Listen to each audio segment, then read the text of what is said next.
you to the stage. So a big round of applause for our chair of the session. And now I would like to invite our co-chair of the session, Dr. V.K. Singh, Director of ICAR, CRITA. Please welcome sir. And a big round of applause for our co-chair of the session. And now I want to invite all our esteemed speakers and experts who are going to present in this session. Now I would like to request, I would like to invite Dr. Mahesh Kumar Gathala sir, country representative, Senate India, to come on the dais. And please, sir, have your seat. I would like to invite Dr. M.S. Buller, Professor Agronomy, Director of Extension, Punjab Agriculture University. So please come on the dais, and a round of applause for all of our speakers who are coming on the stage. And now I would like to invite Dr. Rika Joyfloor, scientist, UV Cambodia, to come on the stage. Ma'am, please. Also, I will invite Dr. Bhuta Singh Thido, Senior Agronomist, Punjab Agriculture University. Sir, please have your seat on the dais. Thank you, sir. Mr. Krishna Mahan Pathak, our esteemed farmers from the area. I will also invite Mr. Rajdeep Singh, Manager of International Business, National Agro Industries. And also to Dr. Senthil Kumar Kalimuthu, Program Leader, SPE Africa Rice, to come on the stage. So please, all of you have your seat. And now I would like to request our moderator of this session, Dr. Pani Selvam, scientist at IRI, to have your seat, sir. Thank you, sir. So we are very truly privileged to welcome all the esteemed dignitaries and speakers on the stage. So now we will go for our welcoming and felicitation program.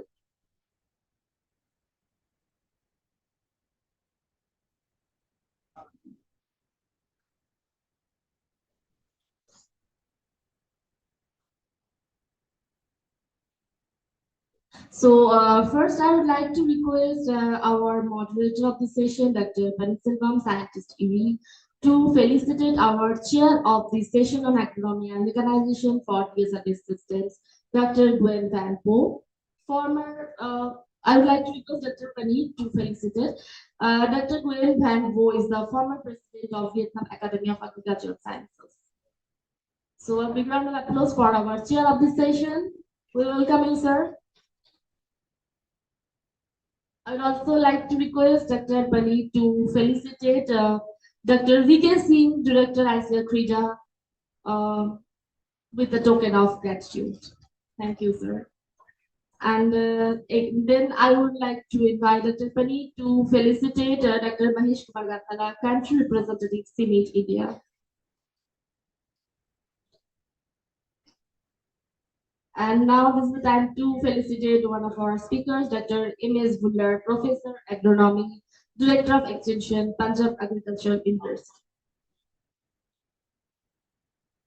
Now I would like to request our scientist from EV, Dr. Archana Mishra, to felicitate our speakers.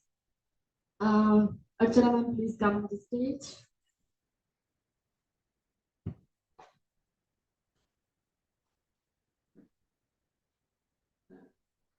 Dr. Archana, I would like to request you to felicitate our speaker, Dr. Rika Joyfloor, scientist at IRI, Cambodia, with that token of gesture.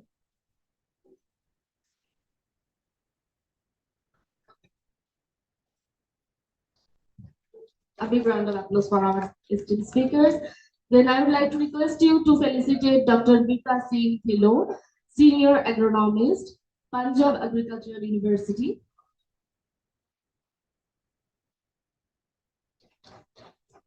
I would like to request you to felicitate Mr. Krishna Mahan Pathak, a farmer from the area.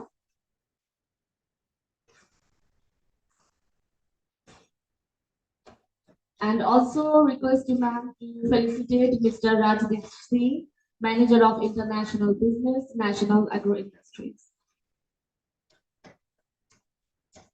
And we will. I would also like to request to Dr. Archana to felicitate our speaker, Dr. Senthil Kumar Kalimuthu, Program Leader, SPE Africa.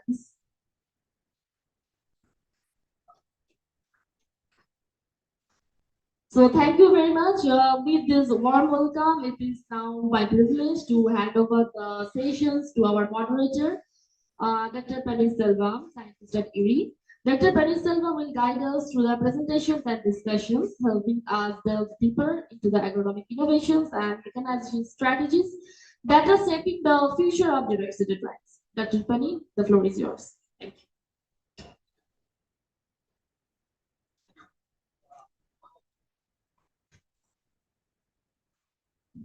Hello. Thank you, Ritu.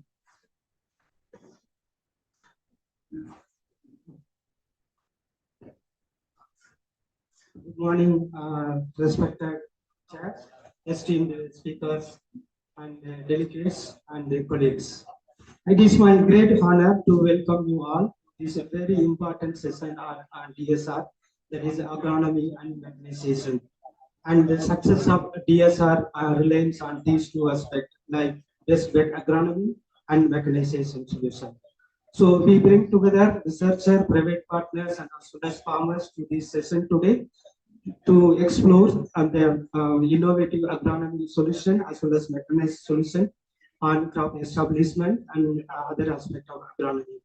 So this session will explore showcase cutting edge research, field experience, and the scalable technologies on DSR, on agronomy, and mechanization. So we are honored to have Dr. Nguyen Van Bo, former president, Vietnam Academy of Agricultural Science, as our chair, and Dr. V.K. Singh, ICR, director, ICR, Central Research Institute for Dairy Agriculture, as our co-chair. So this session have two presentation followed by few questions. Then we will have five panelists.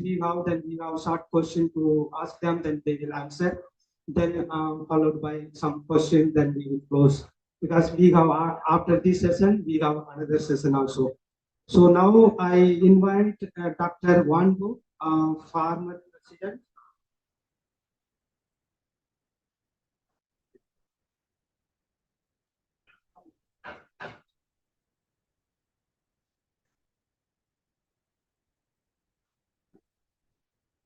So just before calling for opening address, so we want to have group photos.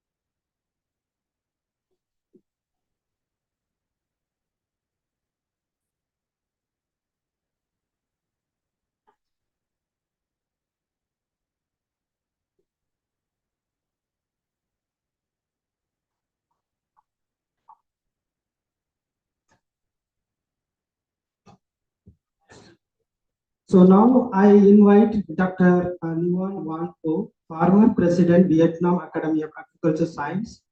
Currently, he is a vice chairman of Vietnam Rural Development Science Association and a member of Vietnam panel on climate change to deliver opening remarks. He is a well-distinguished scientist and policy leader whose decades of work on soil fertility, farming system, land use policy, and environmental monitoring have shaped policies and practices not only in Vietnam but also in other countries. Now I invite Dr. Ko to provide giving the opening remarks.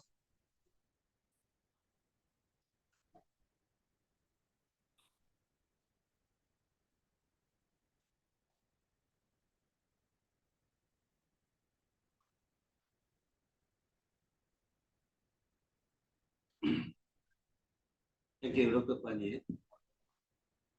Distinguished guests, distinguished speakers, and panelists. It's great pleasure for me today uh, to share with you my co-chair, Mr. DK Singh's. It's very important section on agronomy and mechanized the direct rice seeding based system.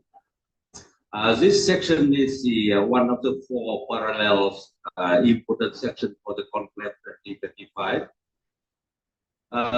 As all you know that is the rice is the very important not only to the food security of the world and on for the rural farmer for social sustainability.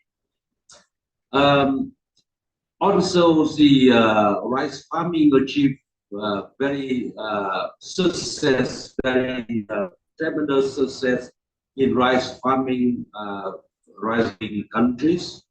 However, rice farming still facing many challenges and constraints that raising in the input costs, labor shortage, water scarcity, greenhouse gas emission, and climate change, etc. That all these issues that mentioned yesterday by the presentation by the Director Puma and the speakers and panelists for the yesterday that we can gain the a lot of expertise and experiences, lesson learned from the country implementing ESR technology. Through the two first phases of ESR consortium, we achieved a lot of success. However, how to scaling the large scale of the this package of technology, it needs to engage all the effort from the policymaker, scientists, private sectors, and farmer to make the technology that came from the two past phases to be at a larger scale. And I'm very happy to hear that Uttar Pradesh have a plan to have 2 million hectares of applying direct seeded rice by 2030. Why is the topic of this section called the agronomy and direct seeded rice-based system? Yesterday, we all know that all the economic measures should be synchronized with the mechanized direct rice seeding.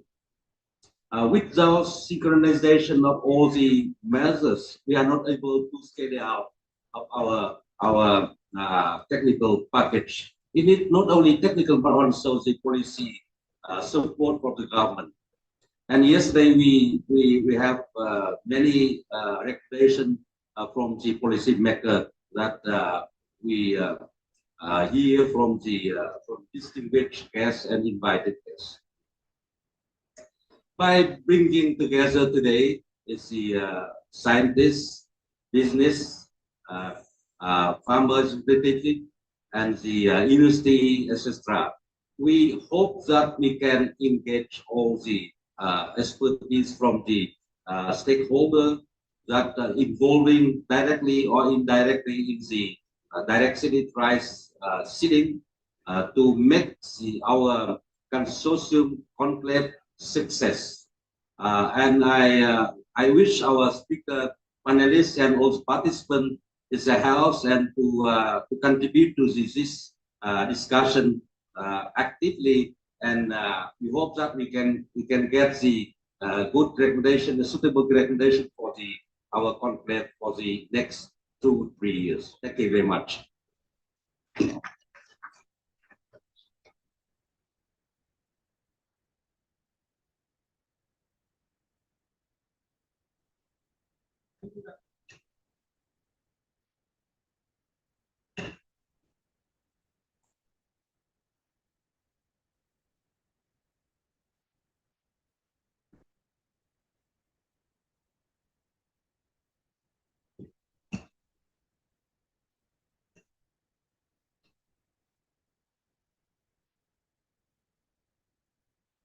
Thank you, Dr. Go, for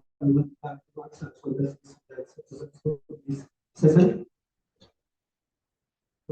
Yeah. So our first presentation will be Dr. Yunus Abdullah, Professor of Economy, currently the Director of Education in Punjab Agricultural University, India. He has dedicated over 3 decades of teaching, research, and extension. He specialized in meat science and crop production, and particularly in DSR system. And his leadership has brought pharmaceutical innovation into practice. Now I invite Dr. Yunus to present your DSR system failure.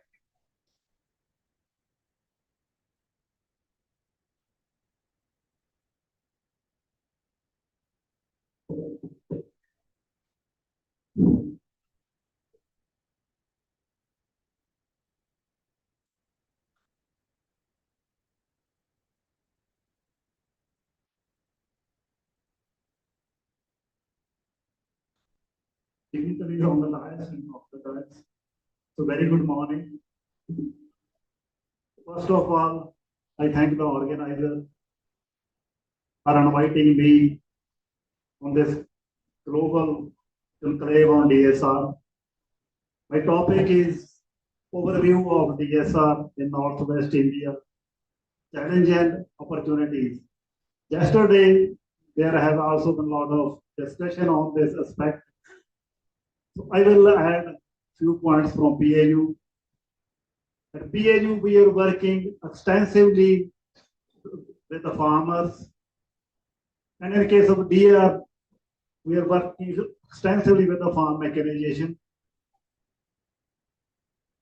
If you see the area under DSR, in Punjab and Haryana, you see the COVID period 2020 and 21. And we say there are two drivers. One is water scarcity, another is labor scarcity. But if I say these two states, especially the Punjab, so it's the labor scarcity that is the driver. When we say water, there are some policy issues. So it's the labor scarcity. And you see that after this COVID in 2022, so now there is continuous increase in area under DSR. One thing is there, the COVID was trigger, DSR was cultivated on a large scale, and this developed the confidence of the farmer. And now we have niche area in Punjab as well as Haryana, and we are very much aware that labor scarcity will continue, and there is a great opportunity for this DSR. So here is, we recommended this dry DSR in 2010, and there were some issues with the DSR. There were issues of iron deficiency, there was weed pressure, and we had to apply this frequent irrigation, especially during the establishment phase. And at PAU, as well as in Haryana, we are working extensively with the farmer. We got feedback from the farmer, then we start working on these issues. And then we come up with a new technology in 2020, that is Tarvatar DSR. Here, what we are doing pre-sowing irrigation, and then preparing the field when the field comes to water condition, and sowing with a lucky seed drill. So lucky seed drill is a machine. It does simultaneous sowing of DSR, and it spray the pre-emergence herbicide. And then for the first 21 days, we don't apply any irrigation. So you can see here in the field, in the picture below, there is one field 18 days old. There is no post-sowing irrigation. And there were many advantages of this technology. And here you can see the major is the root system. On one side, you can see in dry DSR, after 21 days, you can see the root system. Because in dry DSR, within the first 3 weeks, we are applying 3 to 4 irrigation. While in case of Tarvatar, there is no irrigation, and the plant is putting all its energy on root development rather than shoot development. And when we know there is strong root system, plant is able to tolerate whether it's water stress, whether it's a nutrient stress. So this is a basic idea behind this new technology. And here you can see the benefits if you compare with the dry DSR. What we do the laser leveling, then doing the pre-sowing irrigation, then we prepare the field, then sowing with the lucky seeder, then first irrigation at 21 days. And what are the benefit over dry DSR? One is a deeper root development. In case of dry DSR, there was one major issue of iron deficiency.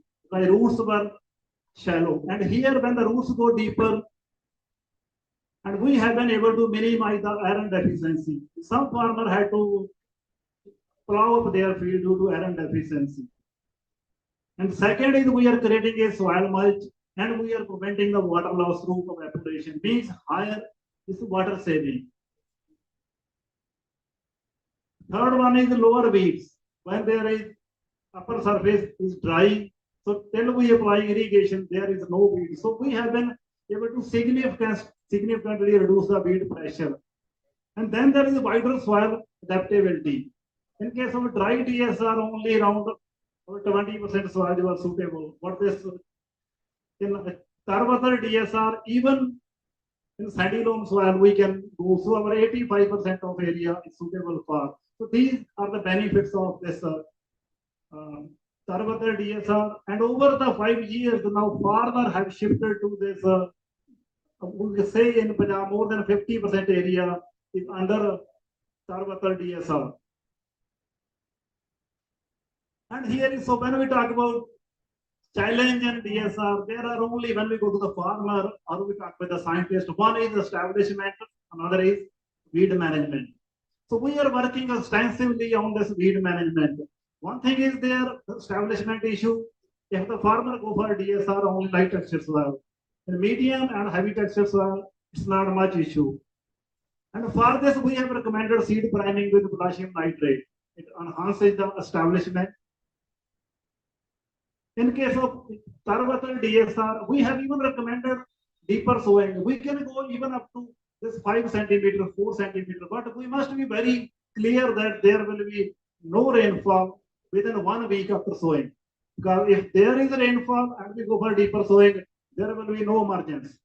So if we have accurate weather prediction for 1 week, we say instead of going for 3 centimeter, go for 5 centimeter, and there will be excellent this establishment. And fourth one is there is modified this lucky seed drill. On left side you see there is ordinary lucky seed drill. On the right side we have added the press wheels. There are many advantages, and here we added this by getting feedback from the farmer. Because DSR we are sowing in the month of June, hot and dry. When we are opening up the field, there is loss of moisture.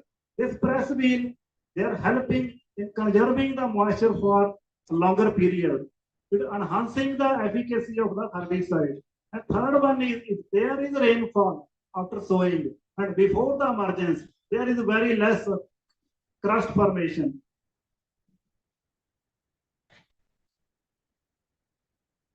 And here is one thing for establishment. Establishment, we can say when we talk about DSR is scale development. For proper establishment, there must be optimum soil moisture and well-prepared seed bed and well-trained operator.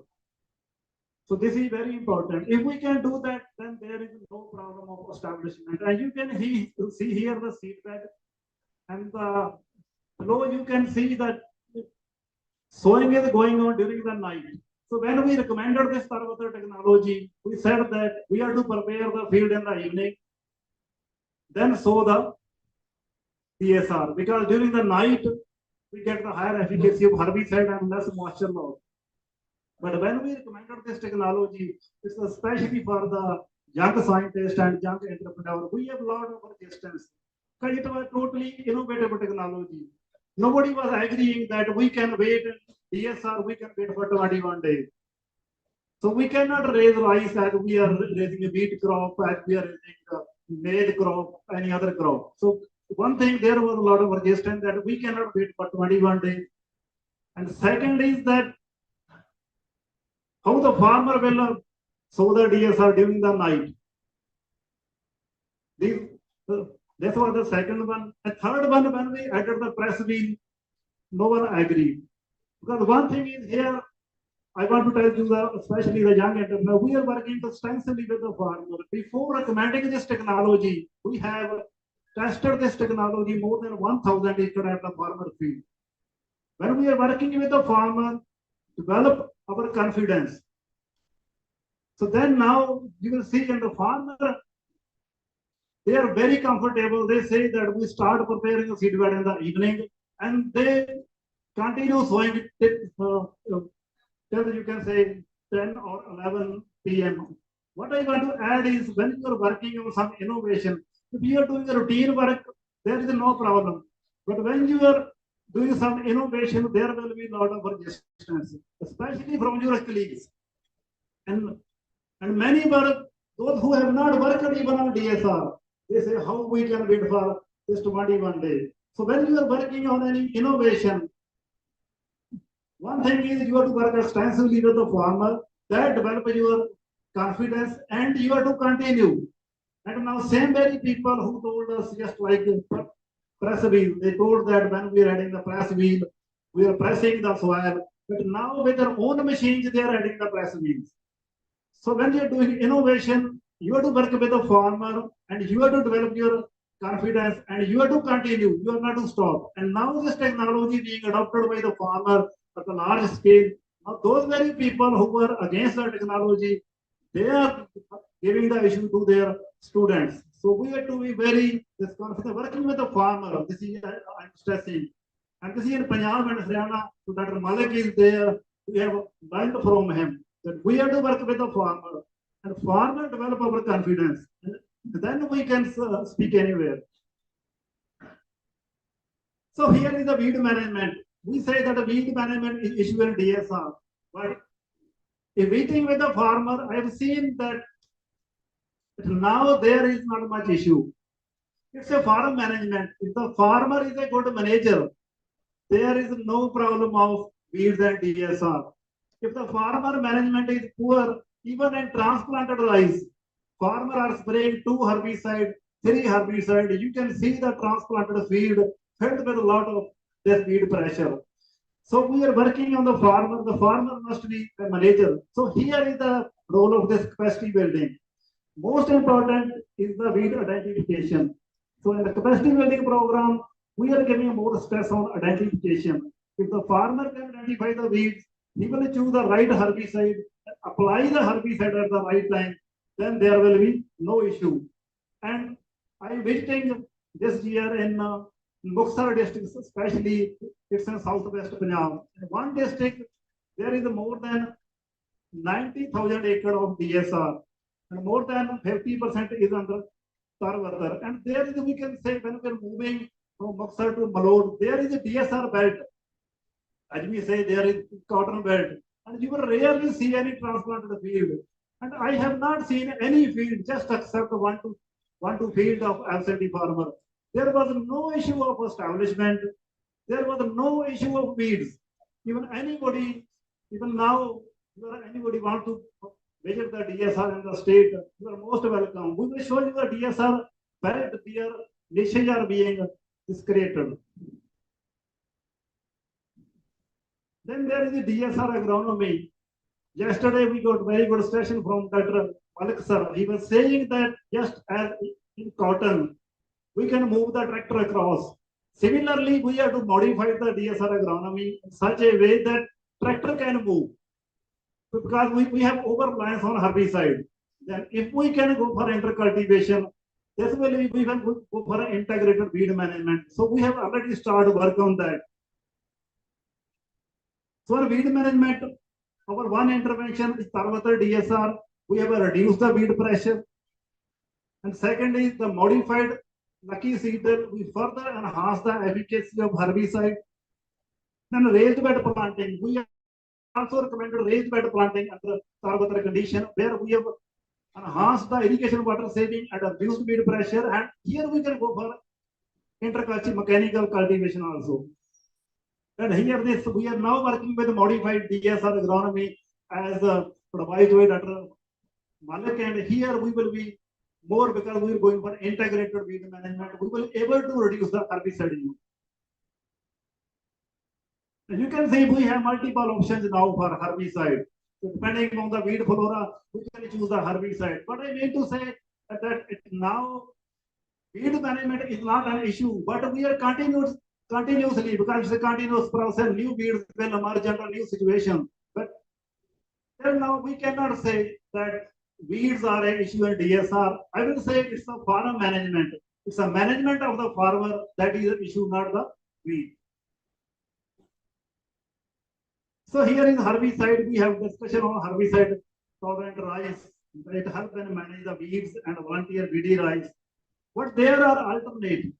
We are recommending to the farmer cycle of DSR versus PTR. If continuous 3-year DSR, 1 year they can go for transplanted rice. In this way, they will be able to manage the weeds, they will be able to manage the volunteer rice, they will be able to manage the VD rice. And by the intervention of summer crop, after harvesting wheat, we can go for the summer move, we can go for green manuring or cover crop.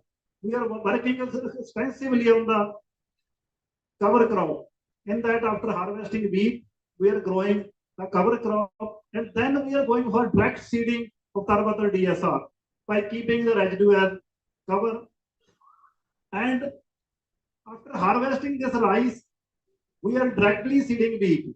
What we have added for residue management, when we are harvesting rice, we have planted a seed drill at the combine harvester. What we are doing when we are harvesting rice, at the same time we are sowing the wheat crop with surface seeding. Then we are applying irrigation. So wheat we are sowing to zero tillage, cover crop with zero tillage, and DSR with zero tillage and conservation agriculture. So we are working on super conservation agriculture system. And if we are able, it will be very beneficial, especially from environment point of view. So there may be issues of this volunteer HT rice, they merge as a volunteer and herbicide resistance. And when we are going for a volunteer HT rice, farmer has to buy the seed every year. This so we will need balance approach.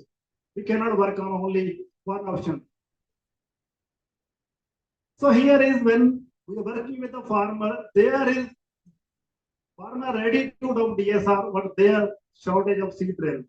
So we have asked the agriculture department to make the seed drill as available to the farmer. So this is one of the issue. So any organization which are working on DSR, so this is a major issue. If we can provide sufficient number of seed drill to the farmer, certainly there will be significant increase in area. The capacity building is very important. As you know, that it's a continuous process, new problem. We are working extensively with the farmer. We are getting the feedback, new problem will come. So the capacity building must be a continuous process in agronomy and in mechanization. Then adopting DSR at large scale, as I told you earlier, if we want any technology to be easily accepted by the farmer, during our research project, we must work in a farmer participatory mode. If we are working in a farmer participatory mode, the farmer help develop our confidence. They help in refining and fine-tuning of the technology. If honestly, I will say in Tarvatar DSR, they were the farmer who developed our confidence. Otherwise, there was a lot of resistance. Now everybody is adopting this technology.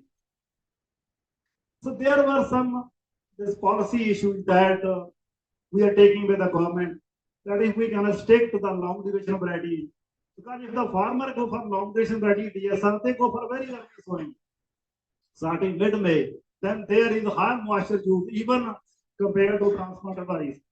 Then we say we must fix the sowing of DSR and sowing of PTR. And there must be minimum 20 days of difference. The sowing date for transplanter must begin after 20 days. Otherwise, if there is a no, you can say difference, the farmer will prefer the transplanted wise, because in transplanted we are sowing 1 month old seedling. In case of DSR, we are just sowing the seed. So we must fix this sowing date as well as transplanted date. And regulation of this power supply is very important because if the farmer are sure that we get the regular power supply, they will not over irrigate. Many times the farmer over irrigate, but they are not sure of when the light will come. If we can manage this, so these are some of the policy issues. So thank you.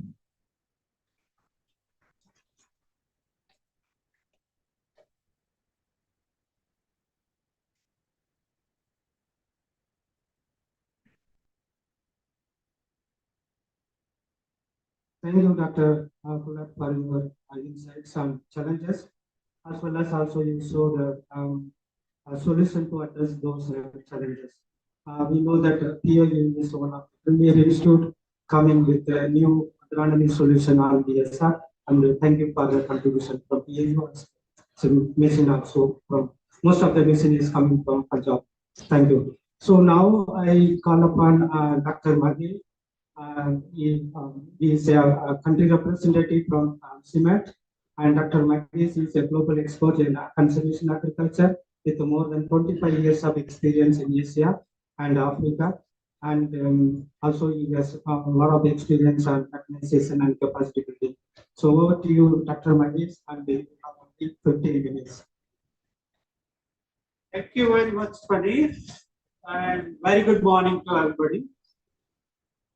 With permission of dignitaries on dais of the dais, and my colleagues and panelists, and my friends. Today we are talking, and from yesterday we are talking about DSR too much, so it's very difficult to also kind of add new things, but I will try. That's how DSR will work and how DSR is important for the system basis. So I will start that DSR is a proven technology for enhancing sustainability and soil health, in rice uplift systems. I'm not talking about rice system. I'm talking very focused on rice uplift systems. Where is the more issues are there? How it works? Okay.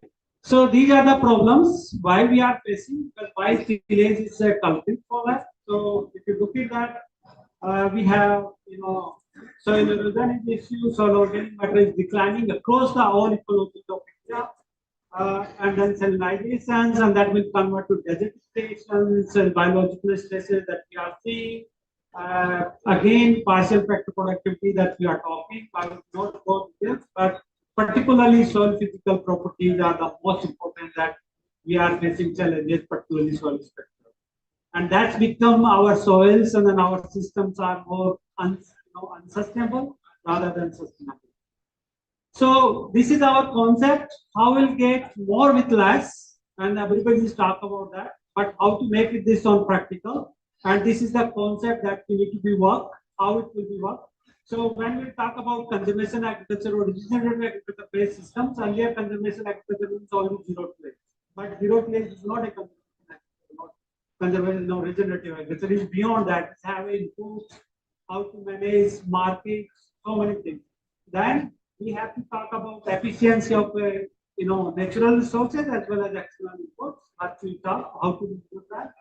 And then for farmer point of view, if you talk to farmers, that there are many ecosystem benefits of like soil improvement and water savings and plant labor savings, farmers will not take care till there is no benefit in terms of monetary.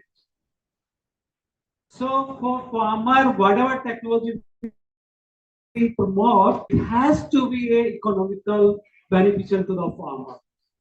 If you will say farmer, your soil will improve after 10 years, they will not care. If water will be safe for future, they will not care. They will care about money because they have to be feed there and their livelihood. So that's more important. And even that technology that we will promote, it gives higher and higher economics, but it will not fit to their farming systems. In livestock, in poultry, in maybe fisheries and then other social issues. So it has to be fixed also very well fit to in their system. Then we can say this is regenerative agriculture or conservation agriculture. So we have Visa like Aisha, 3 research farms, which is one in Ludhiana, Northwest, one in Samastipur, Bihar, and one in Jabalpur, Central India. And all these farms, if you talk about, that, these all farms are direct state based.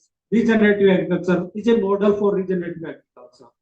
I would like to invite everybody, if you get chance, please visit that, how we are managing this regenerative agriculture and direct state rice. And all direct state rice, not only in the small plots and acres of 100 acres, all full mechanized, well managed, very good yield in all 3 farms. So please visit on that. In addition to these farms, we have Dr. Yadav is here. We have a long-term trials, which are the physical assets now and living labs and national assets now to be working from since long. Not again in the small plots, with very big plots, 1 acre plots, big plots, and then ideally matching with the farmers' plots. And then we are doing from last 20 years to 16 years in long-term experiment that we are maintaining, which are one of the components direct state rice. And I will come on that. So this is, one of we have studied long-term experiment that we have in different ecology, and you can see it in Samastipur, Bihar, in Delhi, in Karnal, CSSRI, and in Visa farm, in Ludhiana, and you will see that effect. I will go through. So again, I was the witness, and my colleagues are also here. Dr. Malik Devi here, and other colleagues also here. When we started the laser land leveling in 2001, and I witnessed from 2001 to 2009, we are continuously monitoring.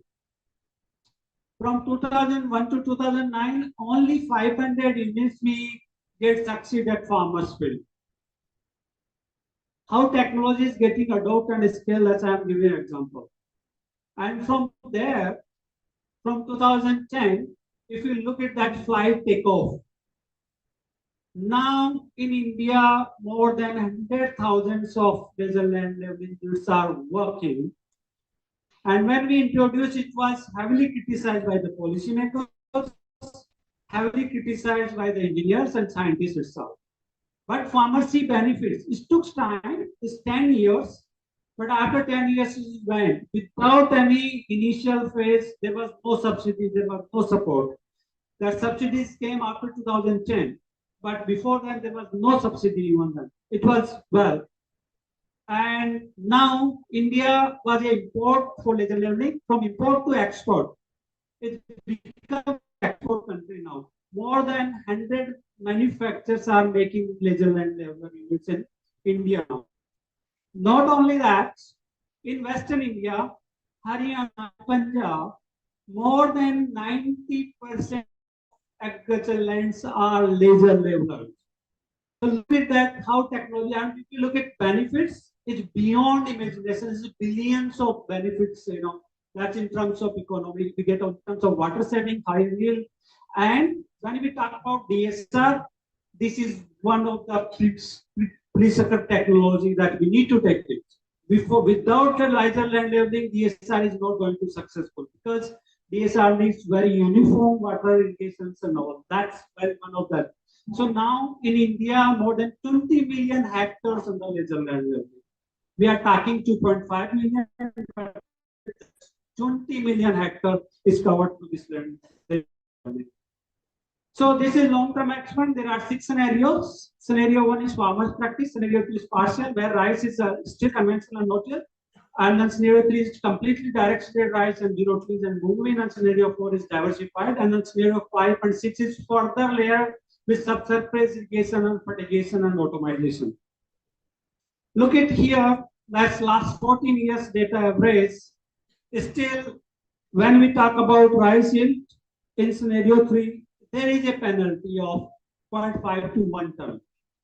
But look at in system, this is next crop, there is a more than 1.1 to 1.5 tons gain in rice wheat yield as compared to it. As a total system is there. So we are working, but again, where we are, because yesterday Dr. Sudhanshu was highlighting that a new variety came which is giving 9 ton. I'm looking forward because still we are looking forward once we started DSR in 2005, that's rice breeding, rice breeding, rice breeding, and we still looking forward. We want to get a rice, DA direct seeded rice supported varieties which will be fitted that, and then we can bridge the gap of this 1 ton or 0.5 ton. Look at that global synthesis of direct seeded rice is clearly mentioned. In clay soils is doing much better. In sandy loam soils is okay, but as my previous speakers, Kuchal Saab was saying that in coarse sand soils is not working well. Again, look at also different direct seeded rice. GTDSR is doing better than GTGSR or RTDSR. So we need to look at also work on that. So again, there are yield and difference. You will see. Look at that, how it's increasing, soil carbon. It's 1.3 in last 14 years when we go for DSR. So how will be more sustainable to improve soil health and all. So infiltration rate is double, but this infiltration rate is good for upland crop. Hello. But I'm not sure, still there question mark and debatable research questions. We were talking with Virendra and myself that more percolations, is they be good or not for DSR because our varieties is bred for anaerobic conditions. So we need to be looking forward at how to make these varieties make on that campus. This is very large data from Eastern India, Bihar, West Bengal, Northwest Bangladesh and Nepal. More than 500 farmers participatory research. I'm not talking demonstrations, research that managed by a farmer technically backed by. And I look at that DSR based conservation agriculture in system, in different system, in all parameters. Here outer means its benefit, inner is not preferable. So look at that, all technologies, system yield, production saving, labor saving, energy saving, irrigation water saving, gross margin, put on all indicators, DSR based, conservation agriculture is much better than what we are looking for. This is again long-term experiment, rice maize system in Bihar, Samastipur, Pusa, RPCAU, where we will see long-term experiments, how DSR is resilient. Look at that, and this is very so. In the low rainfall year, in good year, you will not see the difference, but in bad years, how DSR is performing better than transplanted rice. And that shows the resiliency. Not only in rice, same results in maize as well. So in bad years, then you will see the difference, how this regenerative or DSR technology is working very good. Long-term experiment is giving these green lines and blue lines, you will see with time, DSR is performing better and better when we keep it continuous long-term experiment. This is also different. We can experiment with Bhagalpur, industry, BAU, and look at the different levels of AWD in DSR. When we increase the level of DSR, water saving is huge, but it's also give penalty. So we need to think for future how to get better varieties and all. Organic carbon. Look at that, how is improving with time because our soils are hungry for carbon. And this is the example that when we do conservation agriculture DSR based, follow that's how to improve your organic carbon with time and will maintain at the farmer's rate. To look at also different physical properties again, porosity, gravimetric potential, volumetric potentials, and then also bulk density and weight aggregates. All properties improve when we have DSR, and which is one of the major targets we need to be improved. Soil biology. So again, look at soil biology. All bacteria, fungi, and actinomyces in long-term expansion is improved with time. And that's one of the challenges we are facing. And look at the earthworm, millions of earthworm casting you will see where we have a direct state rise.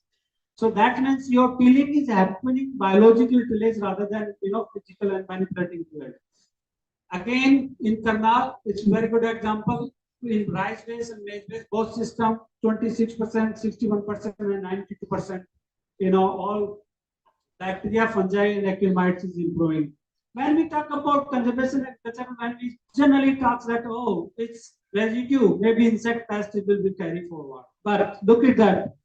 How beneficial insect pests also are, means that they predate, to the harmful insect pests. And this is a clear example of earthworms, but also its beneficial insect. That's they do biologically and natural control on enemies as well. In general, when we talk about, because yes, from yesterday we are talking about global warming, potential greenhouse gas and methane emissions and all. This is the technology where we can see it. So blue line is farmers practice, red line is partial, where rice is still, but full CA means DSR rice and all. So we can reduce up to 62%. And this global warming potential includes emission, removal as well as avoidance, including both in process. So that's why we can reduce, and then that's why we can say that we can produce more with less resources, and that's only through DSR. This is about wheat, what we call that diversity. And in wheat diversity is clearly that when we follow DSR after no-till wheat Phalaris minor is significantly decreased, wherever says Krusgali in rice is significantly decreased, but new wheats is also come. That we need to take care of that. And that's our more easier to control than Phalaris minors and all. Look at that same transplanting rice versus direct-seeded rice. When we have a kind of adverse climatic situation, rice transplanting is more effect than that. I already talked, sir has already mentioned that how to we do new innovations in that. So Punjab done it because it was an issue of additional spray and operations of pre-emergence. So they've done one kind of very small innovation to put it at the time of then pre-emergency sprays done at together. So again, because direct seeded rice sometimes have a zero places problem. So new smart seeded comes that will give better contact and press wheel. That's already talk about that. So how it works and the new system is coming. This is the new future work, and in Visa we've done it. So and that gives a breakthrough. So in Visa we set up a automizations and we put it sensor based fertigation, irrigation, and nutrient management. And when plants feels like in midnight, oh, I need a water, it was applied as a major volume water automatically without asking you. And that gives you in Haryana, Punjab, we didn't get more than 7 ton in DSR maximum. But through that system, we break through the yield of DSR in Northwest India is 8 ton. First time we crossed the 8 ton yield under DSR through this means it means there is a critical. That means you think about management to how to manage the stress of direct seeded rice. And that is the optimization and where we receive yield. And you look at the examples how to that. Because this is another one in which we are doing in BNI. BNI is a biological nitrogen, and that's we already started for wheat and maize. I think it's a good idea to be explore the possibilities for BNI rice. And if we do that, because in DSR major issues the nitrogen management. If BNI also we find any good varieties that can reduce nitrogen, use and then gives higher, same yield. I think it will be future of that we capture in co-benefits and all. This is carbon reality. And we are talking that yesterday, that's what, carbon initiatives are talking, Dr. Naik was also. Till now in India, almost how many 65 agriculture projects in land and water is there. Only 4 projects is got registered, and for renewability and biochar particularly, and none of the project is still yet any issuance of the to the credit to the farmer. So it will be. I'm looking forward when issuance will become and then how farmers will get benefit on that. And that is overall like 20 to 30 million hectares. How to integrate of the management, fertilizer, fertigation, organominerals, and then bioformulations and all.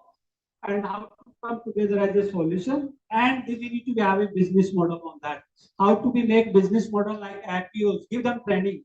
Don't to be explore as a new interventions and then to develop a new structure rather than build on the existing infrastructures where we are in villages for different programs and schemes. Capacity building is one of the important where CBT is organized on international course where direct city rise is very focused. It was at 2010 for Asia and Africa, and where we develop not only for India but also beyond the India. We provide this advanced course international training on that. I would like to show this. Seeing is believing, and this is our honorable agriculture minister. He visited to the Samastipur, and it will take 1 minute, and after that I will finish. Chemical fertiliser का उपयोग भी करते हैं। ये मिट्टी देखिए कैसी चिकनी हो गई, इसमें कहीं भी भूरापन नहीं है, इसकी पूरी संरचना बदल गई। एक ये मिट्टी है, मैं पूसा संस्थान में डॉक्टर राजेंद्र प्रसाद जी केंद्रीय कृषि विश्वविद्यालय पूसा में खड़ा हूं। ये जो खेत आप देख रहे हैं, इस खेत में कितने साल से जुताई नहीं हुई? 20 साल से। 20 साल से इसमें जुताई नहीं, मतलब इसकी बखरनी नहीं हुई, ट्रैक्टर से बखरना, बिना जुताई के सीधे मशीन में धान का बीज भरा और सीधी बुआई कर। इसमें हमको जीवित केंचुए भी मिल रहे, ये मिट्टी भुरभुरी भी है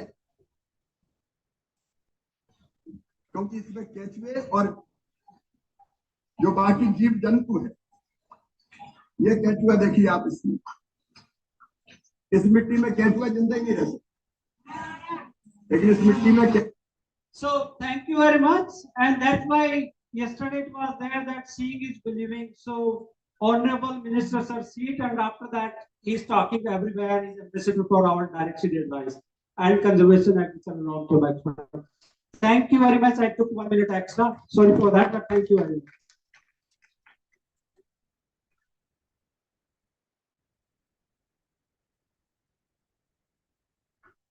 Thank you, Dr. Mahesh, for showing us DSR-based conservation agriculture in that yield, water, and organic carbon, including system water.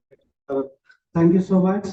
Now, due to time constraints, and we will keep the question and answer by panelist presentation. And now we will move on directly to the question. So, due to time constraints, please stick to your answer very quickly. And first I will ask Dr. Rika, she's a social scientist from UB. So I will go directly onto the question. Please explain what are the key challenges and opportunities for scaling up DSR in Cambodia. Please keep it in 3 to 4 minutes maximum. Thank you. Thank you. Thank you very much, Dr. Tanya. For Cambodian conditions, I know that the social, the institutional aspect is very important. When we think about the groups, how they access, who is managing, who is prioritized, especially because there's such a short planting window, this is a concern. There's also concern around financing for the investment to enable the machines to be more accessible. Right now, there are only so few machines that are available for the farmers, and there's still limited number of service providers. How do we get that financing going so that there will be more investment into services, into repairs, into that ecosystem that will enable the farmers to access the technology? So the social side. I will, since this is an agronomy discussion, I'll also focus more on two. One area is on the technical aspects that still need to be modified on the seeders themselves. The seeders are still quite inefficient. They need 2 laborers or 2 operators. And considering Cambodian labor situation, this is not very well observed by the farmers. They want a machine that can be operated by 1 person, that is efficient, that is possible to get that level of accuracy in terms of the drop on the seed and in terms of how it goes in into the lines. So in On the other side, there's also the agronomic practices that are still needing to be adjusted. One is on the seed rate, how farmers move from seed rates of 300 kg per hectare to a bit lower because of what is needed from the machine. So the machines are useful to encourage a lower seed rate, but at the same time, the farmers are observing it's not what they're used to. And they tend to be less open to the risk of pests, of the quality of the seeds themselves, and also when irrigation is coming, a lot of Cambodian rice areas are rain-fed or irrigated but not reliable irrigation. So the planting window, the way that water comes, this is a consideration for the farmers, and they buffer the seed rate based on that. There's also a lot of land preparation issues, and thank you for bringing up the laser land leveling as an option. It is existing in Cambodia in a small way, but that still needs to be supported. It still needs time to take off. On the weed management side, there are many practices, and the current preference of the farmer is to spray as many applications of post-emergence rather than pre and post-emergence. So there's still a big knowledge gap around what is the right weed management for it that needs to be addressed. And lastly, on the fertilizer aspect, in some areas of Cambodia, or let me just take a step back, there is recommendation of based on soil type, how farmers could use fertilizers. But in some areas, farmers are using much more than they need, and in some areas, much less than they need. So this way, there has to be a way of really merging that package, which agronomic components need to be addressed, and how it fits well with the mechanized seeding. So that may make sense. Thank you, Rika, for your wonderful response as well as finishing on time. And the question is also similar for Africa. So I just will now request Dr. Senthil Kumar Kalimuthe. He is a program leader of sustainable productivity enhancement at Africa Rice with 20 years of research experience in Asia and Africa. And he is also specialized in system agronomy. The question is similar. So please tell about your experience, as well as opportunities and challenges for DSR in Africa, particularly in Madagascar. Okay.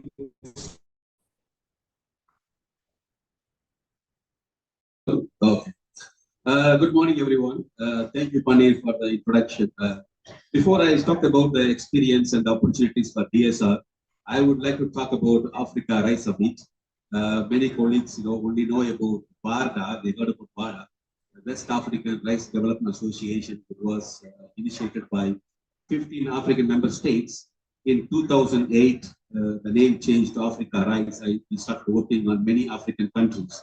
So Africa Rice is one of the 15 CGR center.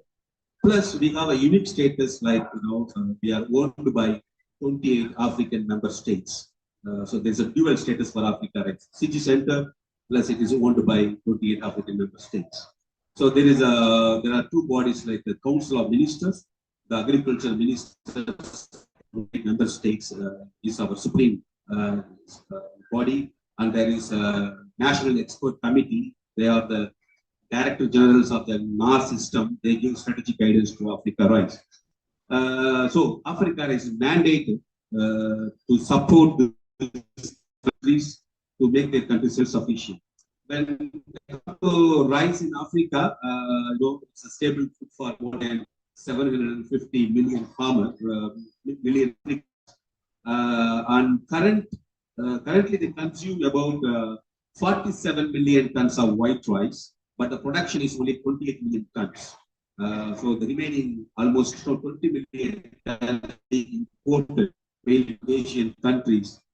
So the self-sufficiency currently stands at 10%. This 20 million ton import cost countries nearly $8.3 billion in their GDP. My experience, so I moved to Madagascar. So Madagascar is about 1.6 million hectare in rice. Almost 1.2 million hectare is under rainfed lowland and rainfed upland conditions. Only 0.4 million hectare is under irrigated. In those majority of the rainfed lowland upland, the farmers are doing direct seeding, manual direct seeding. Normally, the three farmers, one farmer put a hole and another one put the seed, another one come and close. This is the way of their planting. And I see there is they can't sow the land in the small sowing window of 1 month. So much of the land is left unsown, fallow, because they couldn't cover the entire area by manual sowing. So Africa has introduced manual single row seeders. So it was effective, the seeder and petty seeder, the single row manual push seeders. It was very effective. In that period, I was introducing these manual seeders in a large plain of Madagascar, that's thousands of hectares. And then that is the farmers, they showed me YouTube videos. They want seeders, machine seeders. They are showing the machines of European seeders, things like that. That is the same time I was visiting last year in India. I was with Panir and Dr. Videndra. I was visiting Dr. Bhuta Singh. And I look at this DSR machine in the Punjab, Haryana, and Orissa.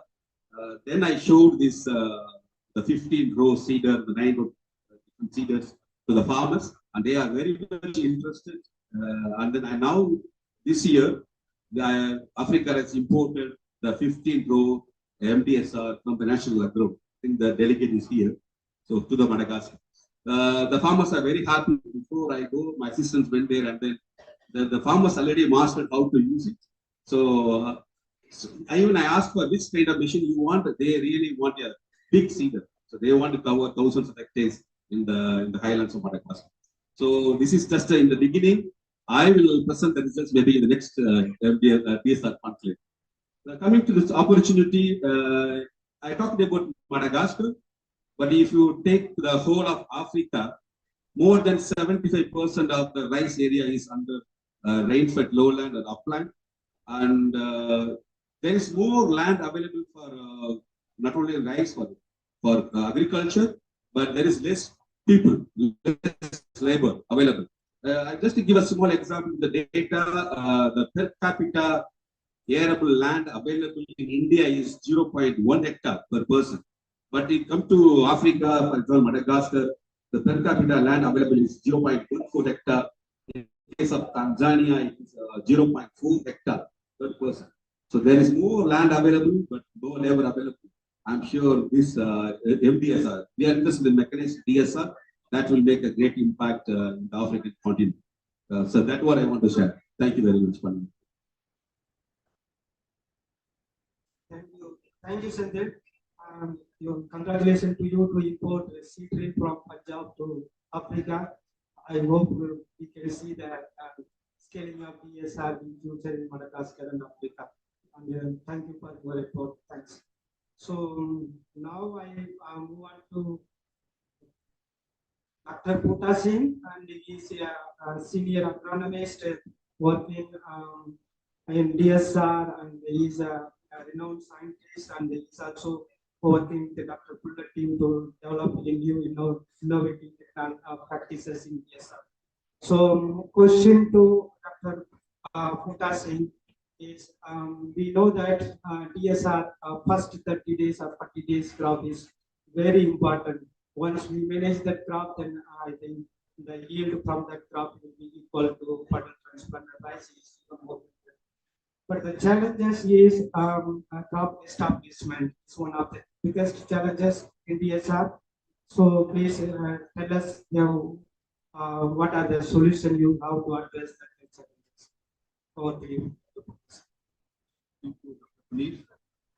Yes, really, it is a challenge regarding establishment. So it is really challenging. Already we have made so much progress in development of DSR technology. Technically, we are sound, very sound, and lot of technology has been developed. But yesterday, Dr. Punjab Singh ji, they were talking that we lack technology and technicalities. So yes, technicality, we need to work on the small things because DSR is not just a technology, it is a package of technology. And all those technologies, they are interrelated, they are interconnected. And if we are missing even single chain of that interconnected package, so that lead to the failure. So with respect to the establishment, so there are many issues that those issues may rise from the sometime from the seed. So we need to have the very much quality seed is the very basic fundamentals of any crop production. And then sometime precise planting is very important. Lot of deliberations were held. So we have already listened from Dr. Puller Saab. So they were talking about lot about the machinery. So yes, in case of machinery, with press wheel, if we are attaching to the drill, so that giving wonderful result. And precise planting with respect to the seeding depth is very important because rice is very sensitive to seeding depth. We are seeding it a bit at a deeper depth, it is unable to come out. And sometimes if there is a rainfall before emergence within 3, 4, 5 days of the sowing, so then there is a complete sometime loss of crop you can see. So they are the major actually bottleneck of its adoption. So for that, the technology of press wheel is very good.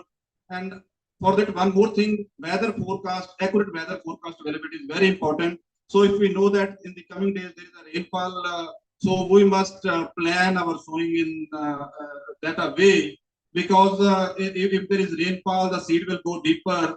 It is not not due to the something we are talking of anaerobic germination.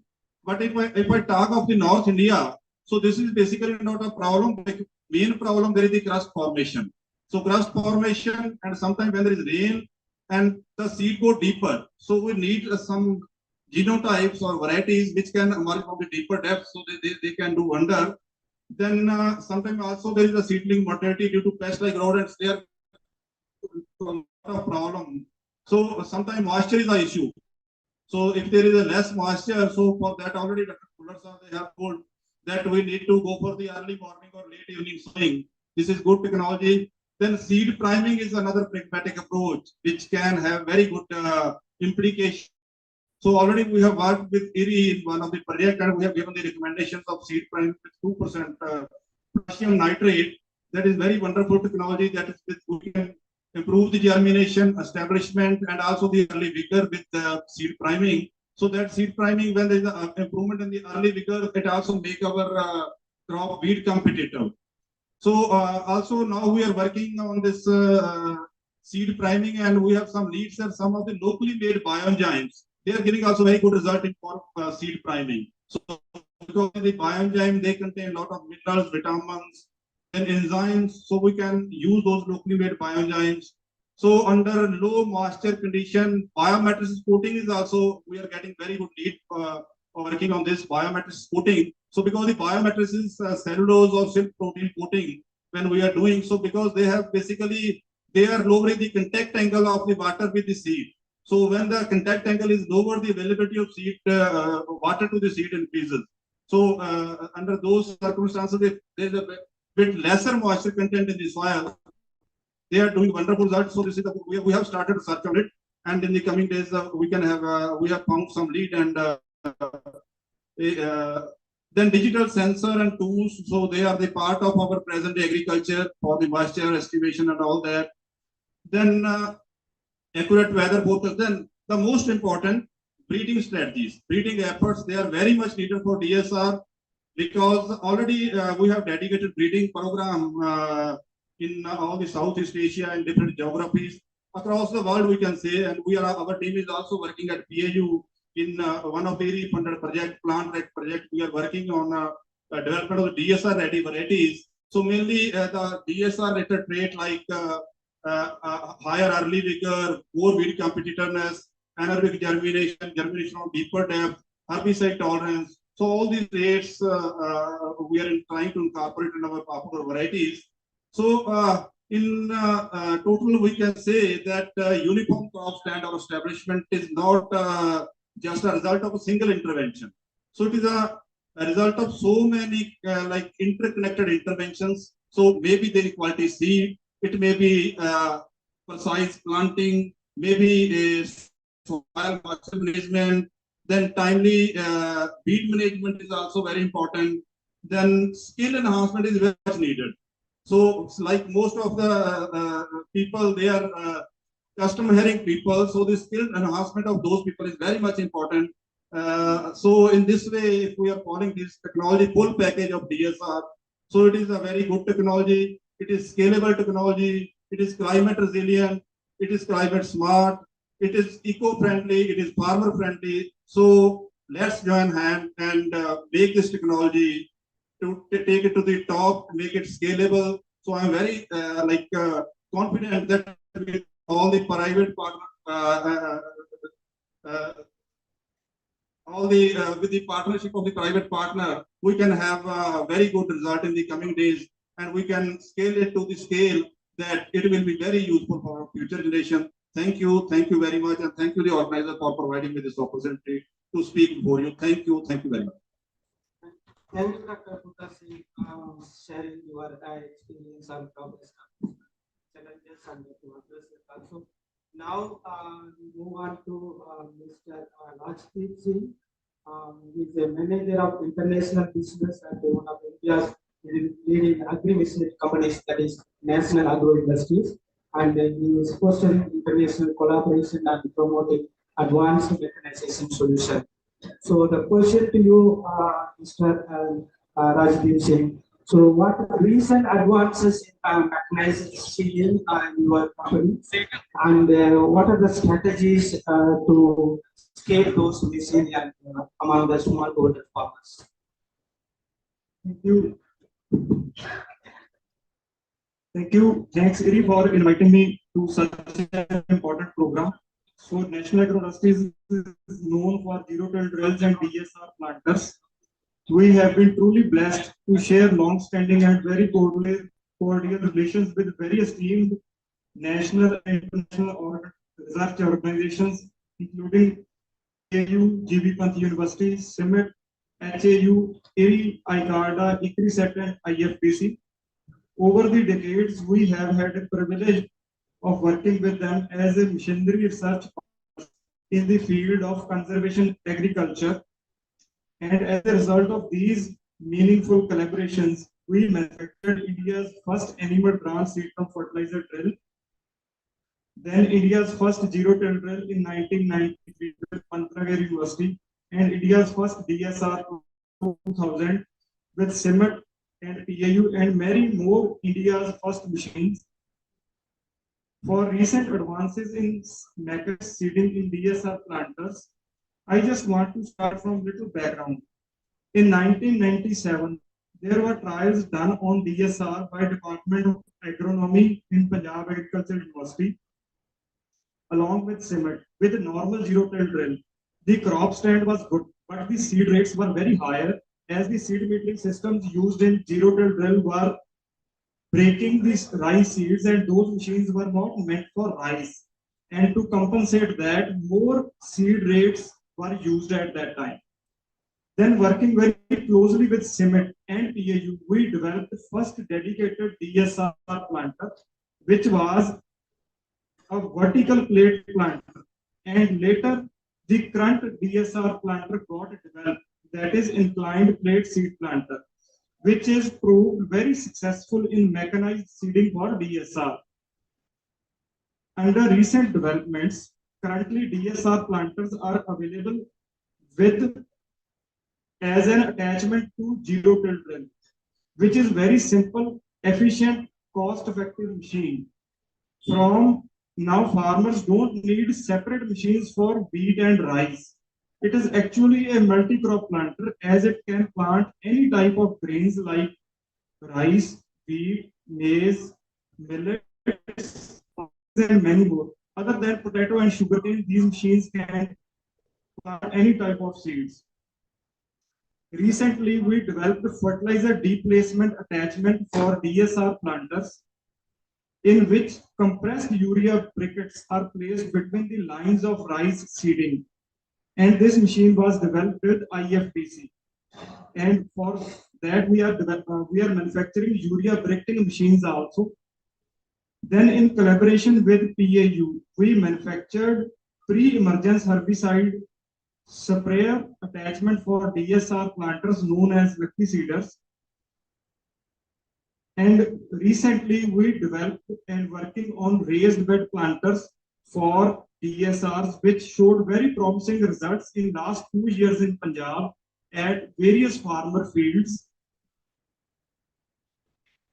For strategies for helping scaling these innovations, machines to be provided to KVKs and Department of Agriculture at district and block offices along with the training, so that when any farmer wants to see the demonstration or wants trial, the same can be done immediately by the KVK teams, or regular trial programs are to be designed. Under subsidy scheme, 80% subsidy must be given on DSR planters in the initial years, as Bihar government gave during the zero tillage introduction in Bihar, which resulted in very quick pickup of the technology. As Dr. Kamboj shared yesterday, the incentive schemes could also push the promotion of DSRs in Uttar Pradesh. Similarly, as Haryana government is providing incentives to the farmers who are adopting DSR, which is approximately rupees 4,500 per acre. And another approach that can be adopted, that DSR farmers must be given preference when they want to buy any machine or want to avail any subsidy afterwards. Example, if a DSR farmer wants to buy any CRM machine, then that DSR farmer must be given preference over the other farmers under the waiting list of the scheme. One more thing I want to share, that very good machines must be used in the pilot project, as this phase of project is very crucial. I want to share one example. In year 1997, government purchased zero tillages on the L1 basis, and those machines didn't perform, and that gave setback to the zero tillage project minimum 5 years. So the working machines must be adopted. A complete package, as my colleagues shared, is required. And example is that Swana Seed last 2 years provided the package along with seed, herbicide sprays, herbicide, and along with guidance for the farmers. One more thing I want to add here, that people in Uttar Pradesh tried DSR with other machines like super seeders and zero till drills, but failed badly, as they think rice can be planted with any type of seed drill, which is not true. So awareness camps need to be run regularly on all type of media for education to farmers about DSR and its benefits. When any new trial fails because of any reason, it attracts negative publicity automatically and very fast. Choosing the right machine as per the appetite of the farmer is very crucial. To start with, we can start with basic machines. As soon as the farmers start getting to the technology, then advanced machines can be introduced. Thank you. Thank you, Mr. Rajpreet Singh. We are really looking forward to see this fertilizer replacement attached with the DSR. This is a really and thank you so much for your sharing your experience and sharing of this. So now the last question and the last presenter, I will ask our co-chair to ask the question to the sir. Yeah. So अब आपके बीच में मैं mister Krishna Kumar Pathak ji को आमंत्रित करूंगा। ये एक progressive farmer हैं और इन्होंने काफी इनोवेशन किया है फार्मिंग प्रैक्टिस में, विशेष करके ड्राई सीडेड राइस में, मेकनाइज्ड ड्राई सीडेड राइस में। तो पाटिल जी, मैं आपसे ये प्रश्न पूछना चाहूंगा कि आपका क्या अनुभव रहा, इसको डायरेक्ट सीडेड राइस को कैसे बढ़ाया जा सकता है, कस्टम हायरिंग जो मॉडल है इसका क्या रोल है, और इसको आगे ले जाने के लिए किस तरह का सपोर्ट होना चाहिए जिससे कि ज्यादा से ज्यादा स्तर पर किसानों तक। जी, जो मेरा अनुभव है, पहले तो मैं अपने वैज्ञानिक साथियों से क्षमा चाहूंगा कि मैं हिंदी भाषी क्षेत्र से आता हूं, तो आप क्षमा करेंगे।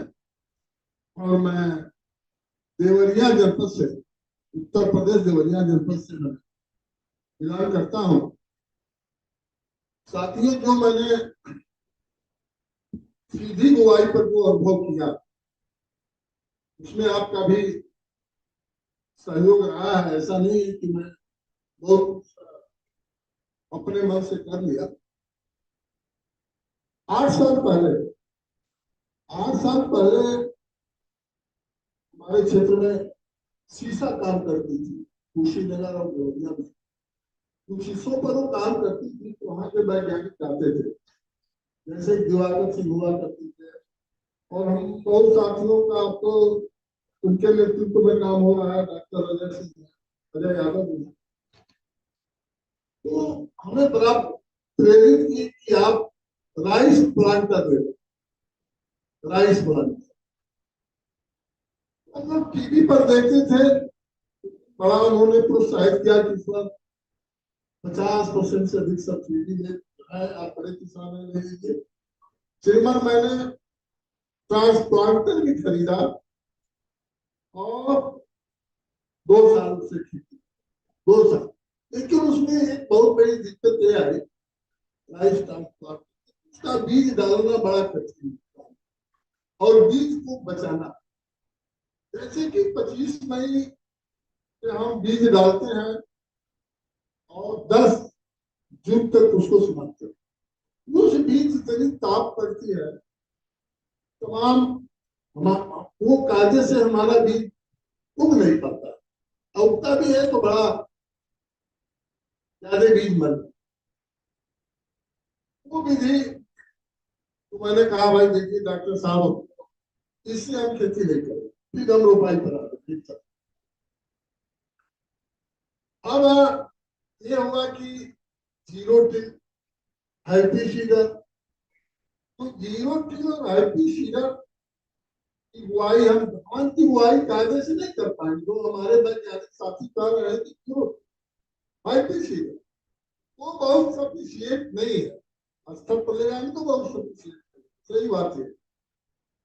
उसको भी मैंने बंद किया। फिर लकी सीडर, लकी सीडर पर हमारे वैज्ञानिकों ने कहा कि लकी सीडर, तो लकी सीडर को मैंने पाया, 3 साल से उस पर हम काम कर रहे हैं। लकी सीडर पर पाया कि लकी सीडर एक बहुत अच्छी मशीन यंत्र आपका है। उसकी बुआई में हमको काफी लाभप्रद रहा। उसकी बुआई एक सिस्टमेटिक तौर पर वो बीज गिरा रही है, यानी 9 केजी बीज में 1 एकड़ आप बुआई कर रहे, तो बीज का भी बचत हो गया, बीज का बचत हो गया। और 1 एकड़ में 1500 रुपया एकड़। जैसे मेरे पास मशीन है, तो हम 1500 रुपये में 1 एकड़ बुआई करते हैं, भाड़ा लेते हैं 1500। वैज्ञानिक साथियों से मैं ये कहूंगा कि इसकी संख्या बहुत कम है। जैसे जनपद में कहा खेती बहुत होती है, उदाहरण के तौर, लेकिन मात्र 5 से 6 सीडर है, लकी सीडर है। एलपी सीडर और ये जीरो ट्री तो बहुत। तो हम आपसे ये कहेंगे, ये कहेंगे इनकी संख्या बढ़ाई जाए। और लकी सीडर पर सब्सिडी उत्तर प्रदेश सरकार सब्सिडी नहीं दे रही है, ये भी एक आश्चर्य की बात है। उत्तर प्रदेश सरकार IT seeder, super seeder, zero टिपर सब्सिडी दे रहे हैं। इस पर किसान चूंकि बहुत महंगा यंत्र है, एक यंत्र का हम लिए थे 1.5 लाख रुपए, तो इस पर सब्सिडी की जरूरत है। केवल हमारे यंत्र से तो खेती हो नहीं पाएगी। हम तो 200 एकड़, एक यंत्र से आपको 200 एकड़ से भी खेती नहीं, क्योंकि हमको 25 तारीख से लेकर के और अधिकतम 15 जून तक ही हम खेती कर पाए, तो हम 200 एकड़ खेती कर पाते हैं। तो हम आप सभी वैज्ञानिकों से कहेंगे, जो बड़े किसान हैं, आप प्रोत्साहित करिए। आप तो इस देश को उस मुकाम पर ला दिया, अन्न के मामले में हम बहुत कमी दे रहे हैं। तो हम अपने वैज्ञानिक साथियों से कहेंगे कि सरकार में ये बात जाए कि लकी सीडर और तकनीकी हमारे साथी कह रहे थे कि वो नई तकनीकी का कोई सीडर आ गया है, इन सीडरों को सरकार सब्सिडी दे और लक्ष्य जो है बढ़ा करके दे। कम लक्ष्य पर भी आपको सफलता नहीं, लेकिन इससे हम खुश हैं। जैसे 200 एकड़ खेती मैंने किया, एक नई चीज और आ गई, जैसे हमारे यहाँ लगेरा धान, जिसको झरना धान, और झरना जिस खेत में होगा उसमें आप सीधी बुआई नहीं कर पाएंगे। इस बार इस साल एक नई बात मैंने देखा, टीवी के ही माध्यम से, एक डॉक्टर मलिक कहते हमारे यहाँ, डॉक्टर मलिक, वो अजय यादव के साथ गए थे, उन्होंने कहा 1 एकड़ हमको आप भूमि दे दें, हम इसको रोक देंगे। तो साथियों मैं बता रहा हूं कि 1 एकड़ जो झरना धान उग जाता है, जो नष्ट नहीं होता है, उसको उन्होंने रोकने का काम किया। तो मैं उस मलिक साहब को भी, अजय जो वैज्ञानिक है, उनको भी मैं धन्यवाद देता हूं कि आपने बहुत बड़ा काम किया कि वो झरना को आपने रोक दिया। झरना धान को आप रोक देंगे तभी हमको सीधी बुआई में लाभ मिलेगा, अध्ययन को होने नहीं देता। डॉक्टर साहब पटनी में बता रहे हैं कि वो धान इतना तेजी से ग्रोथ करता है, जो झरना है वो दाब देता है, धान की पैदावार को 0 कर देता है। ये साथियों भी मैं बात बता दूं, ये विधि बहुत ही, हमारे तो वैज्ञानिकों ने इसको पता है। पहले तो हम लोग पैर से करते थे तो जी नीचे चला जाता था, हम जमता ही नहीं था, लेकिन अब इस तकनीकी को लाया, इसके लिए आपको बहुत धन्यवाद के पात्र है कि यार हम सीधी 10 दिन में खेती का काम कर लेते हैं। बाकी झरना को आपने रोक ही दिया। और ये भी बता दें, 1 एकड़ में जैसे 16 मंसूरी, हमारे यहाँ 16 मंसूरी की सब खेती होती है, 16 मंसूरी के मिनिमम इसमें 1 एकड़ में 30 कुंटल धान, 30 कुंटल धान हम पैदा कर रहे हैं, ये बहुत बड़ी बात है।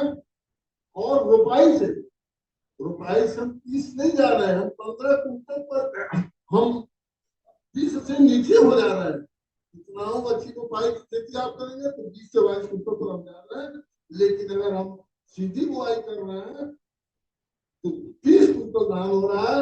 मान्यवर अभी वो एक धान से थोड़ा था जो हमने किया है, 56 से 67 कल्ले निकले, 56 से 67 कल्ले एक धान से आगे सीधी बुआई से।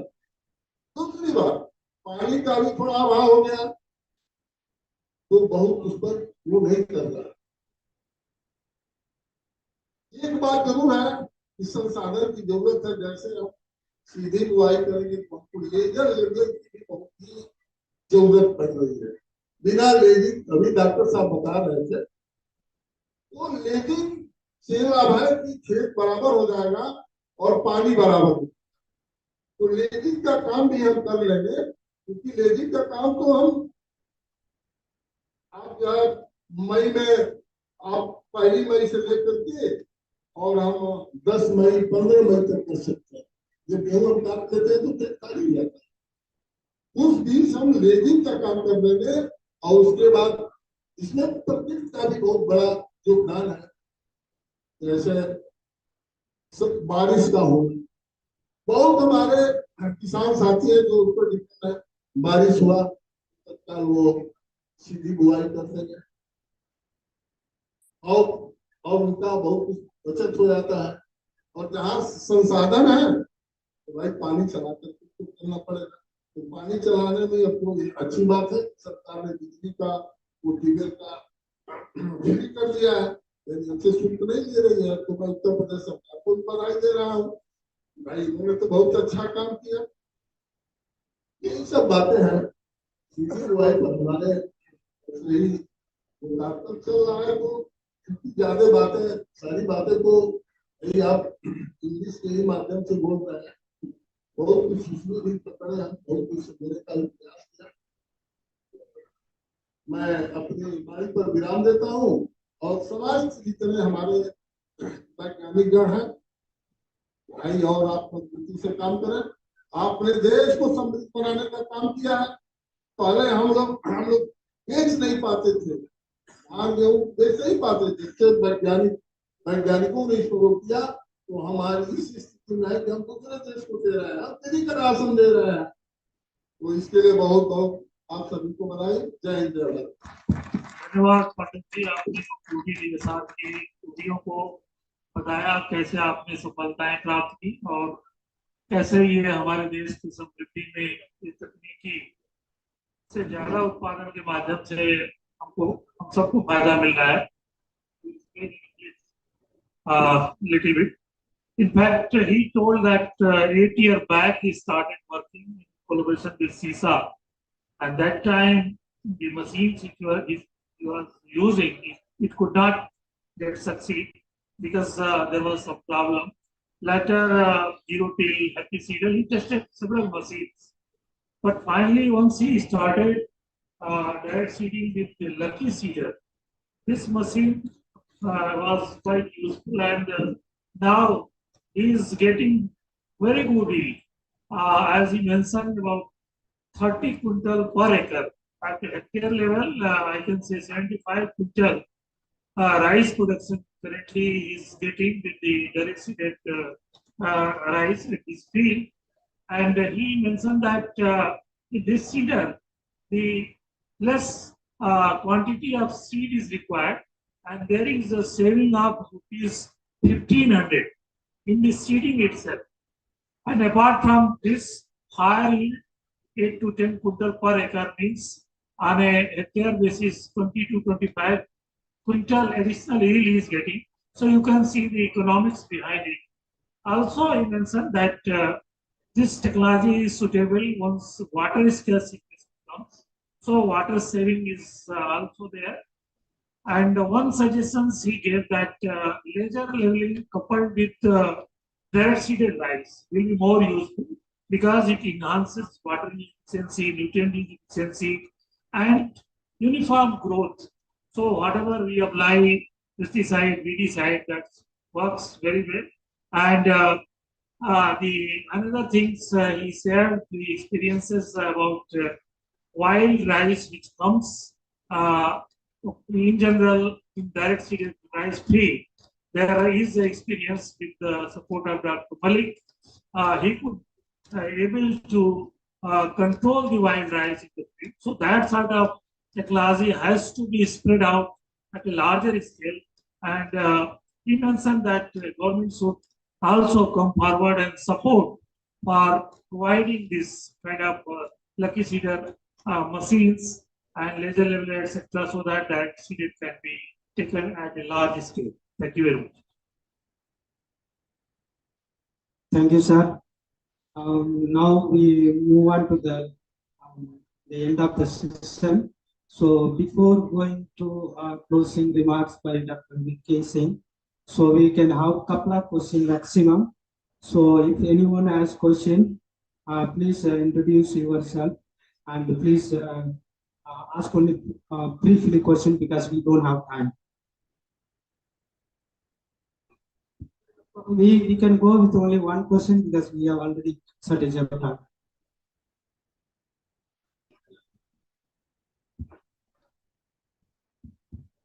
Hello. Sir, UPC, basically Agronomist Institute of Agricultural Science, present Director Institute of Agricultural Sciences. We have been working very close with the civic LED since 2022, and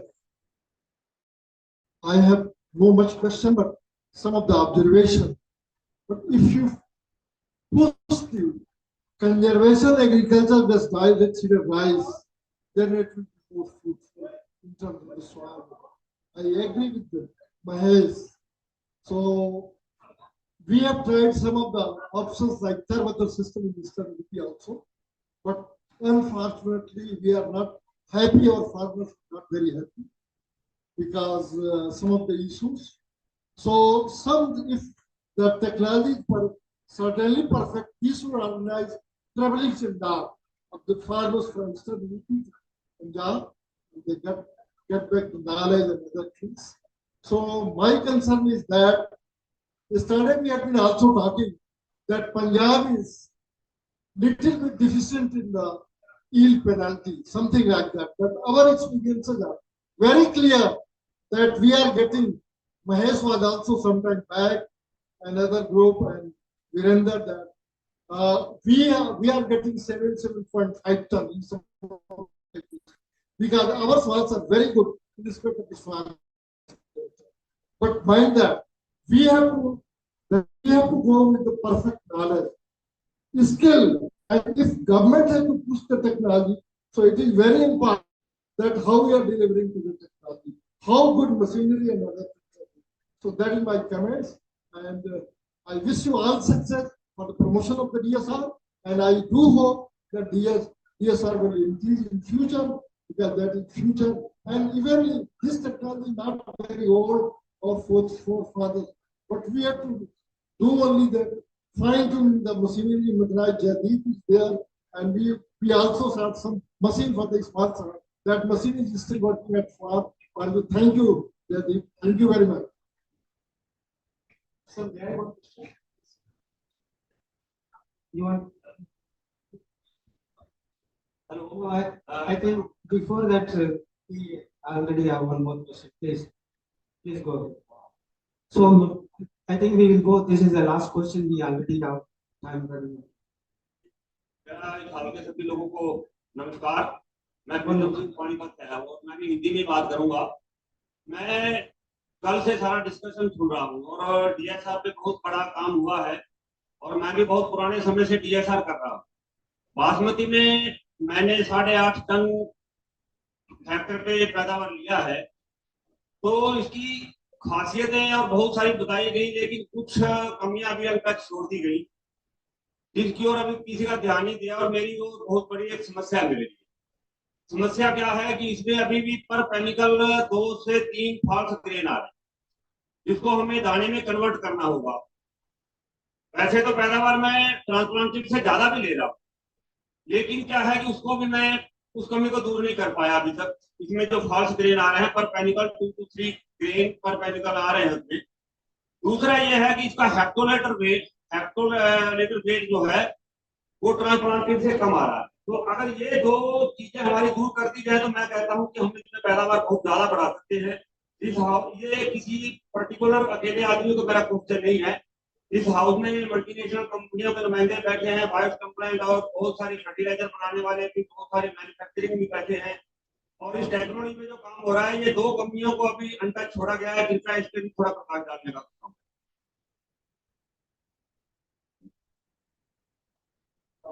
बाकी से कुछ सवाल है। आपने जो वैरायटी की है, कौन सा किया है?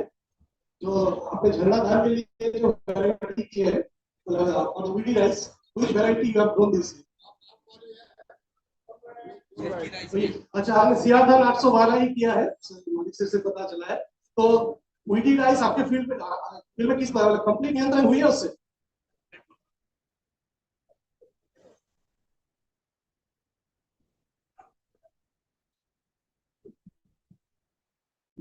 सोलह मंसूरी मैंने लगाई है, क्योंकि भूमि नीची है, तो हम 16 मंसूरी की खेती करते हैं। स्वर्ण मसूरी का ही एक नया किस्म आपने किया है, सियार धान 812, ये हर्बिसाइड टॉलरेंट राइस किया है ना, जो इमिजाथाबिन की छिपा हुआ है, जिसमें वीडी राइस को आपने कंट्रोल किया है, उसमें इमिजाथाबिन का छिड़काव से कंट्रोल किया। इन्होंने जो वैरायटी लगाई है बताइए, आप थोड़ा अपना एक्सपीरियंस आप शेयर करें। स्वर्ण मसूरी मैंने लगाई है स्वर्ण 200 एकड़ में, वो हमारी वो लेट प्रजाति है, जैसे कि उसको हम नवंबर के फर्स्ट वीक में ही उसकी कटाई कर पाएंगे। Thank you. Thank you all. Now, we will go closing remarks. Now I would like to invite Dr. V.K. Singh, Director ICR Trida, to kindly deliver closing remarks as well as share his reflection on today's remarks in today's session. Dr. V.K. Singh is a widely recognized system agronomist and experience in climate resilient agriculture and conservation farming, whose leadership continues to inspire innovation in dryland agriculture in India.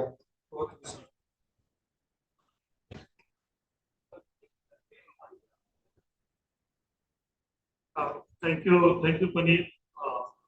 Before going for this closing remark, I will like to put my own remarks for this session.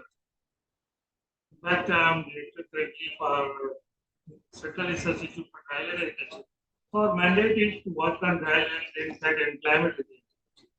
So today, in fact, I saw in this whole session, the focus was mostly on irrigated rice.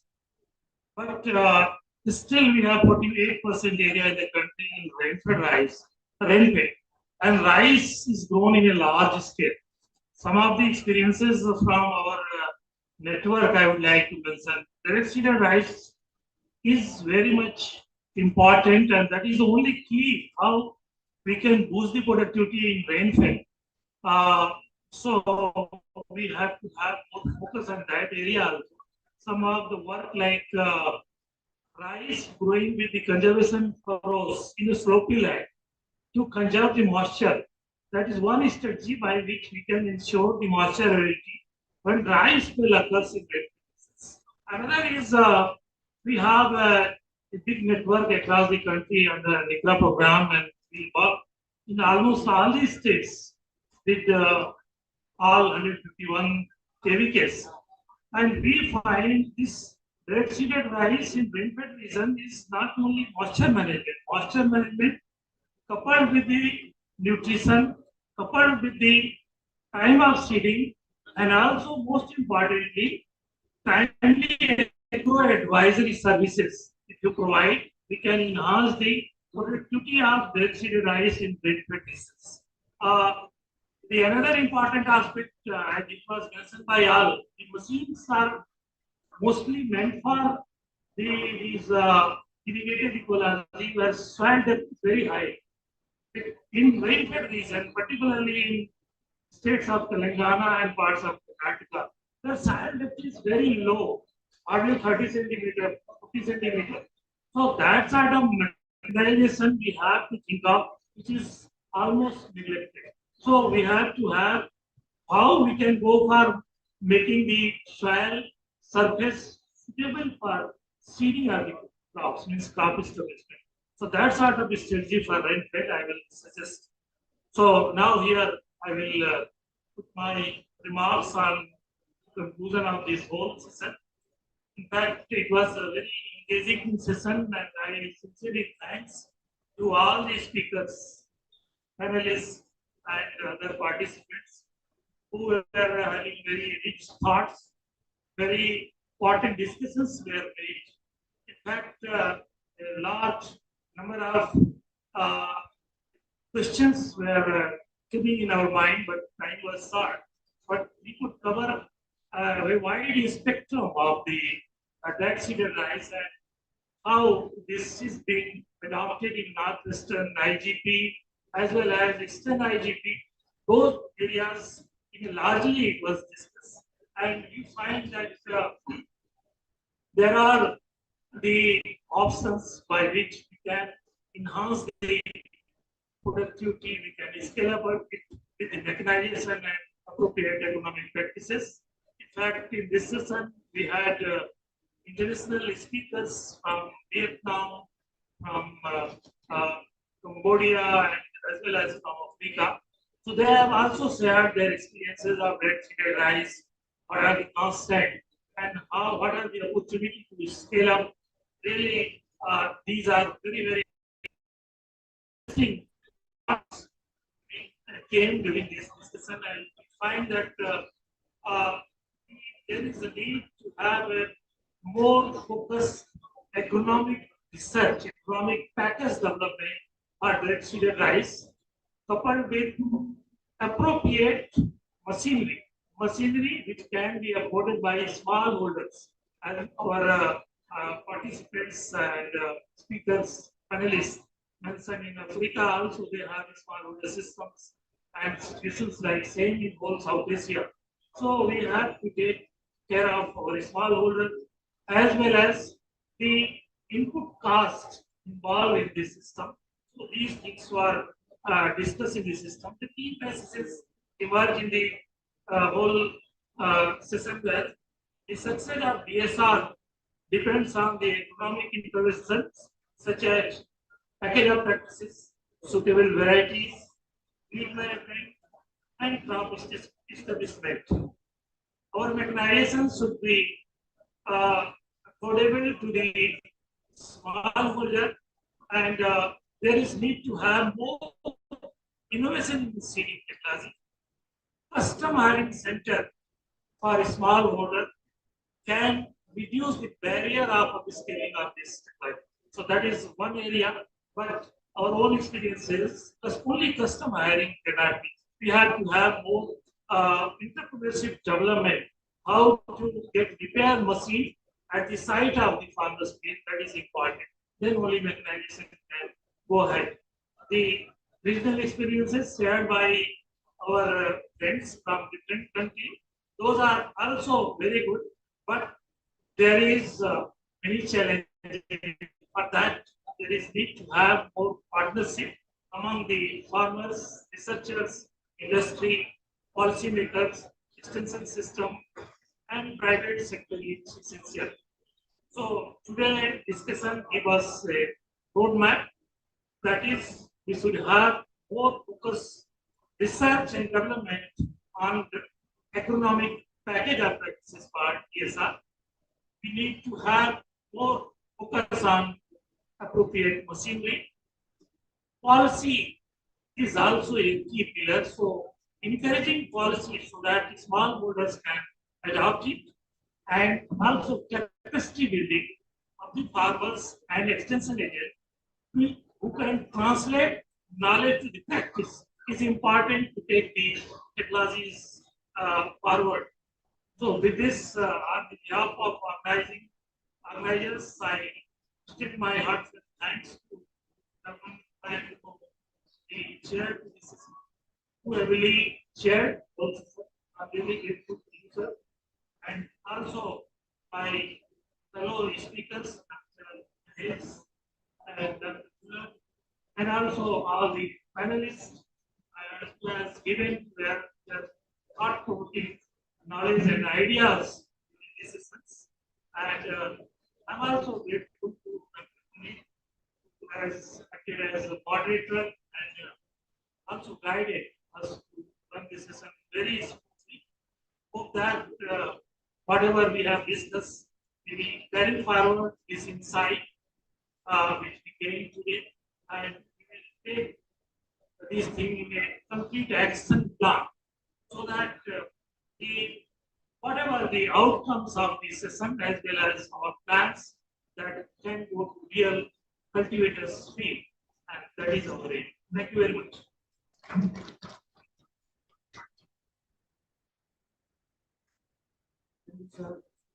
Inspiring and now you also made a very important point of rainfall agriculture. I hope rainfall rice system. I hope our researchers and fishing manufacturers we will be working on coming years to address some of the challenges.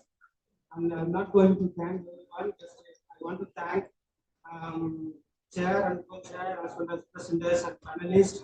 I'm not leaving because already time is running out. And thank you, delegates and audience, everyone. And now I thank you all.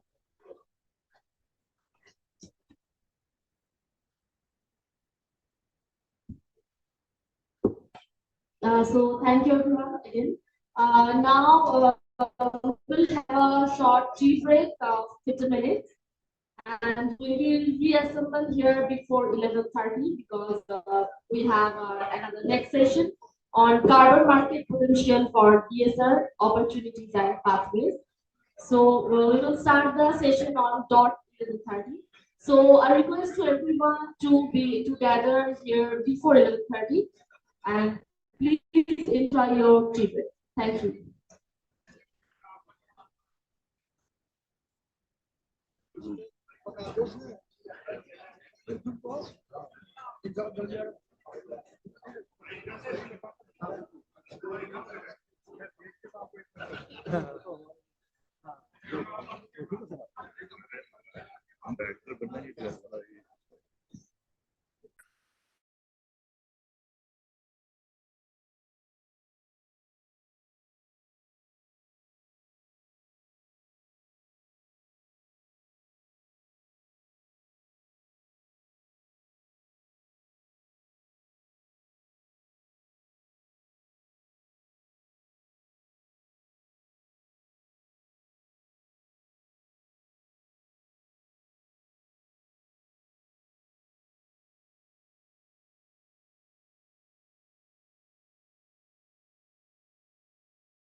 Vice Chancellor, sir.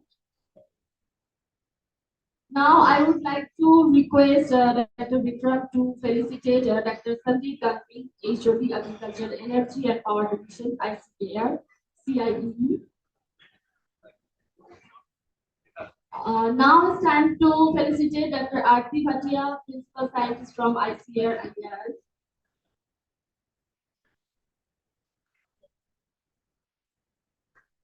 Now we will felicitate Dr. Umang Agarwal, Head of Carbon and Global from Pro Indigo.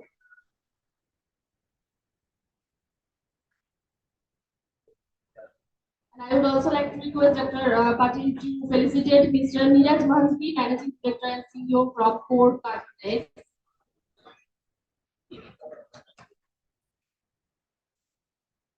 Now I would like to request Dr. Anthony Fulford to felicitate Dr. Santan Kumar Dubey, Director at Kanpur.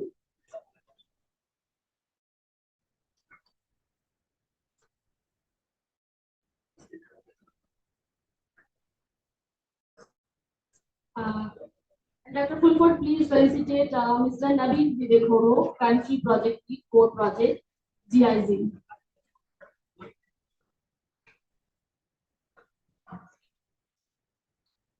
I would also request you to felicitate Ms. Jessica Mali, Climate Change Specialist from Malta. So a big round of applause for all of our speakers, distinct speakers on the stage. And now I would like to request all our guests on the dais and the moderators to have a group photo. And please come front of the stage.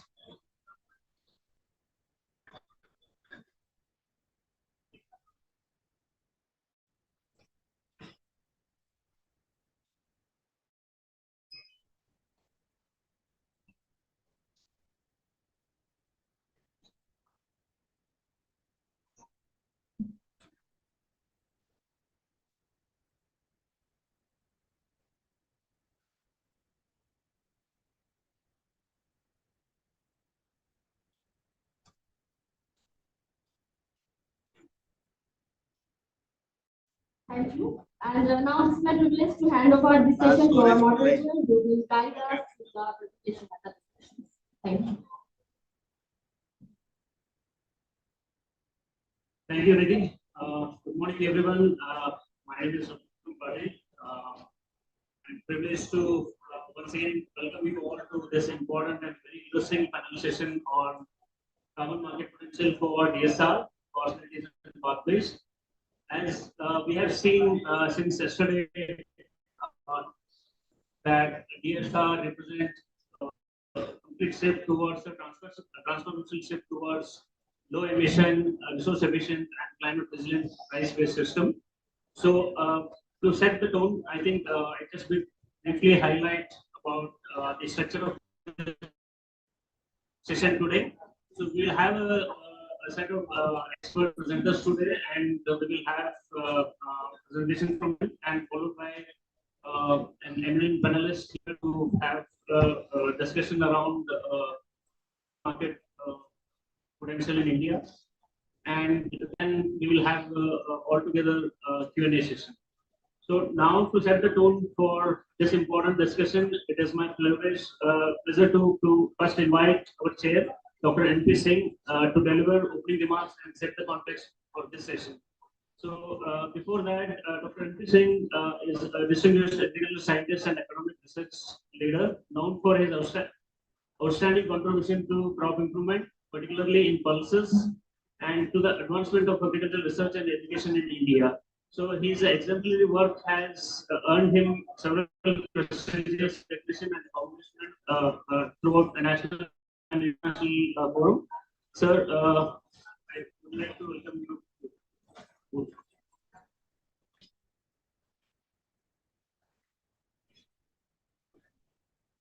A very good morning to all of you. Please on the dais and off the dais. I'm very happy that symposium, this conclave is held here in Varanasi city, And in this very important issue is going to be delivered here, we heard yesterday and today also. And I'm also more happy that there is a separate session on very less debated issues like, the carbon part, market potential for the direct feeder lines. As I want to do, uh, basically, I worked on pulses for my whole life, almost 45 years. And I was in education and I was primarily in the research. And I have a feeling that, when I was working on pulses, we always used to make our case, that why pulses should not be introduced in the area where rice is grown. Why not we go for diversification? And we used to make very strong case for ecosystem services. And always used to compare, rice wheat with the pulses in terms of energy and, this emissions of the greenhouse gases. But I'm very happy that today, we are going to discuss very important issues. And this particular session, as you said, it is dedicated to carbon market potential for direct feeder lines, opportunities and pathways. And I am very thankful to the AV management. They invited me in this particular conclave. Yesterday I was here for a couple of hours and today very interesting. And this provides the kind of opportunity, to bring the researchers, academicians, policy makers, and I also see, the stakeholders coming from the private sector, and also the farmers. Very important, the farmers. So, I will tell my moderator to tell something on Hindi also, so that we are able to reach those people. Friends, I feel that today's discussion is very timely and it is very necessary if you want to give advantage to SRI to be adopted. Because ultimately we have a commitment, to what we call net zero emission by 2070 and for climate change. So therefore, we have to start working right now on this particular issue. While the rice is a major staple crop, across the world and about 200 billion families, particularly small and marginal farmers are involved in this. And primarily more in what we call the Asia, 90%, around 90% in Asia. And for India, it is very important now. And I feel that in India, while yesterday we listened that 90%, 95%, 98% rice, which is grown in Cambodia, Vietnam, and many countries, they are direct seed. But here, the reality is totally different. I remember my childhood when most of the upland rice was grown, by broadcasting, direct seed. But once we created, facilities for irrigation, canal water, underground water, now all those disappear. Otherwise, from this side of the river, western, and if you go up to Lucknow, you don't see any transplanted like 50 years back. So that is the background, and I feel that this is a very important time that we should promote, DSR, and the stark reality of needing to achieve, food security on one side. Because still our population is growing, we need more and more food, particularly rice. We have a given, increasingly very hostile environment, frames, and that pose a lot of challenges. So that we need to address, on one side we have to increase, on another side we have to see, that rice production is sustainable and it is able to compete with other nations. Direct seeded rice offers a pathway forward for reducing the water, almost 20% water can be saved, and energy, more important energy, when you go for puddle transplanted rice, more and more energy is required. And at the same time, greenhouse gases, which are very important, you can avoid those kind of emissions. While challenges they remain, particularly, the UP government has taken a lot of steps, in this particular direction. For fostering, sustainable growth and rural entrepreneurship projects like UPAGEER and promoting circular economy and giving a solution such as CBG promotion by IOCL and biochar initiatives by Alcon and other to reduce the sector's carbon footprint. This is also a clear example that how the government of Uttar Pradesh has taken initiative and it is playing very critical role in supporting farmers developing management strategy and creating enabling environment, where the DSR can become a reality at a very large scale. Indian carbon market, as you all know, that is at very early stage. We need to focus on some critical questions that is being normally asked us how to do the instant trust in this recent marketplace to ensure credible MRV of carbon credit claims. Secondly, what enabling policies and institutional support mechanisms are needed to allow equitable information flow and transparent cost benefit models. And lastly, what specific role should be for the private sector, for the government, and international, partners to play to push it forward and scaling these modalities across the country, not only a particular part of the country, but across the country. We all know that government of India has taken many policy decisions, reform, and now we all know that we have a carbon credit trading scheme, what we call CCTS, and this has been launched by the government of India in 2013 on 11th May. Under this, this is driven by the Ministry of Power, and they one can get carbon credit, register the land and get a carbon credit. And if you go to the voluntary market, it costs about 230 to 250 rupees. And once there is a compliance market, this can go to 800 to 800. So in this context, and now I told that I do not take much time. I told we have a lot of many partners and the delegates who will involved in a panel discussion. So I welcome you all to this particular important session. I really welcome all of you and all the delegates who are present over here. Thank you very much.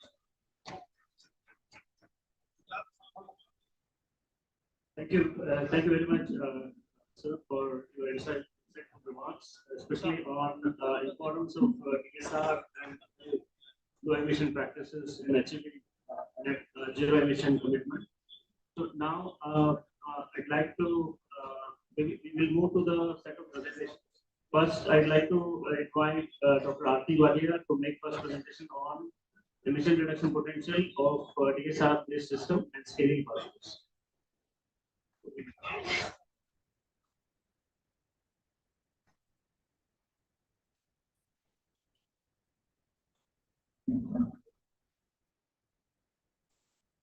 Good morning to all. So, we are discussing a very important topic on emission reduction potential of DSR, and now this is the world carbon market coming, so this is having immense scope. So my topic is emission reduction potential and the scaling part. So we all know that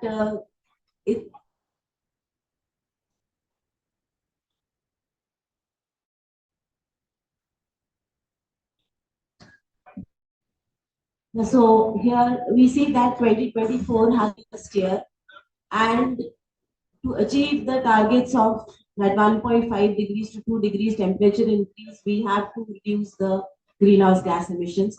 And rice is a major crop. As you all know, that rice systems are covering around 10% of the global area and contribute immensely to the greenhouse gas emissions. So methane is primarily from the transplanted patterned rice, but besides methane, we also have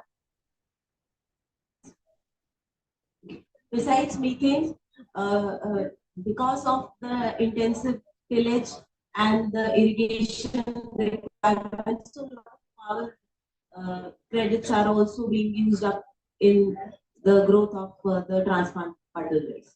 So now coming next to So we've been discussing. So once more discussing what is the we have discussed that labor saving is there, reduced water use is there with direct seeded rice, and so primarily reduced methane emission. So when we have reduced methane, so on the other side, the constraint we also have increased nitrous oxide because with direct seeding of rice, there is always alternate wetting and drying conditions prevailing in the field, which leads to more nitrogen utilization and more nitrous oxide emission. And we, since the morning, we've been talking about dry direct seeded rice, but we also have wet DSR, wherein the emission reduction potential is much lower than the dry DSR, but still reduction of emission does take place in that. So now the constraints that are there are the diversified wheat flora, the herbicide resistance, and the availability of machinery. So now for voluntary carbon market, the major target is that if we change a practice, then there should not be any yield penalty. It can be plus, it can be minus 5%, but should not be more. So to overcome that challenge, we need to have newer technologies. So coming next, so this is showing you what is the emission reduction potential of DSR. So dry direct seeded rice, we can have a methane reduction of around 45 to 90%. That is in Indian conditions. You can see world over, there are different estimates. So we have estimates from Indonesia, from China, from Japan, Korea, Philippines. And you can see the different percentages that have been talked about. And so not everywhere it's a dry direct seeded, but many places we have the wet direct seeded. So in wet direct seeded, the emission reduction potential is only around 20 to 30 to 40%, whereas in the dry direct seeded rice, we have a larger amount because there is very, very insignificant amount of methane that is being emitted. So we can get a methane reduction of up to even 90%, 95% with the DSR, dry DSR. So very, very important. And so overall, as you know, nitrous oxide has a much higher global warming potential. So it being 300 times more than that of the carbon dioxide, whereas our methane has a global warming potential of around 25 to 28. So when we do the overall trade-off for the whole of the methane and nitrous oxide, still there is a chance of reducing the global warming potential to up to 50% with the direct seeded rice. And besides that, it's been seen that if these are our own experiments that we have carried out at IRI, that if we manage the fields with precision nutrient as well as weed control, then we get optimum yields. We do not get a yield penalty, but the variety does play a major role here. And also what has been seen that we are talking about rice, the benefits of DSR, but then the benefits even translate to the subsequent crop. So the wheat that is followed by direct seeded rice does have better soil structure and timely harvesting can take place because timely planting can take place. And so up to 10% increase in the wheat yields have also been observed in our particular experiments. So here, this shows like we've been talking about the adoption rate of DSR in Asia. So other countries, we have a larger adoption rate, but in India, you can see it is less than even 4% of the 47 million hectare of rice area that we have in India. So we currently have 47 million hectare. Lots is there under irrigated, but we have large area under rainfed rice. And on the right side, you can see this is we have done the emission reduction potential for the different states. So this is based on the state agricultural infrastructure, the climate, the soil, the water availability, and the farming practices. So across the states, you can see where we have a greater emission reduction potential. So here you see Punjab has the highest emission reduction potential. Now this takes into account how much is the irrigated area, how much is the rainfed area in the state currently, because the areas which are lowland and rainfed, we will not be able to do the dry direct seeding there. So it is based on this calculation has been based on the taking into account the whole agricultural infrastructure, rice infrastructure of the state. And you can see that from 28% to 65% is the emission reduction potential across the different rice growing states in India. Now, so we need to have, we know the benefits of DSR. So going for the scaling of DSR, like I said, even for the voluntary carbon market that we have, so we have to have good yields. So there we have very few resilient varieties, which can do well in the direct seeded conditions. And we have the weed and the pest problem. These are the constraints. We have limited access to the machinery, and the farmers, since they are having like in the northern IGP region, there is plenty of water available. So that awareness among the farmers to go in for direct seeding of rice, even though many experiments, many universities are involved, still at a larger level, the awareness is low. That is why the implementation of DSR is also low. So now, very important that we have at par yields. Then only the carbon market is going to be generating some carbon credits. So varieties play a major role. So we need to have varieties with, which are short duration or hybrid, which are tolerant to less water and non-puddle conditions, which are suitable for early vigor and weed competitiveness. So here you can see, and there is nematode, because when you don't have flooded conditions, there is a lot of nematode infestation. So all these are the problems, and so varieties have to be bred for these particular conditions.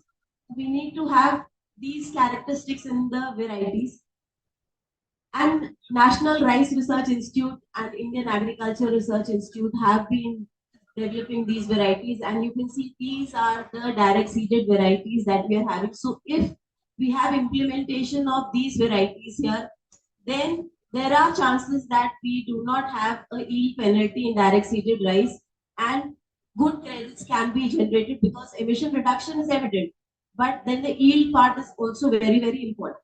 So you can see here for the upland DSR, for the medium-land DSR, for the lowland DSR, which is primarily rain-fed, so it may be drought-prone, it may be flood-prone. So these varieties are there, and also there are varieties developed by IRI, as you can see, BRRA Dhan and IRI, some varieties developed by IRI across the different states, which have been doing well. So it's very important that the farmer chooses the variety very well if we have to scale up the DSR.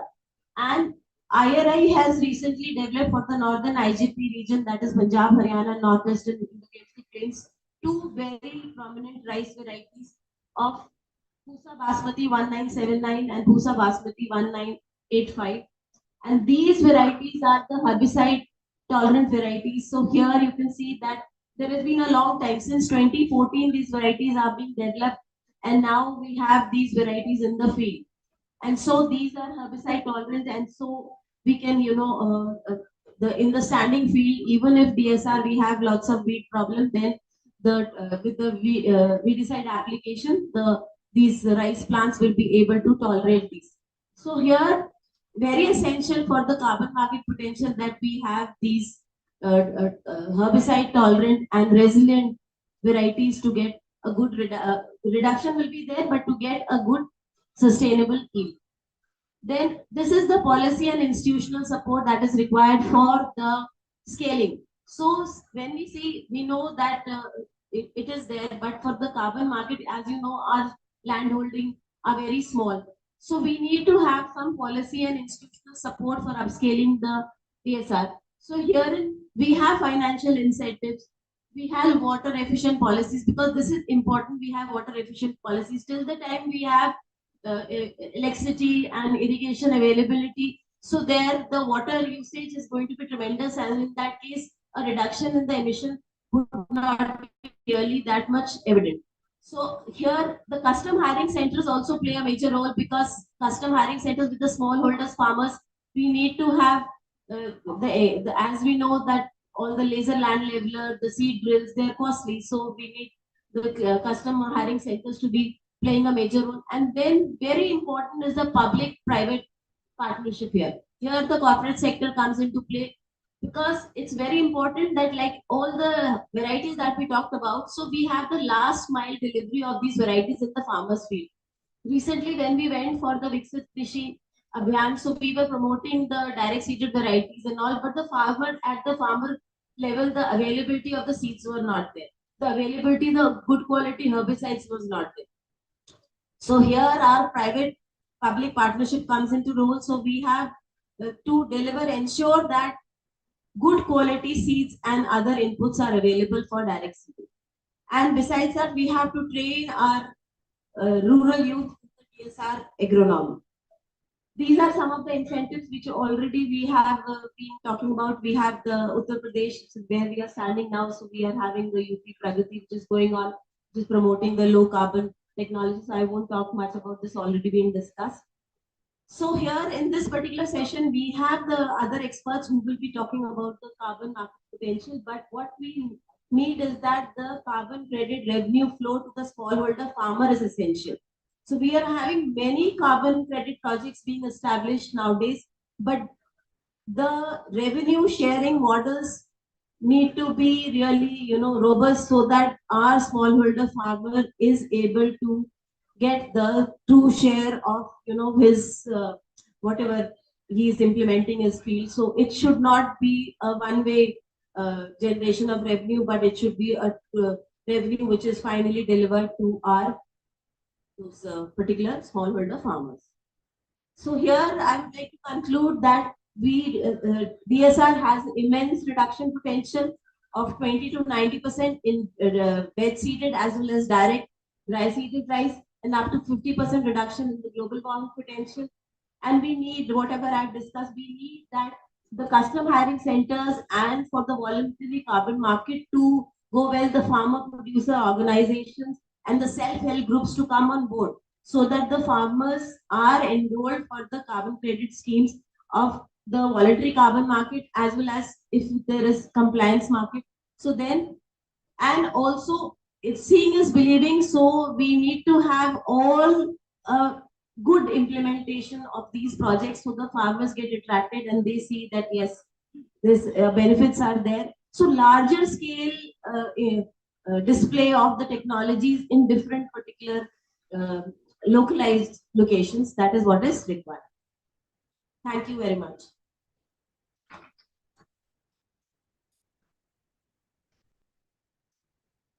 Thank you, Dr. Arti, for your excellent presentation, especially focusing on science-based evidence on GHG emission reduction potential of DSR and other potential interventions in the system. So specifically focus on the role of varieties, new varieties in scaling the DSR. So Dr. Arti is a scientist at Indian Agriculture Research. She is an eminent researcher, mainly focusing on mitigation strategies and scientific evidence generation on DSR, AWT, and other interventions. Thank you, ma'am. And now I'd like to invite Dr. Sandeep Gangil to deliver a presentation on emission reduction through crop residue management. Dr. Gangil is a head of Agricultural Energy and Power Division at the Central Institute of Agricultural Engineering, Bhopal. He has a vast experience of 32 years in R&D and R&D in agricultural engineering, renewable energy, and nanotechnology. Over to you, sir.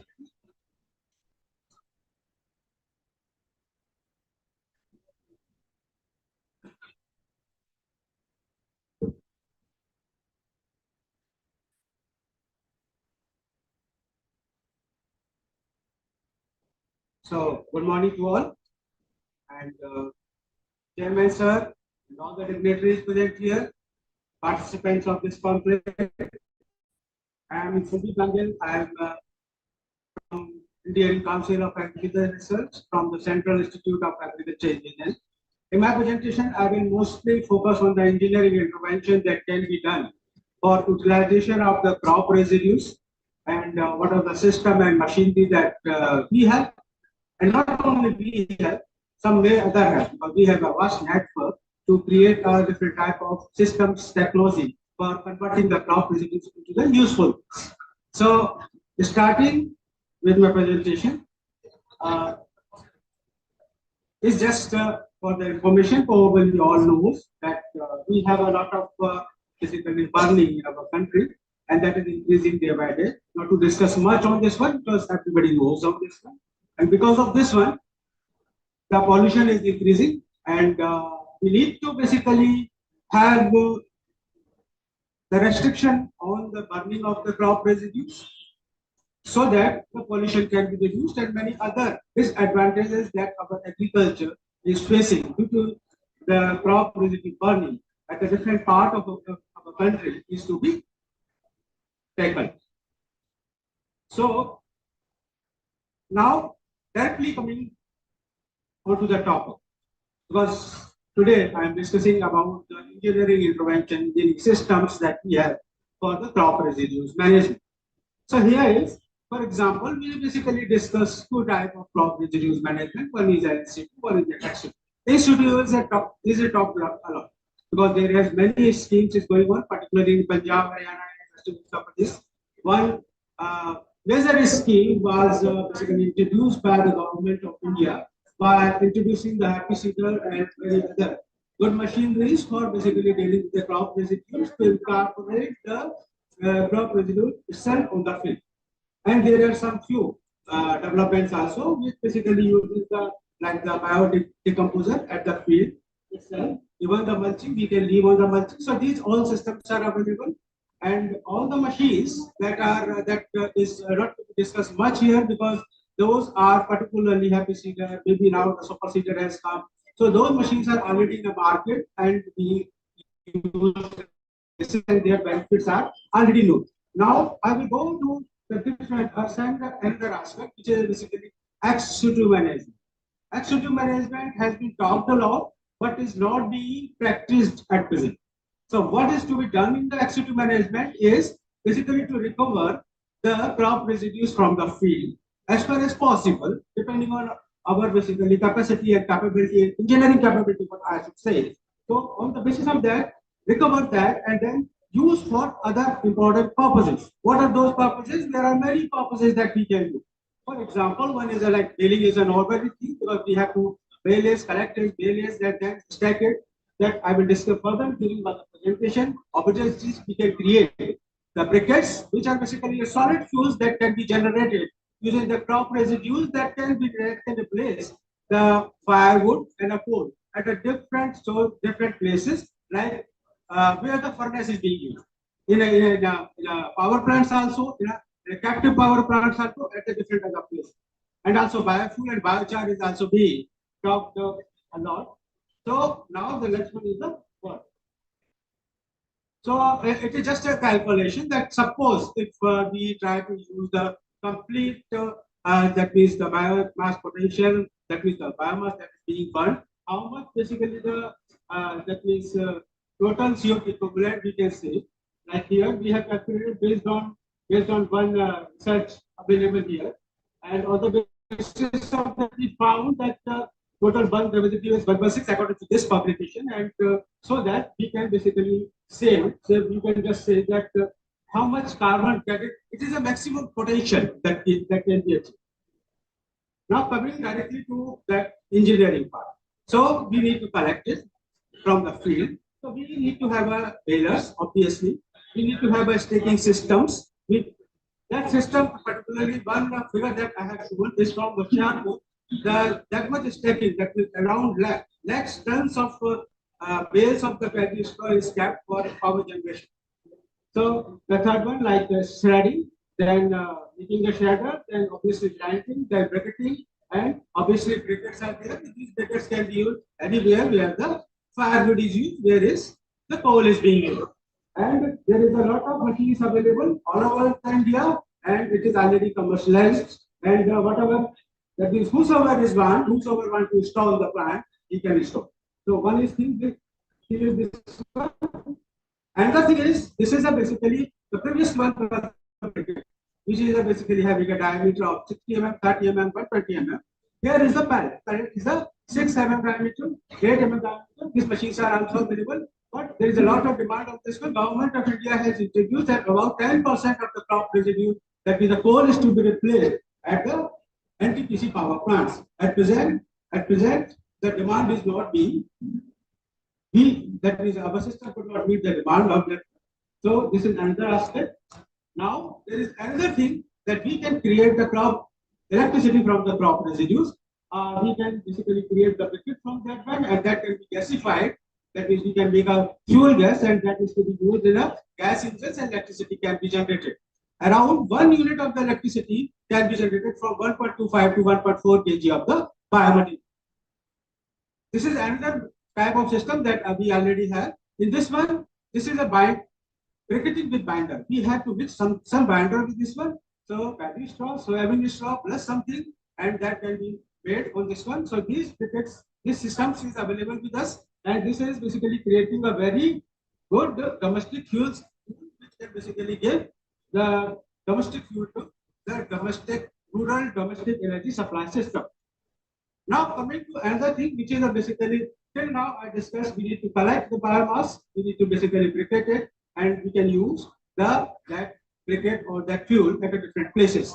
Now there is another aspect which is called the making the char. Making the biochar nowadays being talked a lot. Char can be used for soil amendment or the carbon sequestration as a fuel also, and also for after activating it can be used as an adsorbent or a cleaning of the water, cleaning of the air. So the char is a very important factor, and that can be generated using the pyrolysis process, which is the process in which the biomaterial is heated in absence of oxygen. So in that one, there are a lot of systems available all over the India. We have developed also several things. One is the lowest, that is the lowest cost, and the most simplest technology that is shown here is basically the drum type charring kiln. And in this type, the material is to be put in, it is ignited, and again the material is put in. After that, after filling, it is closed, and then it is left. So after I think 4 or 5 hours, 100 kg of the biomaterial is converted to around 40 kg of the biomaterial. So similarly, this is another kind of system in which we have one system which is the CI mobile auto thermal unit. This is already we have developed, and we have also commercialized it by giving to the food industry. Similarly, this is the system because biochar, the quality of the biochar is a different quality of biochar is a different operating procedure. That means at different temperature, what we are generating the biochar, the quality of the biochar is different. It's not the only every black thing is a biochar. So this is to basically generate the biochar at a different temperature for a different timings at a different environment. So this is another system that we have. This is another system which is a basically continuous biochar system. It is from CI Bhopal. We have already licensed to one industry, but this type of systems are already available at different places of India by the different centers of AICRP or energy and agriculture and agro-based industry, and also from the crop consortium research project on energy from agriculture. So at least this type of 8 type of systems are available all over India at different places. This is a torrefaction system in which the biomaterial is heated at a lower temperature so that some moisture is removed and some matter volatile is removed. And this is to keep the biomaterial for a longer duration and also to make it is basically making from the crop residue the white coal. So it is a torrefaction. Now this is a gasification. Gasification is a many type. Gasification is to create basically the fuel gas from the crop residue by giving the partial oxidation to the biomass. And this is the one system that we have. There are many types of systems available at the different parts of the country. Now coming to the institute management, this is already is being taken, that has been introduced at different places. And in this one, just I want to mention the last thing that by using this one, it saves a lot of fuel. And according to this one, that if we use the complete, that means the total, basically, that means the area on a rice, then we can basically have a load saving of about total carbon credit of 1.1 million. This is the last slide that I want to discuss here. That suppose if we use around 40 to 60% of crop residue taken from the that is surplus crop residue that is being burned from that, and then we use that properly, that is basically giving a high level of advantage to us, and which is just like you can just see, you can save around 37 million ton of CO2 per year, and which is around the plantation of about 250 million trees. So basically, energy and environment is very closely related. And if we want to reduce this GWP, we need to basically focus on the different kinds of the crop residue management technology, and especially the exotic management technology also. So this was the brief that I want to place for consideration. Thank you.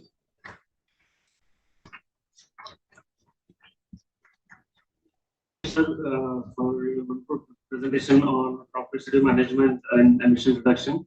So as we see, DSR has a huge potential in terms of emission reduction, but also in terms of credible, economically feasible carbon credit generation. We need to see the holistic approaches, not only one technology. We need to have an integrated system. So thank you, sir, for listening. Now I'd like to invite Dr. Umang Agarwal to make presentation on domestic carbon market policy and carbon credit project experiences in India. Dr. Agarwal is the head of carbon and grow Mandi at Grow Indigo Private Limited. He's leading efforts in regenerative agriculture, carbon markets, and farmer empowerment in India. So over to you, Dr. Umang.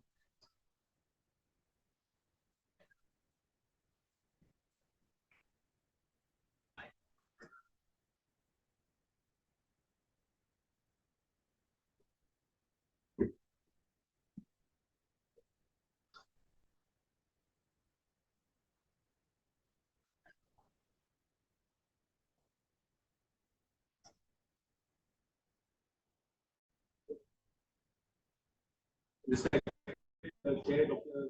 Hussain, moderator Dr. Vikram Patil, guests on the stage, off the stage.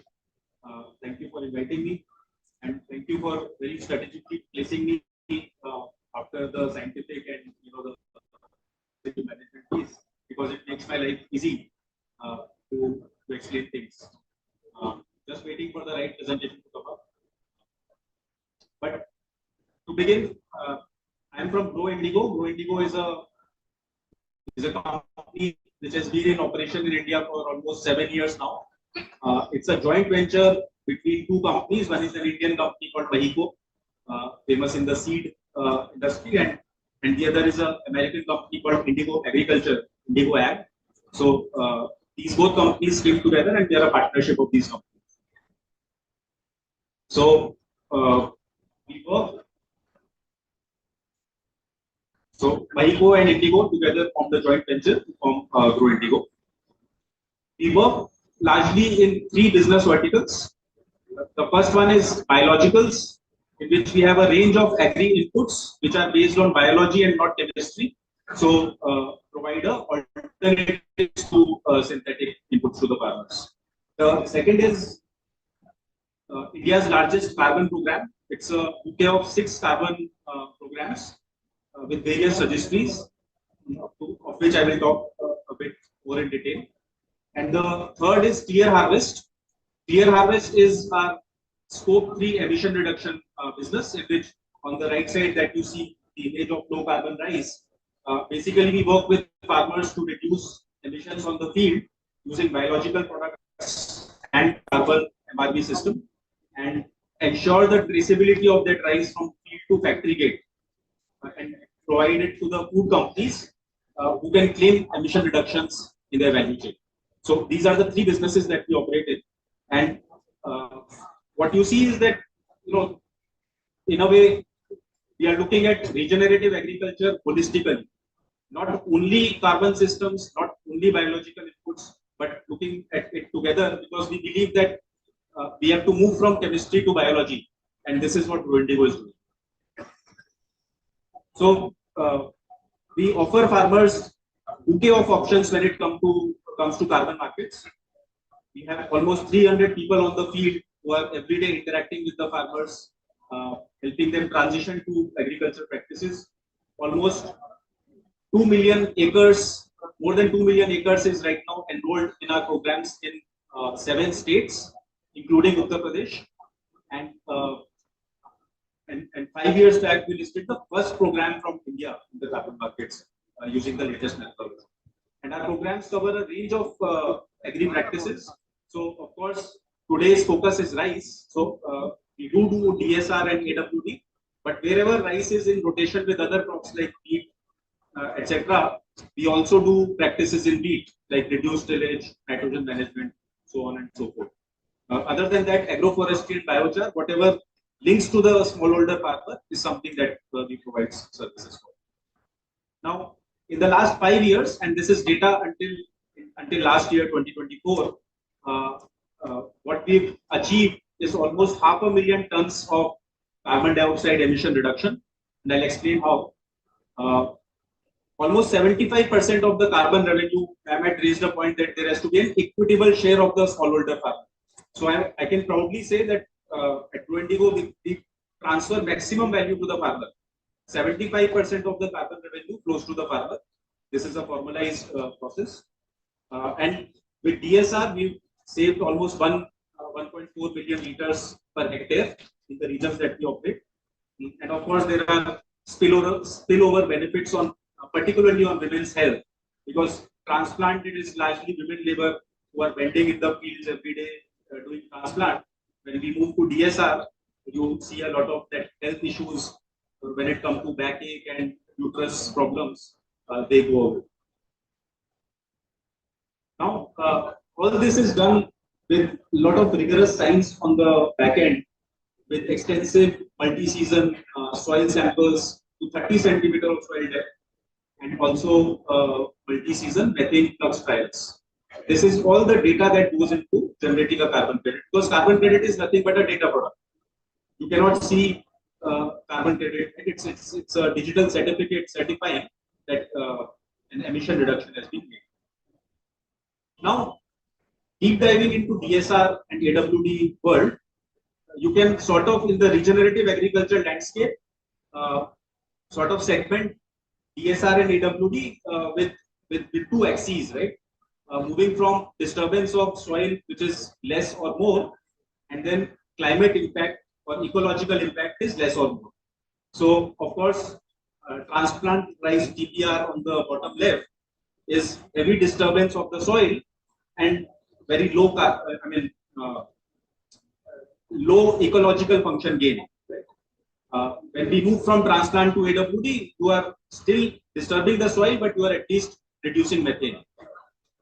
And then you move to the top right with DSR, you are not disturbing the soil, so that is good for soil carbon structure, soil carbon buildup, and also you have a very good climate impact with reduction in methane and reduction in water usage.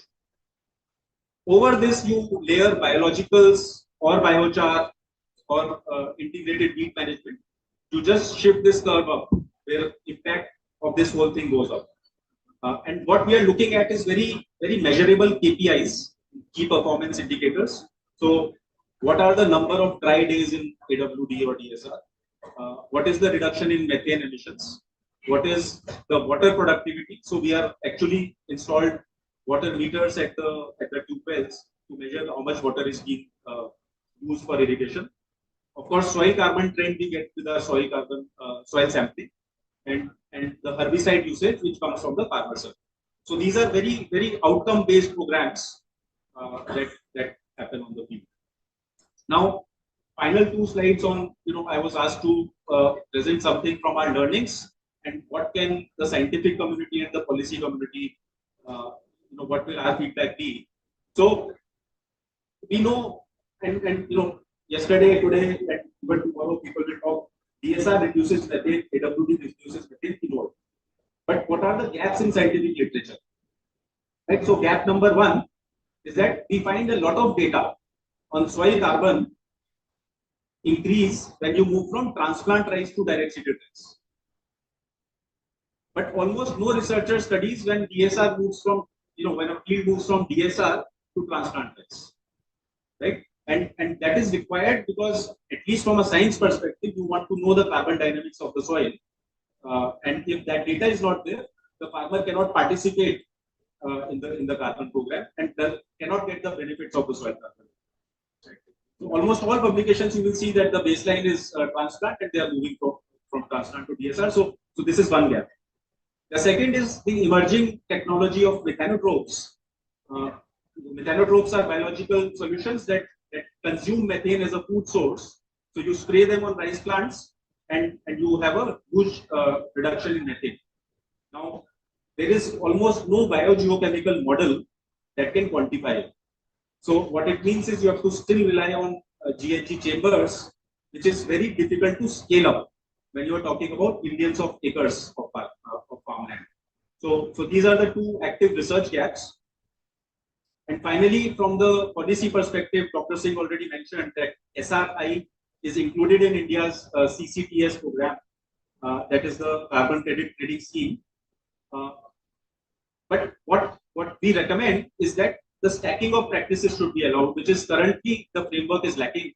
So by region practices, we mean that reduced tillage, ESR, AWD, all these practices, reduced nitrogen fertilizer usage, all these practices. So the more good practices the farmer does, the more benefit they should be able to capture.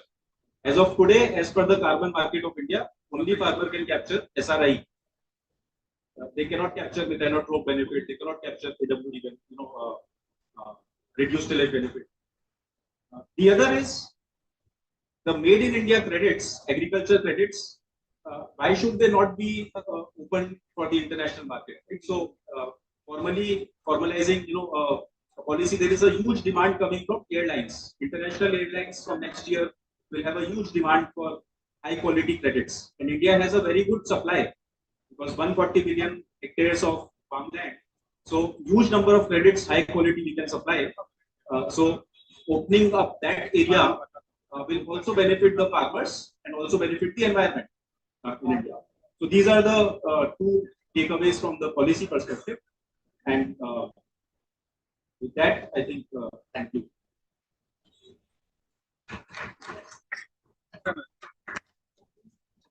Thank you, Dr. Agarwal, for presenting or sharing your insights on our experiences about carbon credit markets in India, and also highlighting some gaps with respect to the scientific towards the scientific community in terms of methanotropes, generating more evidences on the reduction potential. Thank you. Now I'd like to invite Mr. Neeraj Mohanty to present on methodology for generating credits through DSR-based system and MRV. So Mr. Mohanty is the Managing Director and CEO of Core Carbon Nets, and he's a leading global team in climate change, sustainable advisory, and asset management. Thank you.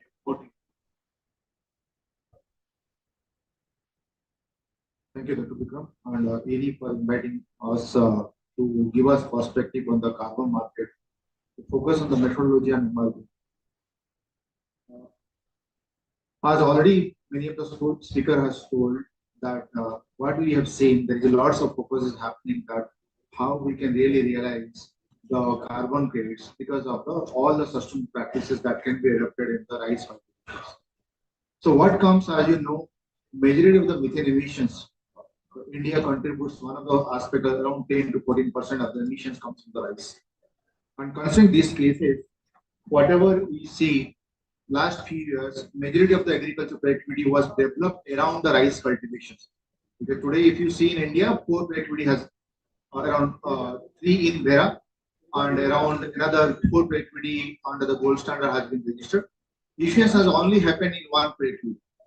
So last few years we have seen, last at least 4 years we remember great amount of activity has happened, but realization has not happened. And one of the critical challenges was there that the criticism against the methodology and approach that has followed earlier approach under the clean development mechanism. And we have seen a lacuna or dead period for the carbon market focusing on the agriculture sector during the year 2023 and 2024. But then we have seen end of the 2024 and then 2025, again lots of activity has happened. Today number of activity under the rice cultivation has come up. The new methodology has already been adopted. The new methodology has been adopted by the gold standard, including the BERA. Even in India, under the Bharat methodology, under the domestic carbon market, recently the consultation is on progressing on the rice specific breakthrough. So what we see basically during the last few years, that overall the focus is the quality concerns, and then the approach what we can do. And believe me, in all kind of agriculture sector, the uncertainty level is very less in the rice cultivation. Other productivity have its own challenges, of course, living up at the agroforestry. but you can take up the regenerative agriculture, you can take up other productivity of various nature. Rice is a very clear approach, but only one of the focus is that how do you bring the more accountability to the system and bring in the integrity into the whole framework. So today, under the rice cultivations, what is qualified is mostly the early drainage, delayed flooding, and alternate wetting and drying and DSR. Majority of the productivity in India, if you can see, almost in the under the AWT, almost 0.5 million hectares has been covered by various efforts. Under the carbon market, but majority of the productivity under DSR is what is happening. Either it's happening because of the one of the issues is labor, the other issue is not CSR. The money from the CSR infusion or government support, it is happening. So in the carbon market, as you know, there is a critical component additionality. So we should not assume that on its own, anybody who take up the DSR activity will automatically qualify for the carbon credits unless we don't prove the additionality. So when we pass through a very careful pathway, we should be very carefully structured the activity so that it should not look like we are just preparing the paper for availing the carbon credits, which is already being supported by other initiatives. So what will happen last few months? We have seen also in the month of February, Vera has released the methodology. Last year, Gold Standard has also revised the methodology, and then today the old methodology under CDM arena is no more active. Of course, it is active as per the CDM regulation, but Vera and Gold Standard has not considered it. So what we have seen, lots of progress happening necessary to bring in the number of other issues under the carbon market. One of the component is that methanotrophs, then short duration rice cultivation, avoided biomass burning, reduction in the fossil fuel usage, improved nitrogen management.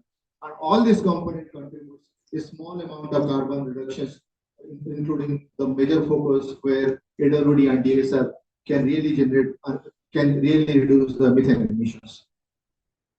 So when you see the transition from the CDM to the newer baseline settings under the new methodology, majority of the focus is that to look into the how much, because of methane reduction, there also is potentials that increase nitrous oxide emission is there. We must need to look into that aspect.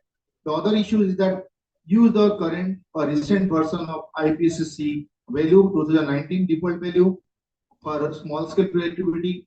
The other aspect is that also project specific measurement, including the methane chamber. This improvement has happened and it has really created a high level of integrity in the marketplace. So overall, in methodology, if you can see Vera methodology of BM51, it is active. Currently, the largest demand is there for the BM51, but unfortunately, not a single productivity apart from one productivity in Vietnam. Other productivity has not listed. But this year, we can see lots of activity will happen under BM51. We also see gold standard methodology. We have seen some amount of active participation under the US market, but the US market is altogether different because its land holdings is larger.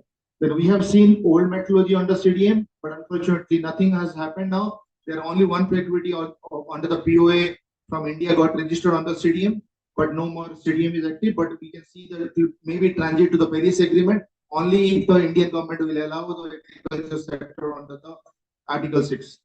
And then we see also lots of activities happening mostly in the Southeast Asia under the JCM methodology, which is also approved.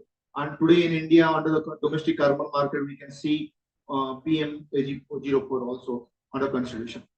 So what do you see on the carbon market methodology? The whole focus is that budget boundary over focusing on the CO2 and 2 on methane. The overall focus on IPCC default value, then also monitoring of the baseline scenario and monitoring of the organic amendment, fossil fuel uses, fertilizer application, and then we now need to define that age.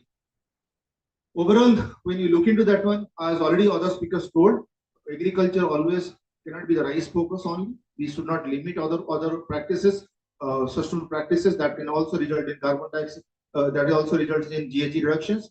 So there is a focus is that there is a potential also to look into that one, developing the similar productivity on the region agriculture.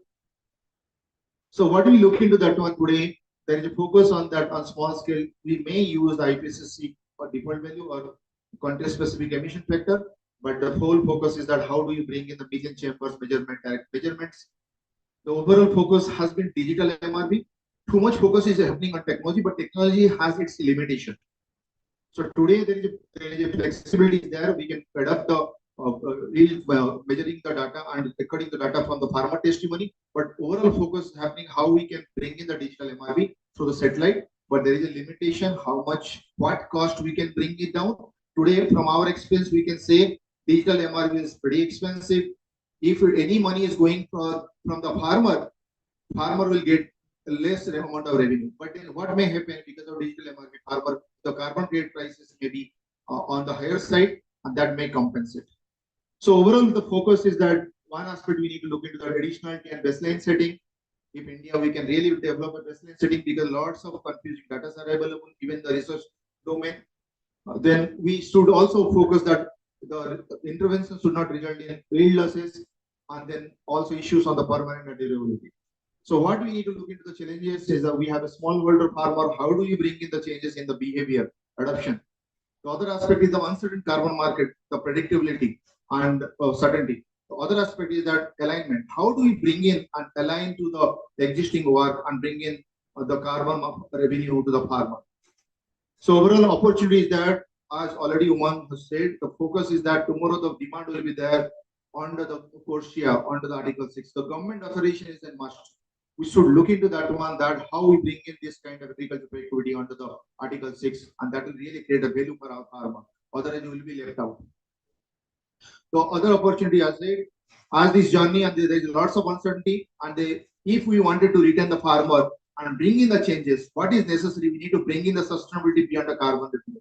So that sustainability can come in if we can bring in a low carbon rice to the market. SRP has already launched a platform, but SRP has its own challenges. Adoption of that SRP without the market assurance is very difficult. But domestically also we can see that a greater amount of prices can be available if we introduce the right framework under the low carbon rice and create a awareness among it. We, as a core Carbonex, has launched better rice. It is already available in the market. We are trying to bring in our rice to the market where the emission from the rice per kg is less. And overall, the focus core Carbonex is working currently with almost more than 1 lakh farmer under the particular end of focusing on the rice, and our core focus is AWD. DSR is a very small interventions, but we have been working currently. We have almost covering around 6 states, focusing on the rice, and then our overall intervention is that AWD. And then today, when we go to the pathway of the future carbon market, what we see, there is a potential of bringing together the community, the farmer, FPOs, and the private sector and research institutions, and bring in a high integrity carbon market on the particular focusing on the rice cultivation. Thank you. Thank you all.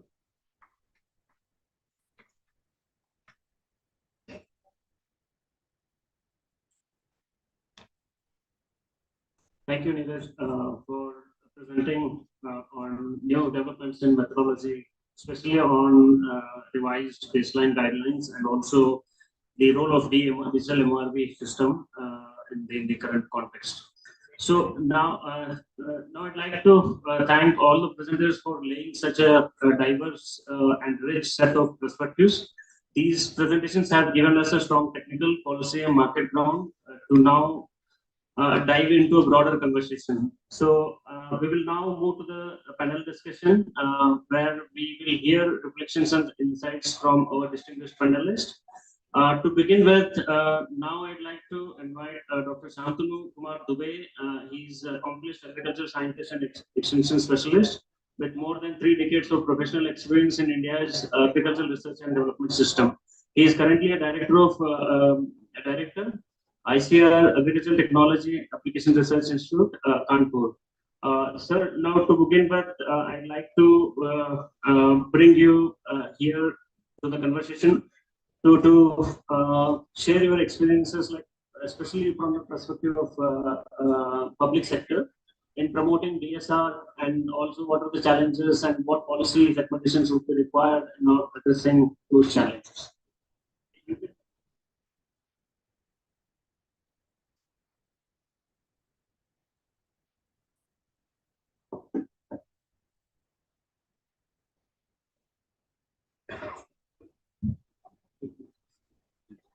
Thank you. Thank you, Dr. Patil.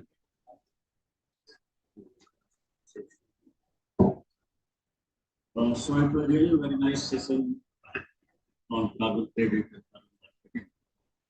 And we have seen that best in terms of the research backup. I mean, from technology support, both from the IRI and CIA, we got the understanding of what kind of technology support we have for this PSR related things, so that carbon credit and carbon marketing could be tapped. And at the same time, the methodology for generating the credit and the policy support in terms of the marketing of those credit generated by the farmer. So these two are very interesting continuum. But what is most important that between these two continuum, where the farmers are standing. So in this between these two continuum, how the farmers are standing, how they are behaving, that is important to understand. So I will share few of the my slides so that we can have understanding of what farmers of the selected district of Uttar Pradesh they are doing with respect to DSR, rather the DSR based system, I mean the complete system, not only rice, so rather followed by wheat also. So those systems I will be talking, I will be sharing for you.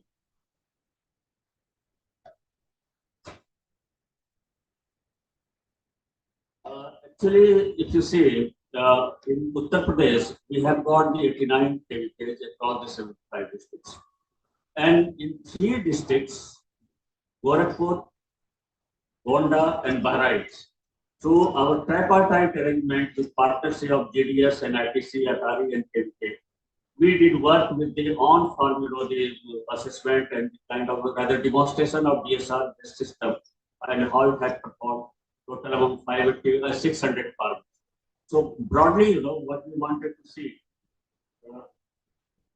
Basically, when we, are interested for understanding the production system, we need to move beyond just the production in the economics. And once it is DSR and those things, we need to think in terms of the transdisciplinary. And transdisciplinary in terms of, the ecology and environment, combining those things together. And therefore, the things like carbon and greenhouse gas emission, GHG emission, that comes in picture. All these terms and all we are aware of the DSR and PPR and our conventional grid and zero tillage system. What we did in our thing, that water footprint we captured, and how we capture the water footprint, both for the blue water and the green water. But our concern here was for the blue water because that is more important. And likewise, accordingly, we did the total water footprint we captured, and the GHG, the COT equivalent parameter. Because some of our presentation they talk in terms of the very structured kind of system in which the on-farm quantification of CO2 product could be done. But what we did, how farmers are following DSR and GHG, utilizing certain convergence factors which are available in the literature. We captured those GHG emissions because that is more practical in our orientation. As at the farmers level, it will make it more, the instrument intensive, probably it will be very capital intensive also, and it will not be very practical also. So if it is possible that considering those, convergent factors, and if you can quantify the carbon and the water footprint accordingly, that will be more pragmatic approach. And accordingly, many of the things, carbon input, carbon output, carbon sustainability, and all those carbon efficiency based on the certain factors we did the analysis.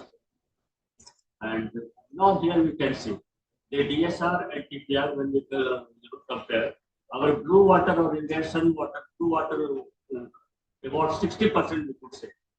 60% saving through DSR and total water in DSR around 23% as compared to TPR. So that is very interesting issue. And total water saving from 582 that cover that approximately about 1 lakh meter cube. So we can assess that this much of additional water saving can bring additional about 900 hectare area under DSR.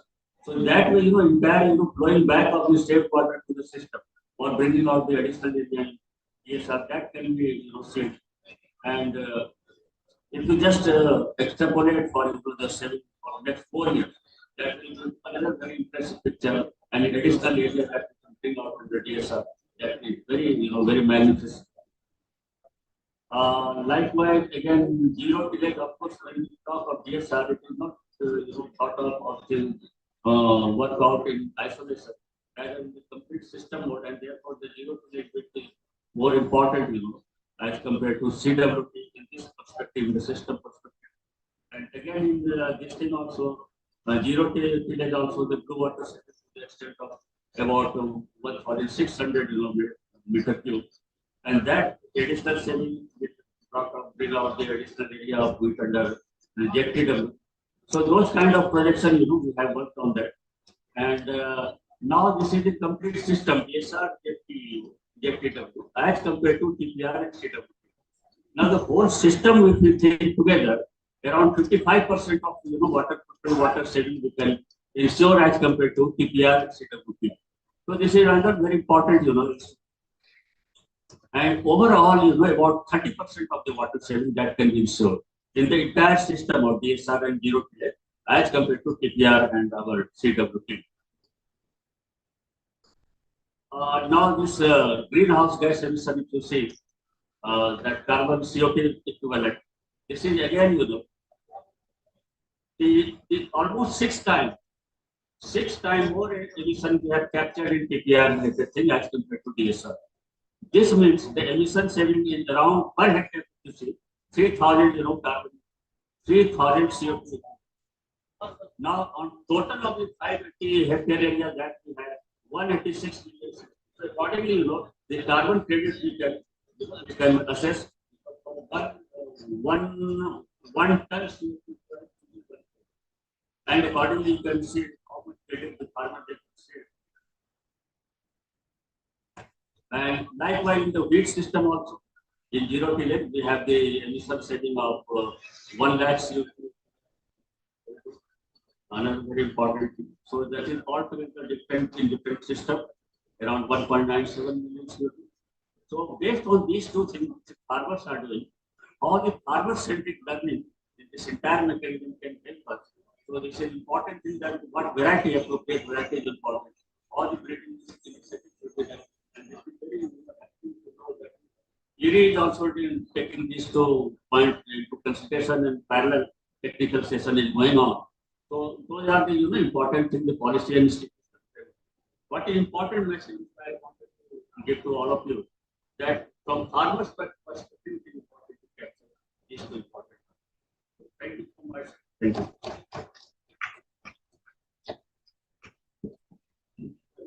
Thank you, Dr. Vijay, for your insights. Specifically, I think you highlighted the importance of interdisciplinary or multi-stakeholder aspects.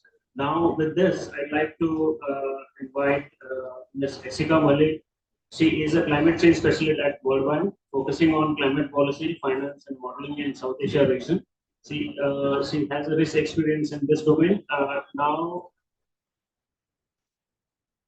Yeah, Jessica, with this discussion, as Dr. Dubey had indicated, the importance of multi-stakeholders.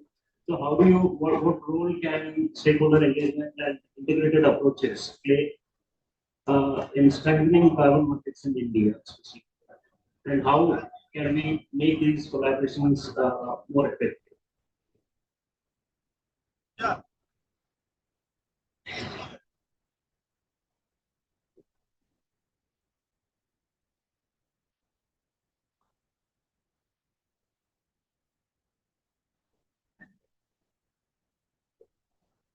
Hello.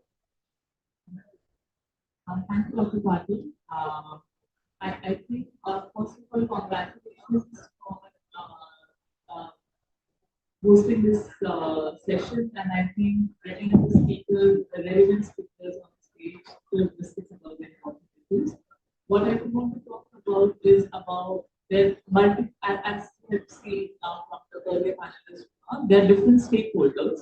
So how do we bring them together so that we can actually leverage carbon markets for DSR related activities?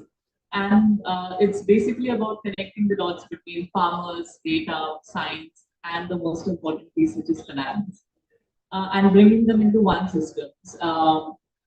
There were great presentations which highlighted not just the mitigation potential, but also the adaptation benefits of it, which is in terms of water savings, in terms of better soil health, and other social aspects of it. Now, to sort of translate these benefits into more measurable climate, sort of carbon finance units or carbon credits, you need to bring in different stakeholders together. And that is something that we're trying to do under the UP Agri's project with the government of Uttar Pradesh and establishing a Center for Climate Resilient Agricultural Systems. First and foremost stakeholder in this is the farmer himself and FPOs, because they are the one that will be implementing the DSR activities and are responsible for data collection and data generation actually to be there. Then the farmer support groups or extension services help in validating that, and also providing capacity building on the interventions that are there. Research institutions, whether it's the local research institutions or international research institutions, help you bring in the science behind it, validate, have emission factors that are localized, build biogeochemical models, and MRD sciences. Then one important sort of stakeholder in this is also the private sector. And that not only brings in the finance part of it or helps you get the market running, but is also an important player in terms of bringing in digital solutions and also taking this to much more scale as anticipated. We've seen the potential that can be generated through CSR activities. Then comes your government and government institutions. I think the governance part is also extremely important because we have, as Dr. Singh highlighted, we have national commitments on climate change. So how does it sort of translates to that, whatever activities that we're doing? And also linking it to the international carbon markets, whether it's the Particle 6 for CR that is also being indicated here. And then development partners, they bring in not just the technical assistance, the financial assistance, but also the global knowledge that is out there, the experiences from different countries, what is work, what is not work, and help them customize to the current context or localized interventions. Now, all of this needs to come together at a platform level to be able to leverage so that the maximum benefit would go to the farmers. There is transparency throughout different systems, because one of the challenges that we've been seeing in carbon markets in general is the lack of trust, and high integrity carbon markets basically bring in that trust aspect through transparency and governance systems. So I think that is much needed in scaling up the DSR activities and leveraging the carbon markets to its full potential. On the second question, in terms of infrastructure, I think it is extremely important, because right now what do we have is small carbon projects which as was highlighted, use different methodologies, different MRD systems. So there needs to be a standardization, and there needs to be infrastructure that the small farm holders can leverage, specifically because MRD costs are high.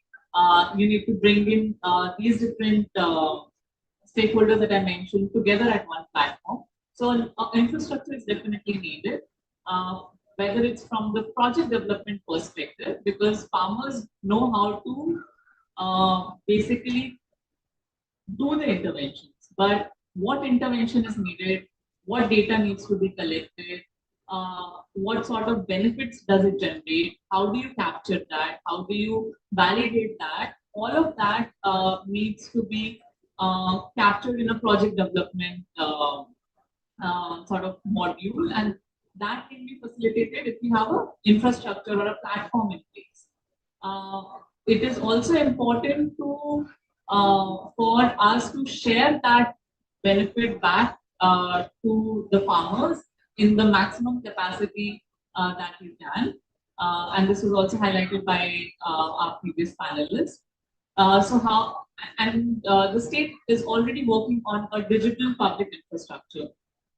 This digital public infrastructure can be leveraged to actually bring in more transparency. And before this session, we were discussing how can the agri stack the government of Uttar Pradesh is developing, how can that be leveraged in digital MRV so that there is no double accounting, there is more transparency. How can different benefits that we've seen through different presentations be captured so that there is higher value being sort of given to the carbon credit generated from DSR activities. And at the end, using the digital payment systems that our country has to give it back to the farmers in more revenue terms. So at the end, I would just want to say that the carbon markets that we are planning or leveraging for the DSR activities needs to be science-based, it needs to be transparent, and it has to be farmer-centric, because ultimately we're all doing this for increasing farmer income. So let us not forget the objective of why we're here. So that's where I would want to.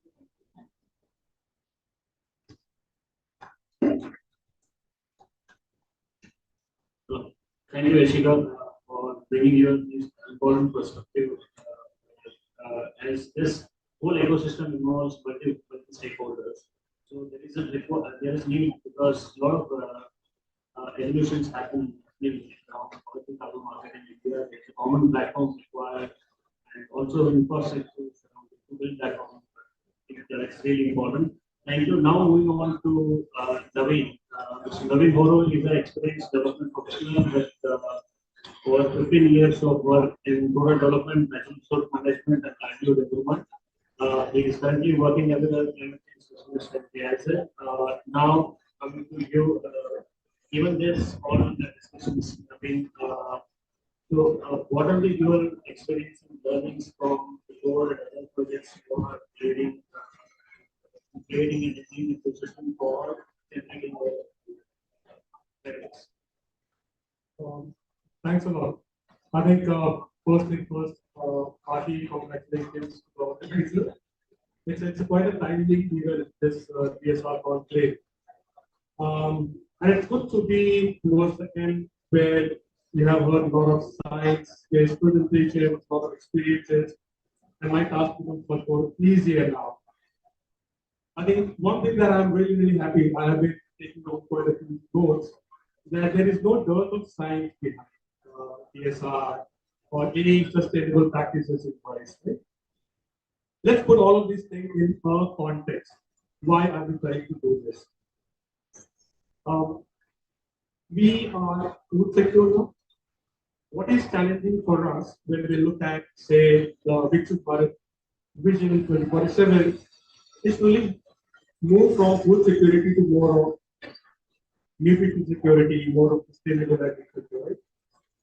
And I think that is the context where we have to place this entire discussion around. Now, when we look at our farmers, 60% of the farmers, more than that, are right? Now, if we try to bring or load this burden of climate mitigation benefits of the carbon on the farmers, that will be fair on it. So I think the first focus then should be how do we help farmers become more resilient to the climate change? How can we help them improve their incomes? And mitigation benefits could only be proven. That's the context. Now, coming to what it needs at the policy landscape levels. What we have heard is we cannot really go by a purely science. Like in the morning, I think I was hearing Dr. Mahesh. He talked about DSR integrated with conservation agriculture, regenerative agriculture. And that is something also Umang highlighted in his presentation, right? So we cannot go by a pure technology orientation, but we look at what are the ways we can integrate the technology. Second level of integration also is needed in terms of integration of expertise. Long gone are the days where I sit in my desk and expert rice, I expert in livestock, I expert in bioresources management. I think all of these expertise need to be integrated to benefit. The third level of integration also needs is the term of integration of finances. There are public programs that should be leveraged. There are private sector investments that can be leveraged. There are even sort of climate finance and public finance. So when you talk of this entire integration, finance, resources, expertise, all need to be integrated with the scale of what we are doing. I'll just leave four things as a summary thought for everyone. And these four things are four key, basically. We have talked about a lot of. One is in terms of if you really want to scale ESR or any sustainable practices, right? The first key would be make sure that the technologies are contextual and efficient. Second key would be in terms of transparency, which Jessica was talking about. Transparency from the carbon market side, transparency from the science side, transparency to the farmers. What is coming into the farmers, what benefits they will get. Just be transparent. The third key is in terms of traceability. The markets will only give a premium or a better price, a better market of so-called low carbon rights if there is traceability. If the market knows that in this next farm, these kind of variables are good, and hence it is a low. The last key I leave behind is that of variance. Not only to the farmers, but to the entire ecosystem there. So we're talking about the values of a private sector partner, values of science, values of farmers. All these three value systems have to be coexistent. So they have to be made on the table.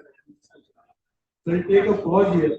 But I think policy space-wise, we are right there with the Viksit Bharat vision, with a lot of these natural farming mission happening, CCPS is launched, the framework for policy carbon market is there. So there are a lot of strategic policy we need to get.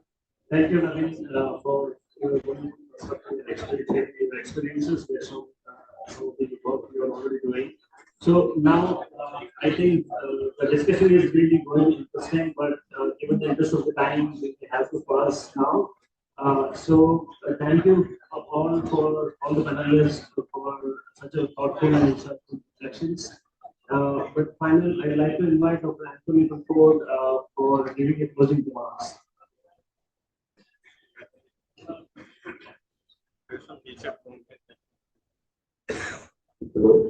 Okay. Yeah, thank you. Thank you all. Yeah, I have the pleasure of providing some brief closing remarks. Let me begin by recognizing distinguished chair, Dr. A.P. Singh, sir. Thank you for being here, as well as our highly esteemed speakers and panelists on the dais, as well as our friends and guests off the dais. So I think as we kind of conclude this session, just if you could allow me to kind of reflect on a few key takeaways that are emerged from these discussions today. Because I think, like Naveen, I was furiously scribbling all of the notes from some of the discussions that we're having here. So maybe I can reflect a little bit on those notes. So really, I think the first presentation by Dr. Arti really framed the context of DSR, not only in terms of its potential as an emissions reduction practice, but also how we can think about scaling this practice to farmers across India, really emphasizing that we need the strong links between research and taking it to the field through extension services, getting those DSR fit varieties to the field, making sure that we can handle some of the emerging root issues with herbicide tolerant rice and improved chemistry for taking care of that increased weed pressure that we might see in DSR. It's highly critical. And I think that Arti framed those challenges, but also the advantages very well. We moved on, I think, by hearing from Dr. Umang, who really helped us understand and ground some of this kind of DSR conversation and India's domestic policy experiences. and underlining and farmer benefit sharing are a critical piece of this. Dr. Sandeep brought to our attention how crop residue management can play a role in reducing emissions and turning what would normally be a waste, this crop residue, into an opportunity through biochar production and other kind of products that will obviously have improved impacts on our soil health. It's a bioenergy opportunity as well as a potential rural enterprising kind of opportunity as well. Mr. Narosh, he'll walk us through some of the carbon credit methodologies that we're going to see, especially highlighting this BM 0051. We expect to get a lot of projects registered through that methodology this year. Moving on to the other part of the program, we heard from Dr. Doogie. He reminded us that the farmer perception and trust in adopting this DSR practice is critical. He highlighted some of the water savings kind of takeaways from DSR compared to puddle transplanted rice. Maybe we can begin to use that in our dialogue with farmers who want to adopt DSR. Ms. Yashika, she really emphasized that coordination is key, and I think this convergence platform is going to be necessary because this is a huge ecosystem that we've been seeing, right? Multiple stakeholders, and so we have to have the right platform to bring all these stakeholders together to make this DSR work as a financial mechanism as well as kind of improved technology for farmers.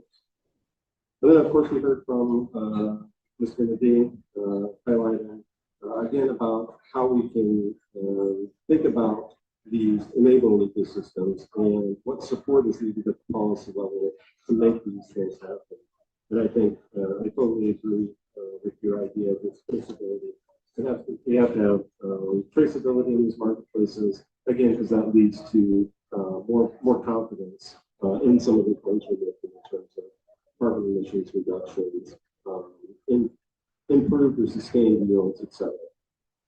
So I think reflecting on this kind of session as a whole, I think if we bring all of these things together, again, kind of thinking convergently here, some messages that stand out to me, the DSR and residue management can offer real, quantifiable climate and resource use benefits. Carbon markets can unlock some opportunities, but only if they're credible, transparent, we have traceable mechanisms in place, and of course, they're farmer focused. And then finally, with this transformation, we need collective action, this convergence of government, research, the private sector, development partners, and farmers all working together. So this challenge is not about if these solutions that we're talking about here work. We have plenty of evidence around DSR as a technology, as a package, that we know will lead to these emissions reductions as the speakers have been. The real task is really to scale these practices across India responsibly, equitably, and fast enough to meet both national goals and farmer aspirations. So on behalf of the organization, thanks to all our speakers, the panelists, the insights, and the rich discussion today. So I really am hoping that today's discussion has given us not just the knowledge, but a clear sense of direction.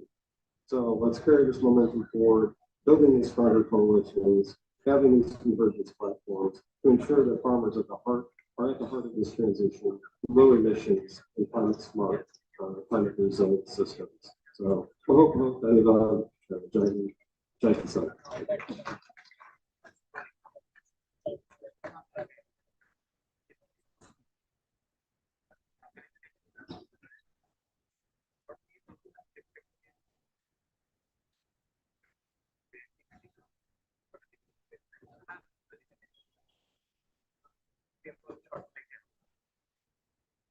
Thank you to all the speakers for this session. So a big round of applause for all of our speakers of the day.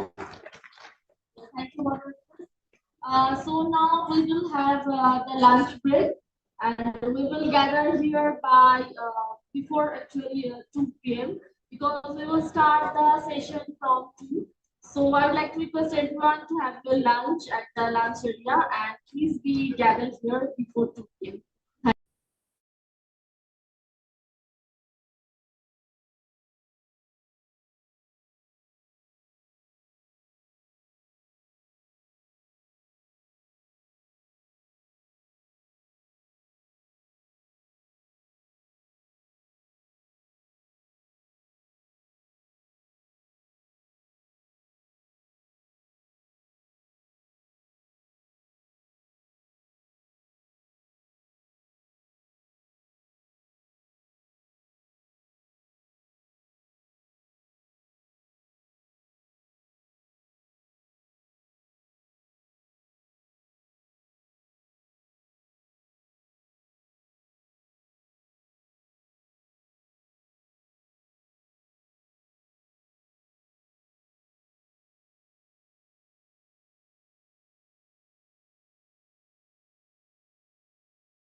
with multiple national awards. So, grand round of applause for our chairman. I would like to request for a grand round of applause. And I would also like to request invite all the esteemed speakers of the session to take their respective seats. I would like to invite Dr. R.K. Malik, Senior Consultant to BPD, and Dr. Brijesh Chandra, Additional Director of Agriculture, Government of UP, and Mr. Ajay Rana, CEO and MD, Savannah Seeds, and Chairman of the Federation of Seed Industry of India, FSII. Please, round of applause for all of the speakers.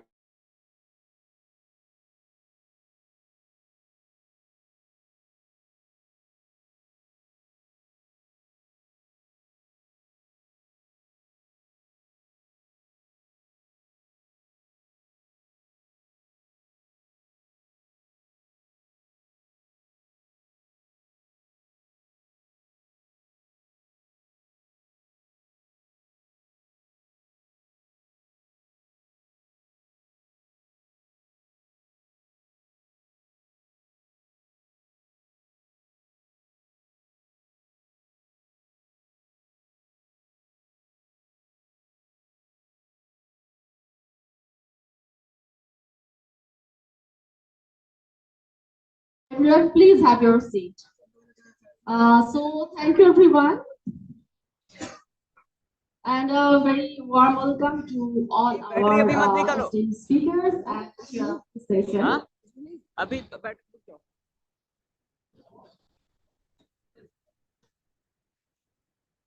I would like to invite one of our speakers, Dr. Anjali Parasmis, from technical lead from World Bank. Ma'am, please have your respective seat for the session.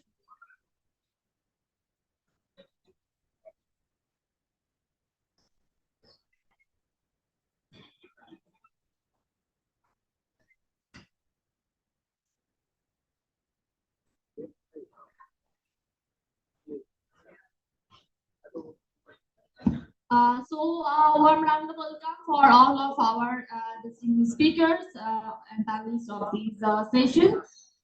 So may I now request Dr. Vikram Patil, scientist at EV, to kindly felicitate our esteemed dignitaries on the dais.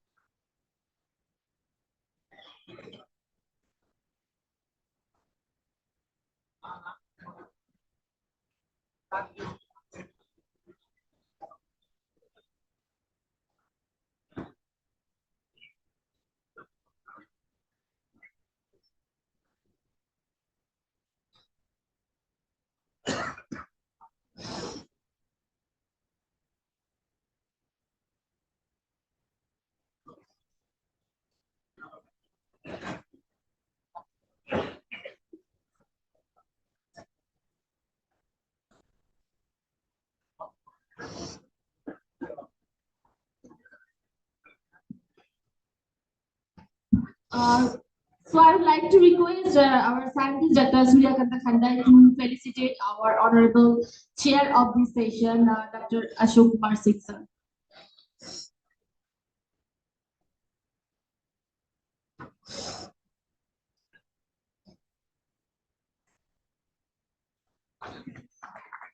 A big round of applause. And also, I would request to felicitate Dr. R.K. Malik.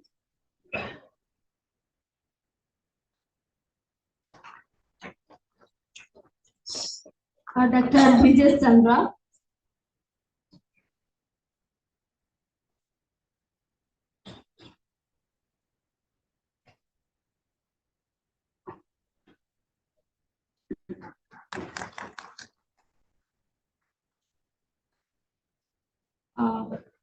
Dr. Sangeeta Manjulatta. Big round of applause for all of our speakers on the dais. I will also request to felicitate Mr. Ajay Rana.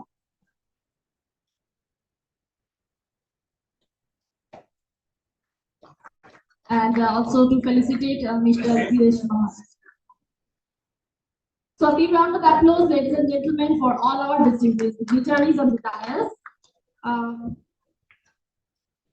So thank you, everyone.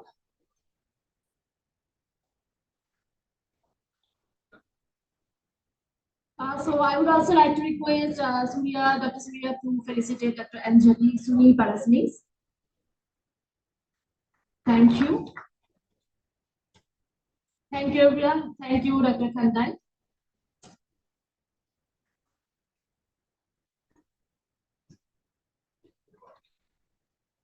So now I would like to, we now begin with our first presentation on direct-seeded rice and its scaling pathways by Dr. Arti Malik, Senior Consultant at IWI. Dr. Malik is a recipient of the prestigious 2015 Tribe Award for his pioneering work on sustainable rice food systems, and including zero tillage, laser land labeling, and direct-seeded rice, which has transformed the smallholder resilience and productivity across India's Indo-Gangetic plains. So now the floor is yours, Dr. Malik. Thank you.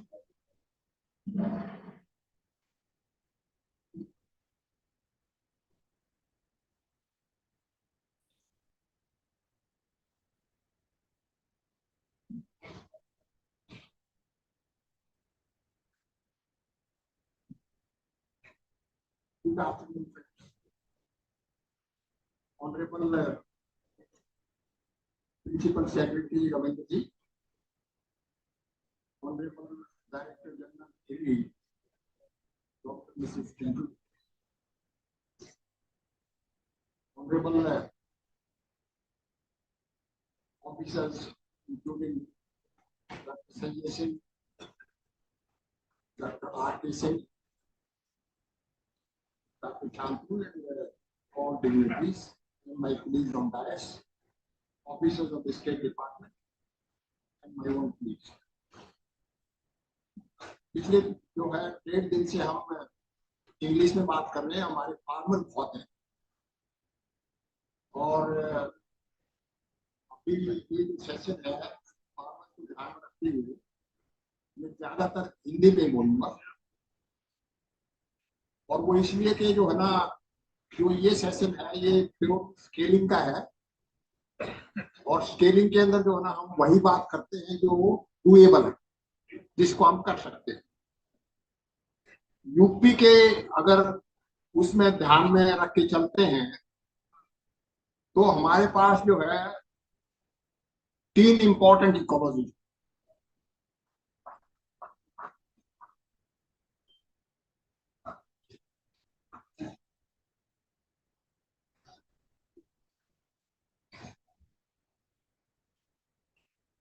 we have 3 बड़ी important ecologies है with in UP. एक तो आपको लो land ecology जिसके अंदर हमारे 10 district के करीब, और with in low land ecology भी आपको मीडियम लैंडिंग मिल जाती है, लेकिन अपलैंड में एक आध ब्लॉक मिलता है। दूसरा हमारा इंपॉर्टेंट इकोलॉजी मीडियम लैंड, और थर्ड जो है अपलैंड। डीएसआर की स्केलिंग के लिए हमारे को इनको अंडरस्टैंड करना इंपॉर्टेंट है, और अगर आपका वैरायटी स्पेक्ट्रम लेके चलते हैं, आपकी लो लैंड इकोलॉजी है वहां पे मोस्टली लॉन्ग ड्यूरेशन वैरायटी, और मीडियम लैंड में आपकी मोस्टली मीडियम ड्यूरेशन है, और विद इन मीडियम ड्यूरेशन भी आपकी अपर रेंज वाली है, और अपलैंड के अंदर आपको शॉर्ट ड्यूरेशन हाइब्रिड्स भी है, वैरायटीज भी। तो हमारी जो इंटरवेंशन है इन वैरायटी से आपका कैसे क्रॉपिंग सिस्टम चेंज होता है, और उसके अंदर हमारे को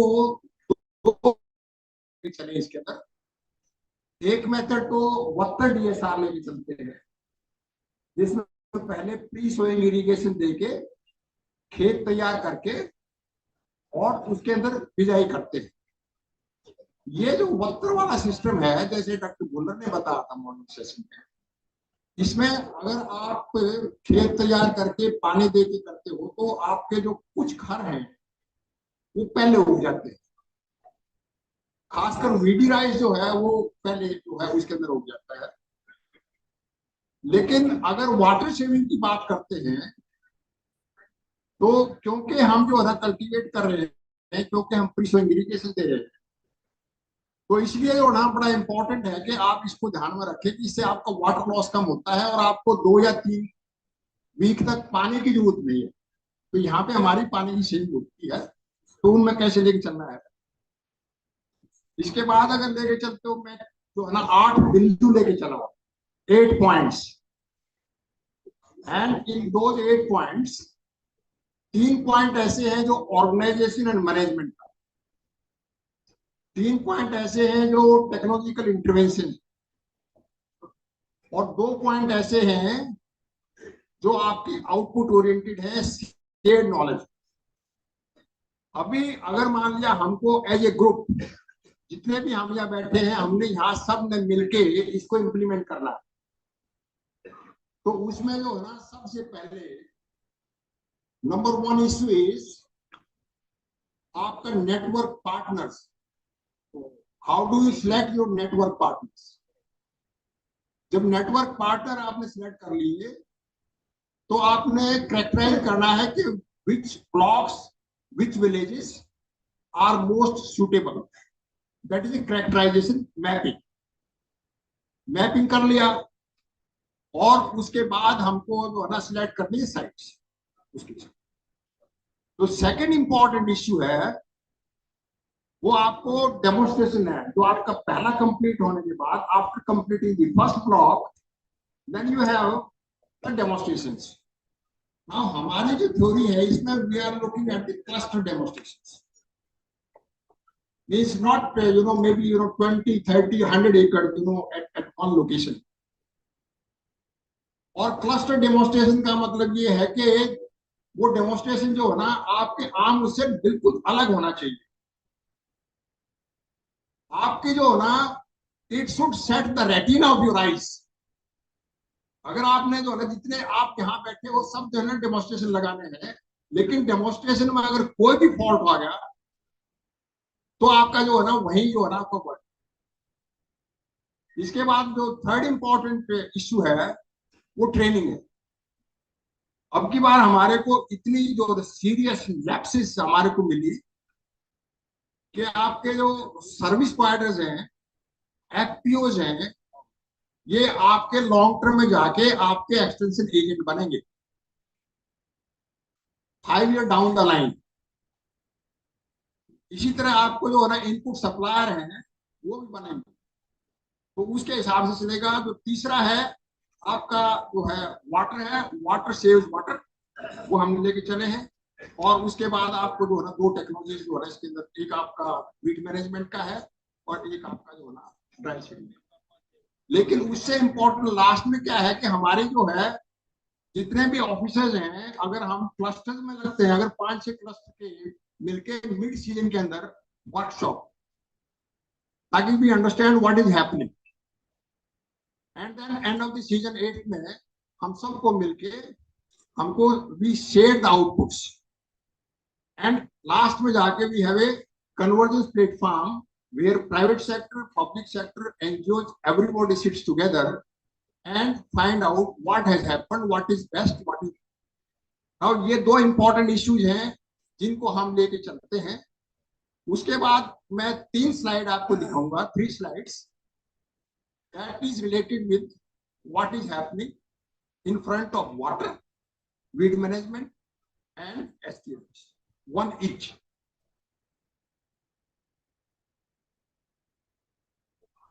अभी ये देखिए यहाँ पे जो 2 चीजें हैं, जो मशीन है दैट्स वेरी इंपॉर्टेंट, और जो आपकी जो ओरिजिनल जीरो टिलेज मशीन है, और उसके साथ आपको डीएसआर की जो है ना मीटरिंग डिवाइस फिट कर देते हैं, तो उससे आपकी जो है ना बहुत बढ़िया सेविंग होती है। और इसमें जो है ना, जो वक्र में करते हैं तो आपकी सेविंग होती है और आपका मैनेजमेंट भी होता है। लेकिन आपकी कुछ इकोलॉजी ऐसी हैं, जैसे आपका जो है ना चंदौली या मतलब इसमें आप दोनों कर सकते हो, तो ये बड़ा इंपॉर्टेंट है। इसके बाद जो ड्राई सीडिंग है, तो आपने 4 पिक्चर है। 4 पिक्चर में देखिए, आपको immediately you are irrigating immediately after seeding. After 3-4 days, you will again water. After 3-4 days, again you will water. So there is more frequency of water, because with dry seeding, you are making soil more trusty and you are putting more water. But the advantage, सबसे बड़ा advantage इसमें क्या है कि जो आप दवाई लगा रहे हो, हर्बिसाइड लगाते हो, जैसे पेंडिमिथ्रिन है, उसकी एफिशिएंसी बढ़ जाती है और फार्मर्स को प्रेफरेंस करते हैं, तो हमने इसको किया। ये आपका एसटी राइस का है। हमने 16 एकड़ 18 एकड़ लगाए हैं। इसके अंदर जो ना एसटी राइस के अंदर बहुत बढ़िया रेस्पॉन्स है, और जहां भी वीडी राइस की प्रॉब्लम है वहां पे देखिए आप, इसमें मतलब 2000 तक जो है ना आपके जो है ना पॉपुलेशन आ जाती है, और उसके हिसाब से निकल कर ये एक्स-सिटू रेजिड्यू मैनेजमेंट का है। आपको कई इकोलॉजीज के अंदर आपके फार्मर जो है दे आर यूजिंग, और आपने entrepreneurs, there are about 30-40 entrepreneurs who have invested very heavily. Now they are making pellets and supplying those pellets to thermal power plants. They are making big blocks of water and they are supplying to goshalas. Now just see this picture. हमारे जितने भी इस picture को देखिए, ये 21 मार्च को 22 मार्च की photo है।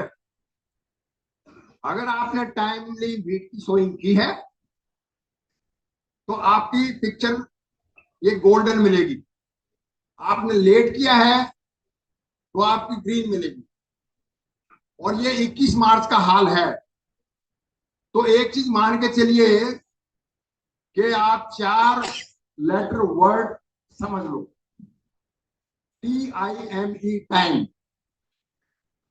अगर टाइम को अंडरस्टैंड कर जाओगे, जो टाइम है, तो उसमें आपको जो है DSR भी और जीरो, इन दोनों को मिला दोगे तो आपको कम से कम 20 दिन की आप बचत कर सकते हो। और 20 दिन दोनों तरफ अगर लगा के चलते हो तो आपकी पैदावार दोनों ही बढ़ सकती है। और इसके अंदर जो है 2 बात है जो अब की बार एरी ने ट्राई किया है। ये ट्रैक्टर ड्रोन कल्टीवेटर है, और ट्रैक्टर ड्रोन कल्टीवेटर खासकर आपकी जो अपलैंड इकोलॉजीज है, आपकी जो मीडियम लैंड इकोलॉजीज है, खासकर अपलैंड साइड में, तो वहां पे जो स्टेप सीडर है उसको जो है ना हमने 25 सेंटीमीटर पे करके और अक्रॉस जो है कल्टीवेटर चलाया, तो उससे काफी जो है आपको बेनिफिट मिलता है। Thank you so much. Thank you, Dr. Malik, for setting the tone, and please have a seat. Before we invite the next speaker, I have a housekeeping announcement. We have to leave the stage by 2:50 sharp, and therefore the subsequent speakers are going to get 3 minutes each, and you have to make 3 points only. Only 3 points make which you think are most important, and that will get noticed. So with that, I would like to request Dr. Sangeeta, who works for Bayer Crop Science, and she has been, so 3 minutes each. Rana is also there. And Sangeeta, over to you, please. Good afternoon, everybody. And in the interest of time, I will be very laser sharp focused. Esteemed dignitaries of the dais, on the dais, Chairman Sir, DG, Secretary UP, and all the senior delegates of UP. So there has been working on DSR and specifically towards the rice transformation for the last 4-5 years in a very, I would say, structured manner.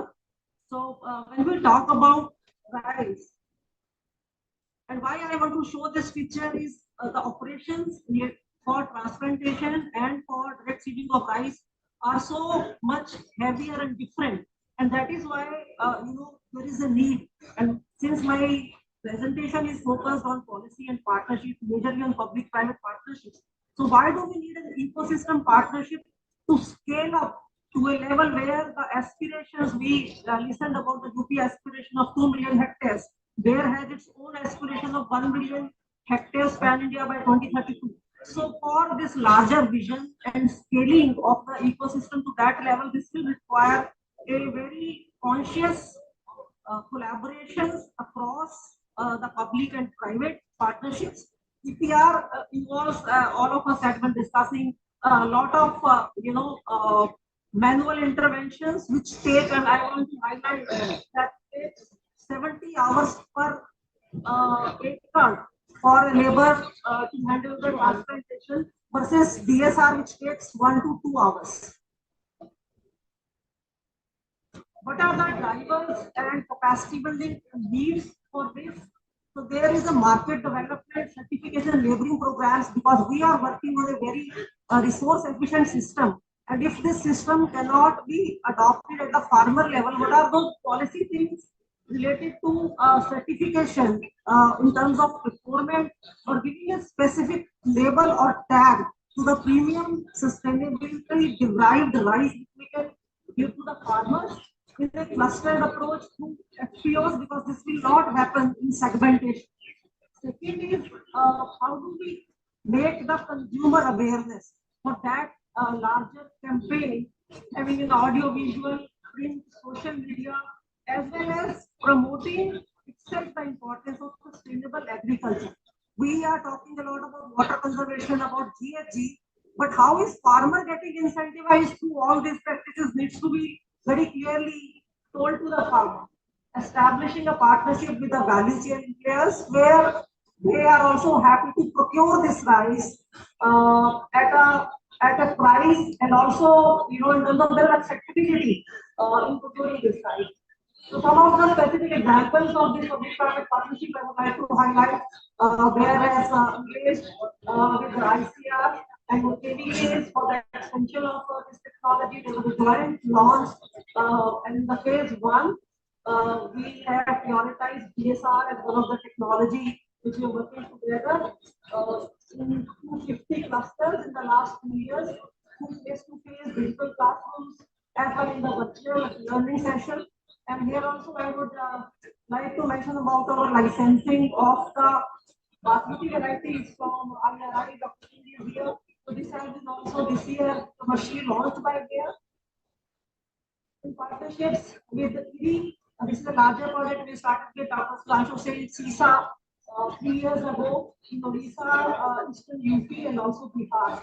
So this project has also generated a lot of proof points and data towards all these sustainability aspects when we're working with the system.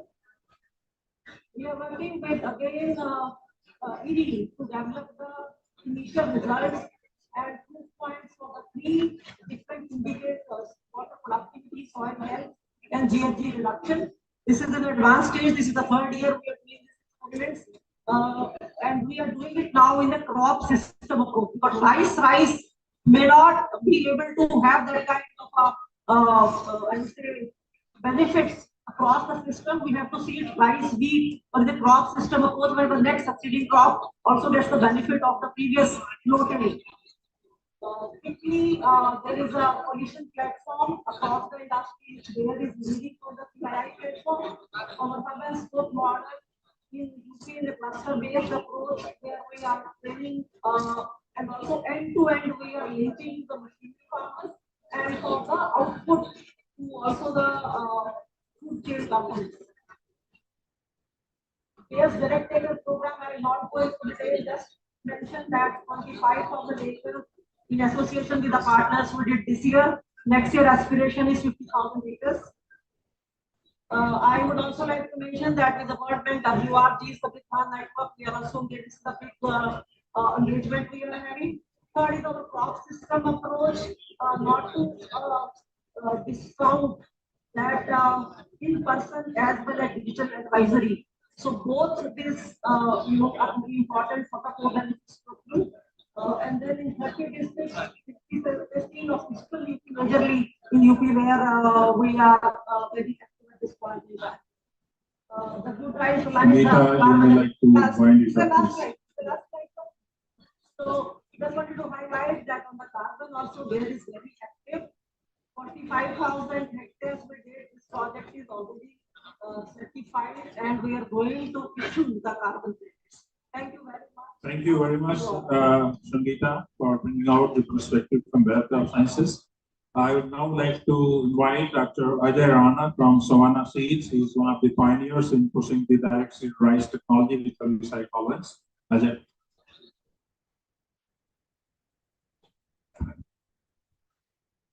Honorable Chair, Dr. A.K. Singh, the dignitaries on the dais, off the dais. So we have time constraint. We have two gurus on the dais, and we have in fact given Guru Dakshina of our time to Dr. R.K. Malik. He has been our teacher and guide. So it's so for direct seeded rice, धान की सीधी बुआई के लिए हम लोगों का करीब 22-23 साल का ग्लोबल और लोकल एक्सपीरियंस है. For DSR success, we have to look at like a solution or system approach. What is important is a genetics which is suitable for direct seeded rice. जो धान की वैरायटी और hybrid पडल rice के लिए successful है, transplanted के लिए सक्सेसफुल है, वो जरूरी नहीं है कि डायरेक्ट सीडेड राइस में भी कामयाब होंगे. तो हमने जो हाइब्रिड डेवलप किए हैं वो डायरेक्ट सीडेड के लिए सुटेबल है, इरेक्ट प्लांट टाइप है, it has medium height, it doesn't launch. Then the second point which is very important is in direct seeded rice, क्योंकि आप नर्सरी नहीं लगा रहे हैं, आप सीधे खेत में बुआई कर रहे हैं, तो क्या होता है कि उस टाइम टेम्परेचर भी ज्यादा है, कई जगह मॉइस्चर स्ट्रेस भी होता है, तो जर्मिनेशन जो अंकुरन है and the vigour they suffer, specially when it is very hot and dry. So we have developed a proprietary seed treatment solution, Squad, and Squad takes care of the the biotic as well as abiotic stresses for better germination as well as crop establishment. Third very important point is weed control. So we are the first company to introduce hybrids with HT trait. It is a mutation breeding trait. Dr. A.K. Singh from IRI, they also launched that technology into basmati varieties, but we launched it in two hybrids, Sawa 134 and Sawa 127. So, and there is a herbicide Wazir, imazathriper, which we recommend that किसान बुआई के 10 दिनों के करीब जब जो weed है, खरपतवार है, 2-3 पत्ते की अवस्था में हो उस टाइम स्प्रे करें और दूसरा स्प्रे करीब 30 दिनों बाद. और अगर खेत में चौड़े पत्ती के खरपतवारों की समस्या है तो कुछ ऑलमिक्स और कोई चौड़े पत्ते वाले ब्रॉड लीफ हर्बिसाइड है, they can use that. So Sangeeta has covered the comparison of direct seeded rice and transplanted. I will not go into the detail of this, but you can see here the visible difference in the picture, the crop establishment. So I'm already at the 0 minute. Stewardship is very important. But let's see one video which is from a farmer field, and that is I think my last. Can we get audio? उस धान की विशेषता मुझे पता लगी कि भाई वो करगा मुक्त या लांबा मुक्त धान है, तो मैंने भी कंपनी पर भरोसा किया और वो बीज अपने खेतों में लगाया. DSR की खेती में 3 सालों से कर रहा हूँ. ये लांबा निरोधक धान इसी वर्ष आया हमारे, तो मैंने 9 एकड़ में इसका लगाया. मैं करगा मुक्त फुल पेज धान 4 एकड़ में बोया हूँ. Sawa 127 जो फुल पेज धान है, इसमें बीड्स का पूरा कंट्रोल होता है, बढ़िया बिजली से 2 स्प्रे से. इस धान में विशेषता है लांबा निरोधक. मेरे खेत में एक भी कोई सा भी बन नहीं है, करगा नहीं है, सावा नहीं है, जितने भी बन होते हैं ना उसमें से एक भी बन मान के भी नहीं है. दूसरा खरपतवार की तो बात छोड़िए, वो तो सारा खत्म हो गया, लेकिन जो धान में जो दूसरी धान भी निकल जाती थी वो सारी धान खत्म हो गई. तो इसमें क्या है, खरपतवार भी चला गया. जो आप लेबर लगा करके उसको रुपाई करते तो आपका 6,000, तो 5-6 हजार वो भी बच गया. और इसके लगाने से पानी की जो है कम लगती है. फुल पेज से एक तो ये है कि नर्सरी की सोइंग नहीं करनी पड़ती है, विदाउट नर्सरी सीधा इसको सोइंग करनी है मशीन से, और कंधेड़ नहीं करना, पटलिंग की कोई जरूरत नहीं है. सीधा लेबर की बचत है। धान में इतनी एक रूपता है कि वो राइस ट्रांसप्लांटर के भी धान में एक रूपता नहीं है। ये फुल पेज हर किसान के फायदे का सौदा है। इसमें अपनी लेबर बच रही है, कतार बच रही है और बहुत सारी चीजों से अपनी निजात पाते हैं और टेंशन फ्री बंदा रहता है इसमें। Thank you. Thank you, Ajay. And it is said that seeing is believing. देख करके विश्वास होता है. So he has shown through videos the impression of farmers. Thank you very much. Now I would like to invite Mr. Girish Mohan from ITC. Girish.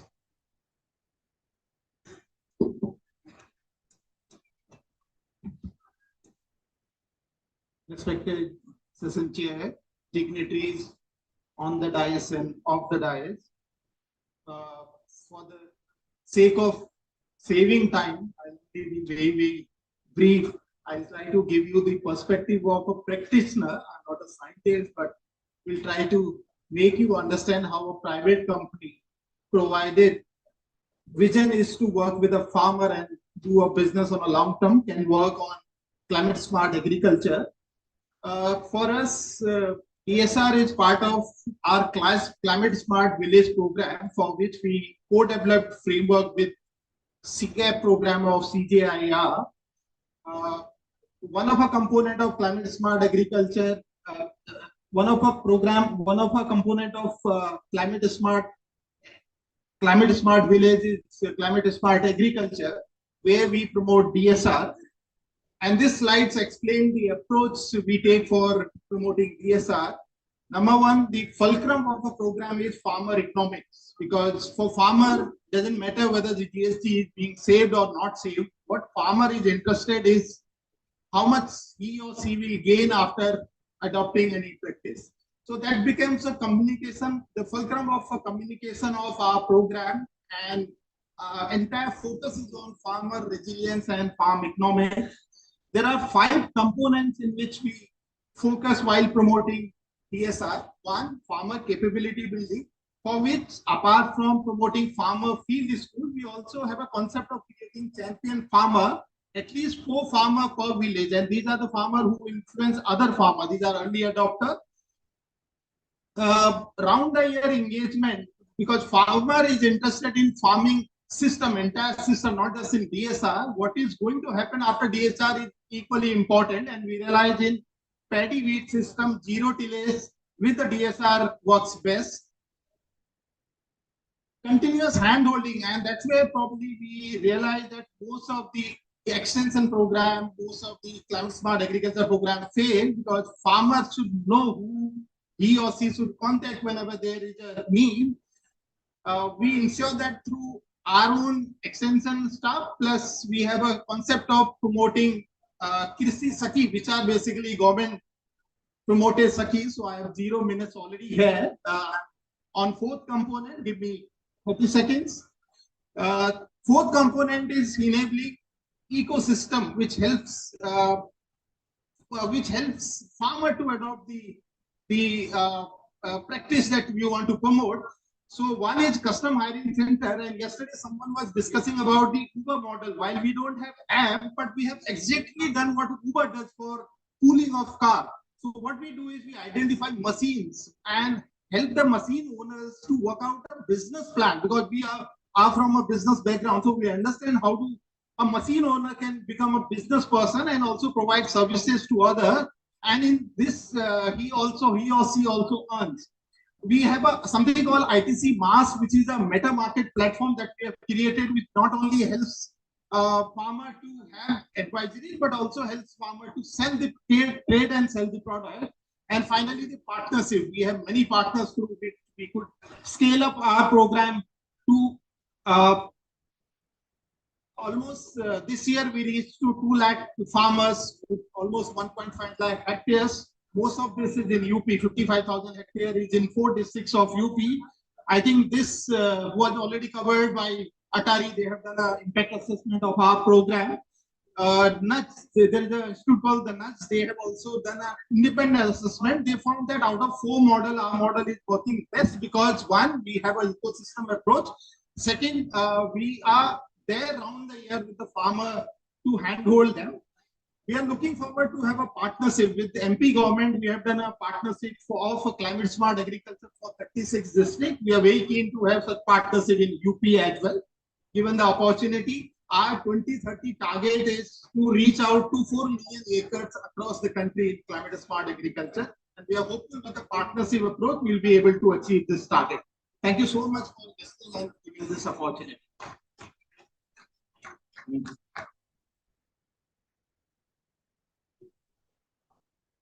Next presentation is by Samriddh Dhan Network.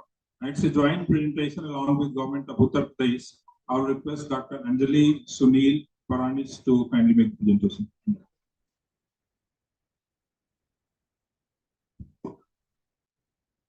Good afternoon, everyone. My name is Anjali, and today I'm going to give a presentation on behalf of all our partners. That includes ERI, that includes the government of Uttar Pradesh, that includes the private sector partners, also the development partners, and our dear farmers. So, because of the paucity of time, I'll just say that thank you for giving us this opportunity, and I'll try to wrap up the presentation in a given time span. So, I'm just taking this opportunity, sir, to present on behalf of why Uttar Pradesh and what Uttar Pradesh has done. It's very important to understand the nuances of that and how the multi-stakeholder platform has actually created an impact. So I'm just going to take you through that. Also, it's very heartening to know that today afternoon, at the hands of the Honorable Chief Minister and other dignitaries, a vision document of the Samriddh Dhan Network is also going to get launched. So it's very important to understand why the Samriddh Dhan Network, why Uttar Pradesh, and what unique things the Uttar Pradesh government of Uttar Pradesh has done. So as we can understand that global warming is there, it is there for real, and it is having impact on the agriculture sector. Uttar Pradesh is also not an exception. If you can just take a look at this, for this year itself, Uttar Pradesh has recorded very high temperatures and also less rainfall. So which is directly impacting the paddy cultivation, because that is the time when the rice is being sown. So as you can see, and of course this has been discussed in details, I'm going to skip this, but direct seeding of rice is very important for Uttar Pradesh, which is the second largest producer of paddy in India. Given the importance of why paddy is important, how we have to have export market captured, how we have to have the productivity increase in whatever resources we have, the government of Uttar Pradesh had decided to think about the possible pathways of scaling up sustainable practices, not only DSR. And the first workshop was organized in 2023, right here where we are sitting. So that really paved the way, that showed the pathway about how we should go together. And the most important decision that was taken was that we should have a multi-stakeholder approach. We should try to get all the partners together. We should think about sustainability. And in this workshop itself, the government of Uttar Pradesh, under the guidance of ERI and other experts, it was decided that water use efficiency, carbon reduction, mechanization should be the focus areas. After having decided this, we all set out to work. And as you can see, the impact is seen because all the partners came together, and the area of the DSR, it got increased in Uttar Pradesh, and that increase is really dramatic. When we started the work in 2022, it was hardly 5 to 10,000 acres of DSR area in UP, and after 3 years of collective efforts, as you can see, the area has increased to more than 1 lakh hectares. That means this year we are expecting to cross 1 lakh hectares, and that is really heartening. And I would like to congratulate everybody and all the stakeholders for this great achievement. As you can also see that this area is more getting concentrated in the eastern part of Uttar Pradesh, where the marginal farmers are concentrated, and all the efforts are directed to make these practices more sustainable, especially for the marginal farmers. It's also, I must congratulate the government of Uttar Pradesh for taking a very important decision to scale DSR to 25 lakh hectares this year, which is 2.5 million hectares. And not only announcement, they have also given a commitment of supporting DSR demonstrations. So last 2 days, you have been discussing that demonstrations are very important. And I think this is a very, very critical step taken by Department of Agriculture. And I must congratulate Then for that, it's not only demonstrating and talking to farmers and doing capacity building, but also validation is very important. Every technology that gets promoted is seen and validated on ground. More than 250 demonstrations have already been done on ground, and there are several different technologies and innovations which have been integrated. Taking all this together, it was also important to have a proper formulation and also have a district level planning to sustain DSR and also to scale it up in a more sustainable way to get resources, to also ensure that there is water use efficiency, also the microfinance availability, mechanization. So a very important step again has been taken up by Government of Uttar Pradesh by launching Samriddha Network in June of 2025. As you can see in this picture, there are more than 100 very key stakeholders who were present on this occasion. And this is first of its kind forum which has been formed in India, and I'm sure that other states of India will also be learning lessons through this activity. So there are few 5 important points. Yes, I'll be completing in just 2 minutes. 5 very important points that we want to focus on is policy to practice, partnerships, which is a very important enabler. Digital tools, because unless we have digital tools, we'll not be able to reach out to the farmers, to the stakeholders, to the marginal farmers, and it's very important that everybody should come together on a platform. The data has to be recorded so that there can be carbon market, there can be other incentives which could be offered to the farmers. Integrating innovation. So I would very quickly take you to a picture where there are training workshops which are being held. This is a very rich stakeholder partnerships that we have, and we hope to increase and onboard several more partners into this. It's very important to know that there is Upkar, there is Atari, who have been very closely associated and working with the entire network. Moreover, we also have a strong network of KVKs, the FPOs, and very strong district level clusters are also there. The development partners such as Gates Foundation and the Coca-Cola Foundation are also supporting us wholeheartedly to do the thing.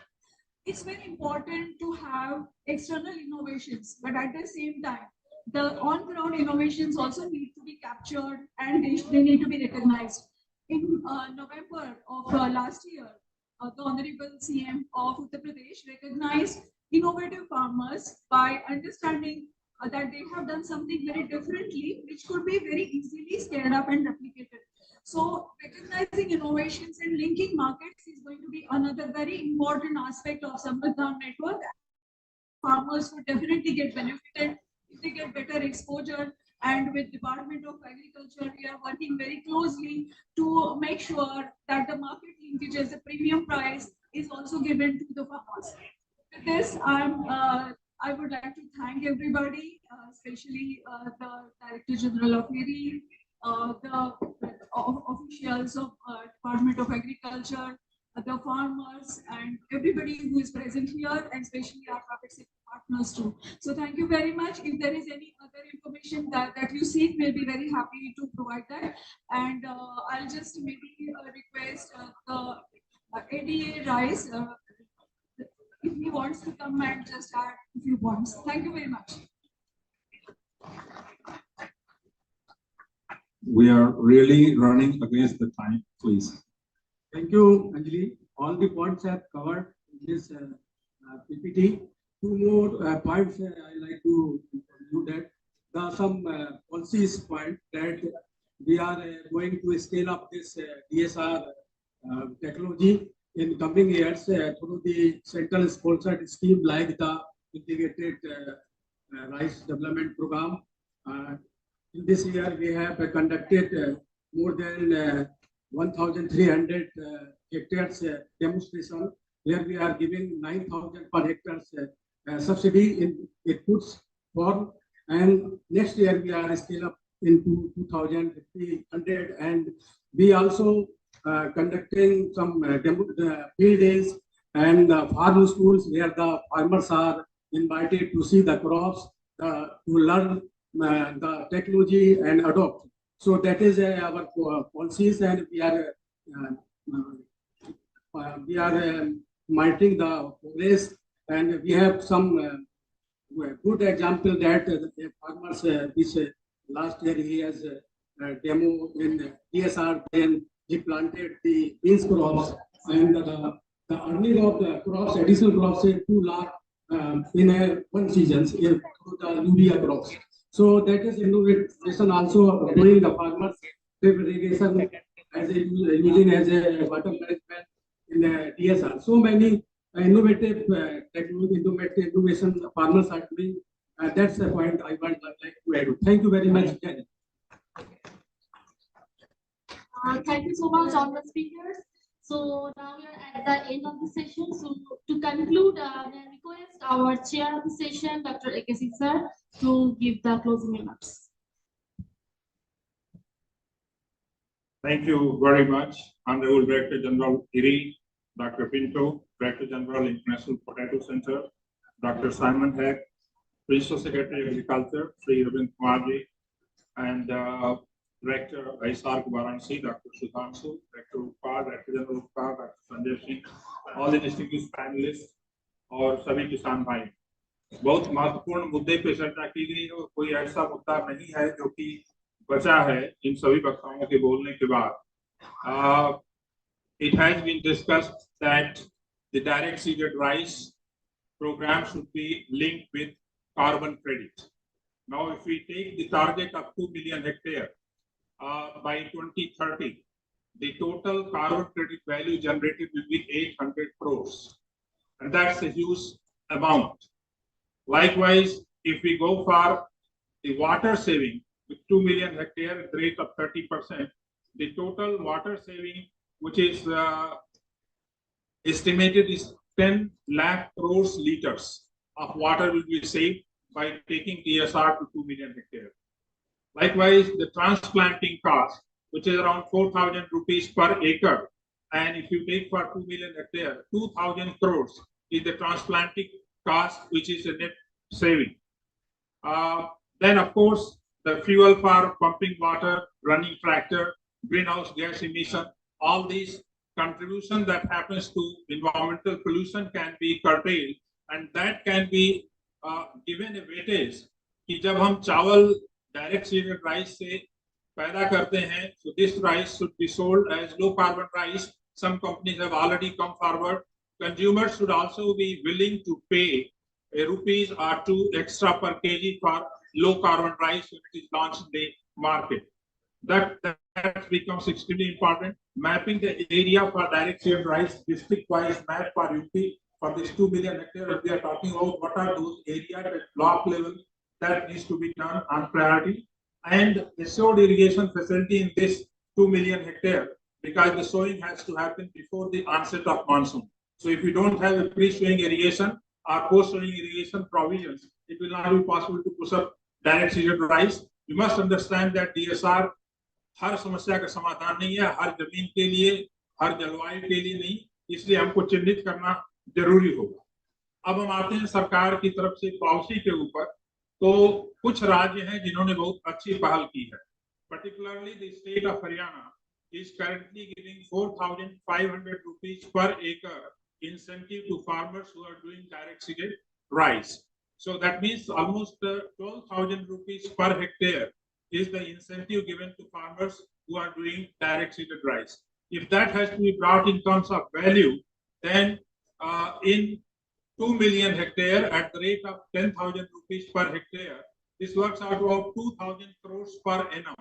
This kind of incentive by the government, if it is provided to farmers initially to motivate them, and after that, once they see all the benefits which I have described earlier, they will not need any subsidy. But this is where I think government has to play a very important role. With that, I would like to thank you all very much, and I ask Dr.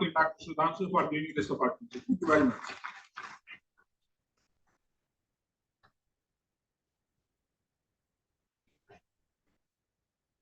So thank you very much, everyone. So we can conclude this session here. Thank you.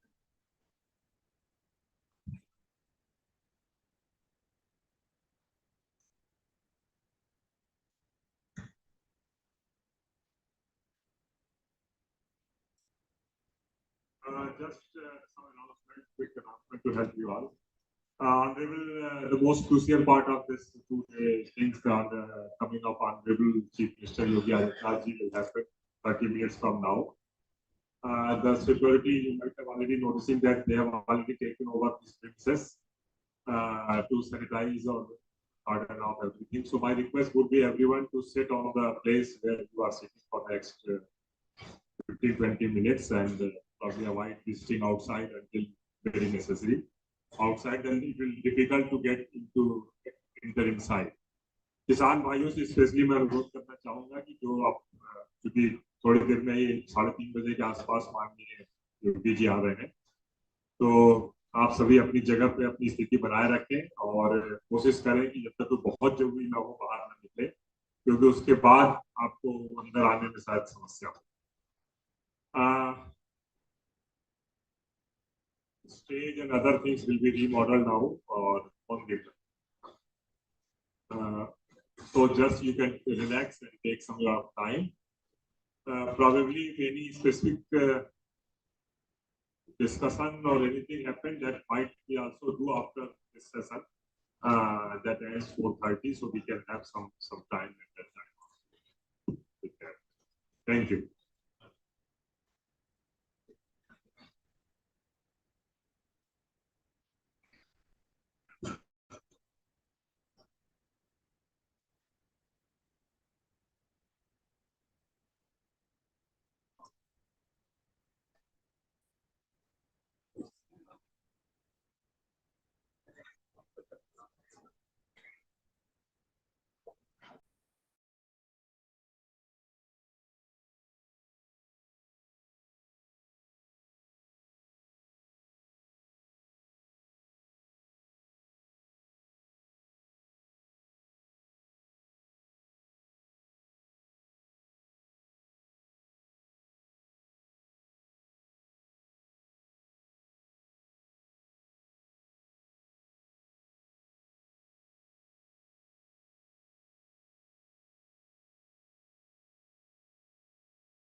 capacity development across South Asia.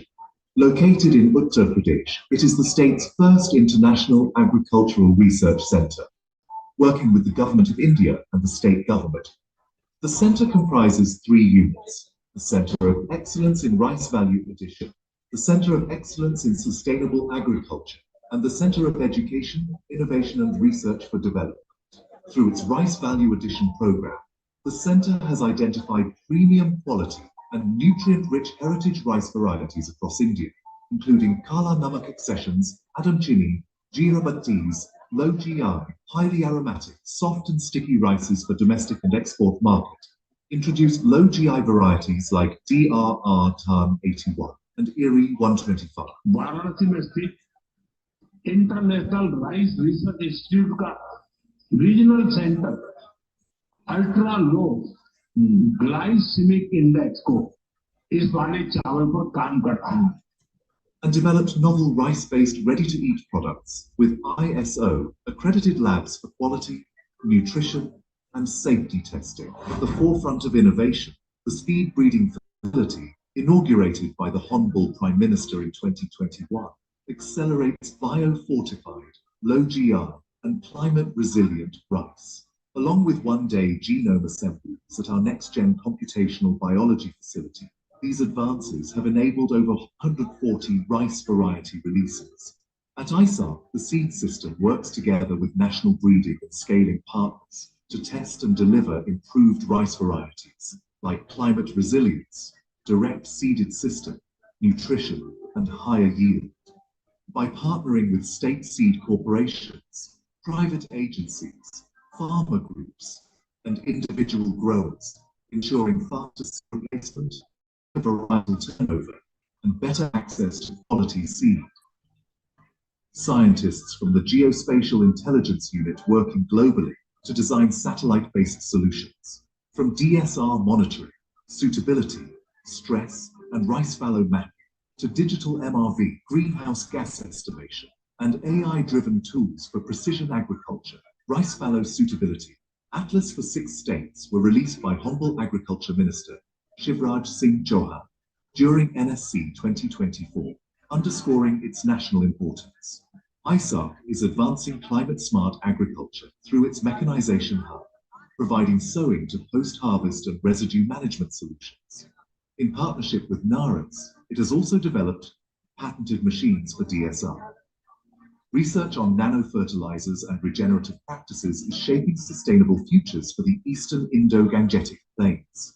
ISARC is providing training, hosting scholars, and creating knowledge resources in English and Hindi.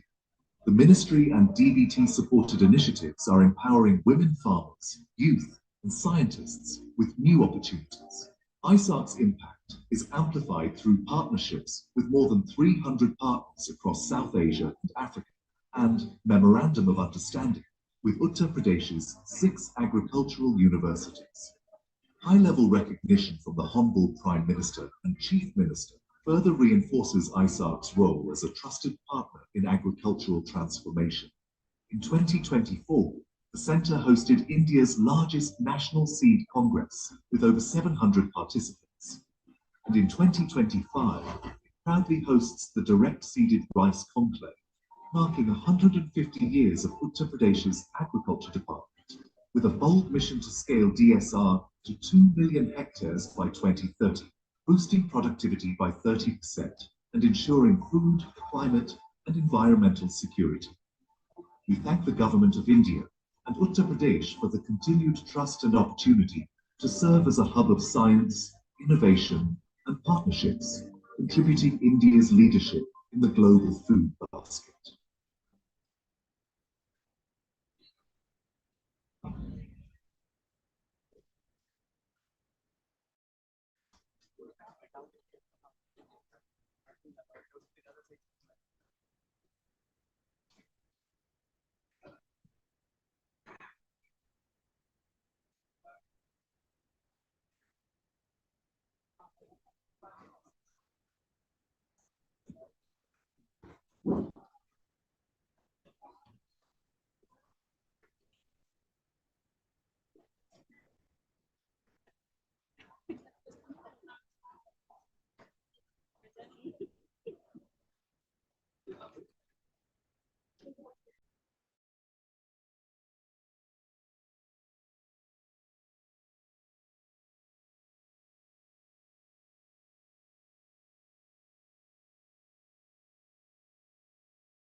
आदरणीय अतिथिगण, किसान साथियों, ladies and gentleman, धान की सीधी बुआई पर आयोजित वैश्विक सम्मेलन में आप सभी का हार्दिक स्वागत।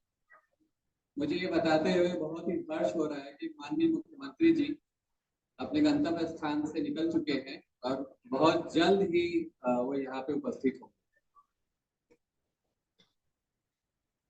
एक बार फिर से मैं आप सभी का स्वागत करता हूँ धान की सीधी बुआई पर आधारित वैश्विक सम्मेलन में।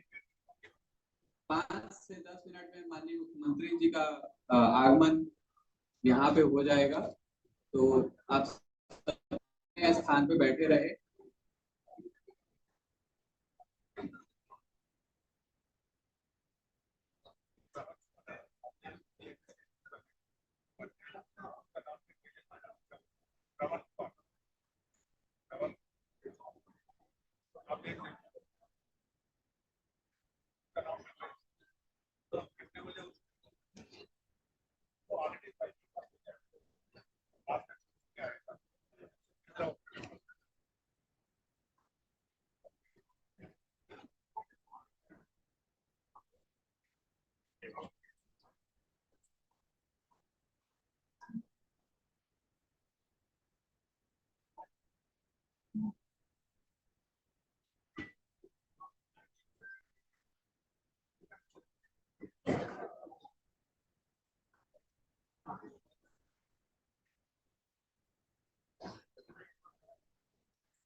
पूरे राष्ट्र को पोषित किया है।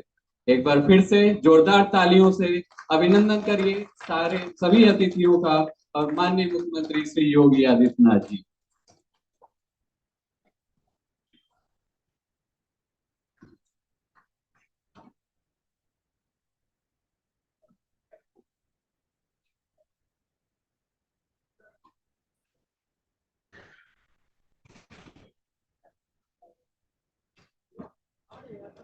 भारत की यह परंपरा है कि किसी भी मंगल कार्य का आरंभ ईश्वर के स्मरण और दीप प्रज्वलन से किया जाता है। यह वह क्षण है जब हम अंधकार से प्रकाश की ओर यात्रा आरंभ करते हैं।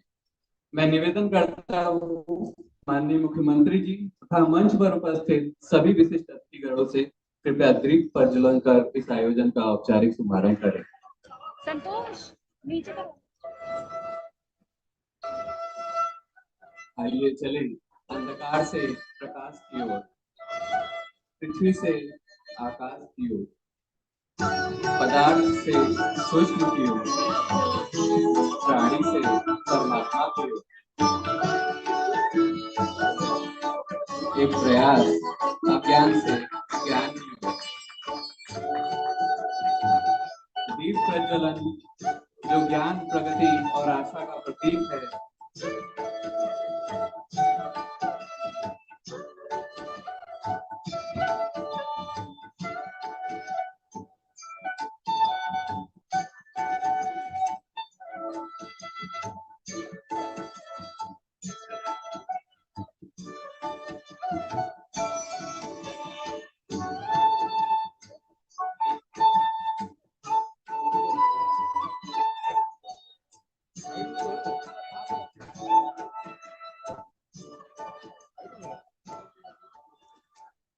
हमारे मुख्यमंत्री जी और सभी विशिष्ट अतिथिगणों का आदर, अभिनंदन, आभार।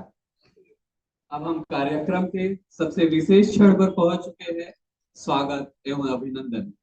अतिथि देवो भव की परंपरा के साथ अब हम अपने माननीय अतिथियों का अभिनंदन करेंगे। मैं निवेदन करता हूं डॉक्टर इवोन पिंटो महानिदेशक की स्वागत एवं अभिनंदन करें माननीय मुख्यमंत्री श्री योगी आदित्यनाथ।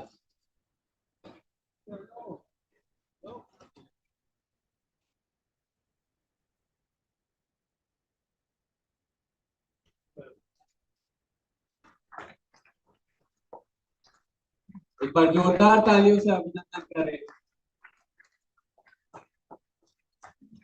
यह जो आप माननीय मुख्यमंत्री जी, यह जो प्रतीक आपको दिया गया है, ये जीआई टैग है, लोकल यहाँ का है। और अब मैं बुलाना चाहूंगा डॉक्टर सुधांशु सिंह, निदेशक आईसार, अभिनंदन करें डॉक्टर श्री सूर्य प्रताप शाही जी।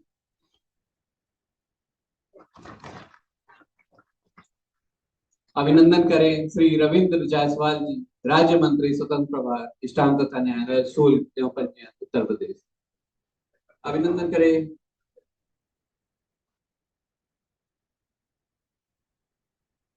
श्री दयाशंकर मिश्र, दयालु जी।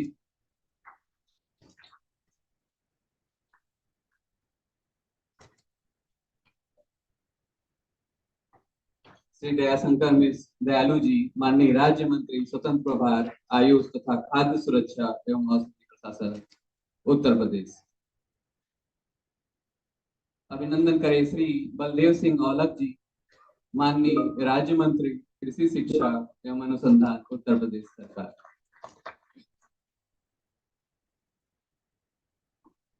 धन्यवाद। अब मैं निवेदन करता हूं श्री रविंद्र जी, प्रमुख सचिव कृषि एवं कृषि शिक्षा, उत्तर प्रदेश, कृपया अभिनंदन करें डॉक्टर इवोन पिंटो महानिदेशक ईडी।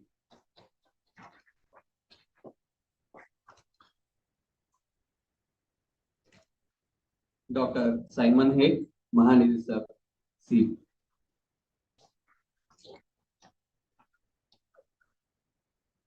आगे के संचालन के लिए मैं आमंत्रित करता हूं डॉक्टर स्वाति नायक, साउथ एशिया लीड। धन्यवाद गौरव। कार्यक्रम को आगे बढ़ाते हुए अब मैं आमंत्रित करना चाहती हूँ डॉक्टर सुधांशु सिंह, निदेशक आईसार को ताकि वे अपने स्वागत संबोधन से माध्यम से हम सभी का मार्गदर्शन करें। धन्यवाद स्वाति। परम आदरणीय माननीय मुख्यमंत्री उत्तर प्रदेश श्री योगी आदित्यनाथ जी, समादरणीय Pratap Shahi ji, Ravindra Jaiswal ji, Baldev Singh Aulakh ji, DG ED Yvonne Pinto, Simon Heck, secretary Virendra ji, Sahu ji, Sri Lanka secretary Vikram Singh Dev ji. निश्चित रूप से हमारे लिए काफी गर्व का क्षण है ये, आज इस डीएसआर कॉन्क्लेव के दूसरे दिन इसके समारोह में, जिसमें कि हम सभी यहाँ इकट्ठे हुए हैं डीएसआर कॉन्क्लेव को, और साथ में उत्तर प्रदेश के इस गौरवशाली उत्तर प्रदेश के कृषि विभाग के 150वें गौरवशाली वर्ष को मनाने के लिए इकट्ठे हुए हैं, जिसमें कि विभिन्न देशों से आए लगभग 300 वैज्ञानिक, लगभग विदेशों से भी जिसमें लगभग 16 देशों के वैज्ञानिक शामिल हैं, साथ में बड़ी संख्या में किसान जिन्होंने डीएसआर किया हुआ है, और उत्तर प्रदेश राज्य सरकार के लगभग 70 अधिकारी यहाँ इकट्ठे हुए हैं 3 दिवस के लिए, कि कैसे उत्तर प्रदेश में आने वाले 5 सालों में पहला सीडी बुआई के ऊपर चर्चा करके क्या क्या क्या चीजें हमें चाहिए कि इसको हम लगभग 2.5 मिलियन हेक्टेयर 25 लाख हेक्टेयर तक ले जाएं, और दूसरा यह लक्ष्य है कि इस विचार विमर्श से ये निकले कि कैसे हम उत्तर प्रदेश को केवल देश के लिए नहीं बल्कि विश्व का फूड बास्केट बनाए, और केवल चावल के लिए नहीं, चावल गेहूं सभी फसलों के लिए, सब्जी और उद्यान की फसलों के लिए भी उसको एक ये हब बनाते हुए इतना सक्षम बनाए कि वो पूरे विश्व की खाद्यान्न और फूड और प्रोटीन इत्यादि की क्षमता को पूर्ण कर सके। निश्चित रूप से मैं एज ए आईसार डायरेक्टर 2 मिनट लेके आईसार के बारे में अवगत कराना चाहूंगा। 2018 में सर जब इस संस्थान का उद्घाटन हुआ था और माननीय आप यहाँ पे उपस्थित थे, उस समय मोदी जी और आपका विजन ये था कि इस संस्थान को ऐसा संस्थान बनाया जाए जो न केवल इस पूरे ईस्टर्न इंडो गैंगेटिक प्लेन जो कि यहाँ से शुरू होकर बांग्लादेश तक जाता है के लिए चावल और गेहूं की क्षमता पे विकास कर सके चावल पे, बल्कि ये सही मामले में वैश्विक संस्थान बने जो राइस बेस्ड सिस्टम पे किसानों को पूरे साल उनको क्या बोना चाहिए और किससे उनका उत्पादन बढ़े, और उत्पादन बढ़ने के साथ साथ कैसे हम जलवायु की विषमता को से लड़ते हुए जमीन की संरक्षक, जमीन की उर्वरता को बचाए रखते हुए कैसे हम काम करें। निश्चित रूप से 7-8 साल में हमने काफी उस दिशा में काम किया, आपके मार्गदर्शन में सुनता रहा हूँ आपसे और पूरे कृषि विभाग से, शाही जी से, और पूरे कृषि विभाग का पूरा सहयोग के साथ हम उस पर अग्रसर हुए हैं। पिछले 8 सालों में चावल की इस देश में लगभग 140 किस्मों जो विकसित करके रिलीज की गई है भारतवर्ष में, उसमें हमारा योगदान रहा। 141 किस्मों में हमारा या तो हमारी वैरायटी रही है या हमारा यहाँ से हमको दिया हुआ है, और 24 किस्में जो संस्थाओं को दी गई है जो उसके द्वारा रिलीज की है, और इसमें काफी अच्छी किस्में जो काफी तेजी से लोकप्रिय हुई है वो शामिल। उदाहरण के स्वरूप डीएचयू के वैज्ञानिक बैठे हुए हैं जिनके साथ मिलकर मालवीय मनीला मनीला डिनोट करता है, और पिछले 2 सालों में काफी ज्यादा अच्छे। इस साल हमने आपके मार्गदर्शन में जो आपने कई बार कहा कि काला नमक की ऐसी जो कि जो ट्रेडिशनल काला नमक है 3000 साल पुराना, उसकी सारी गुणों को समाहित करते हुए ज्यादा उत्पादन में मुझे बताते हुए हर्ष है कि 3 किस्में हमने नरेंद्र देव के साथ इस बार उनको दे दिया है और वो फील्ड इवेल्युएशन में है और इस साल वो रिलीज होने की स्थिति में है, जिनका न केवल उत्पादन 4 टन के ऊपर है बल्कि इनकी जीआई टेस्टेड रूप से 2 जीआई है या 55 से कम। अभी ये समस्या ये भी आ रही है काला नमक में कुछ किस्मों में जीआई 60 और 65 आ रही है, जैसी क्लेम ये है कि कम है। हजारों साल के कारण धीरे धीरे कुछ कमियां हो जाती है। इन तीनों किस्मों की जीआई भी 2 जीआई के साथ टेस्टेड रूप से है जो ईडी के सर्टिफिकेट के साथ हम ग्लोबली एक्सपोर्ट करते हैं। साथ में जो यहाँ के प्रोडक्ट है, स्पीड ब्रीडिंग फैसिलिटी का मैं जिक्र करना चाहूंगा जो कि दुनिया में अपनी तरह की पहली फैसिलिटी है, जो दुनिया के सबसे अच्छे जर्नल में इसका शोध प्रकाशित हुआ।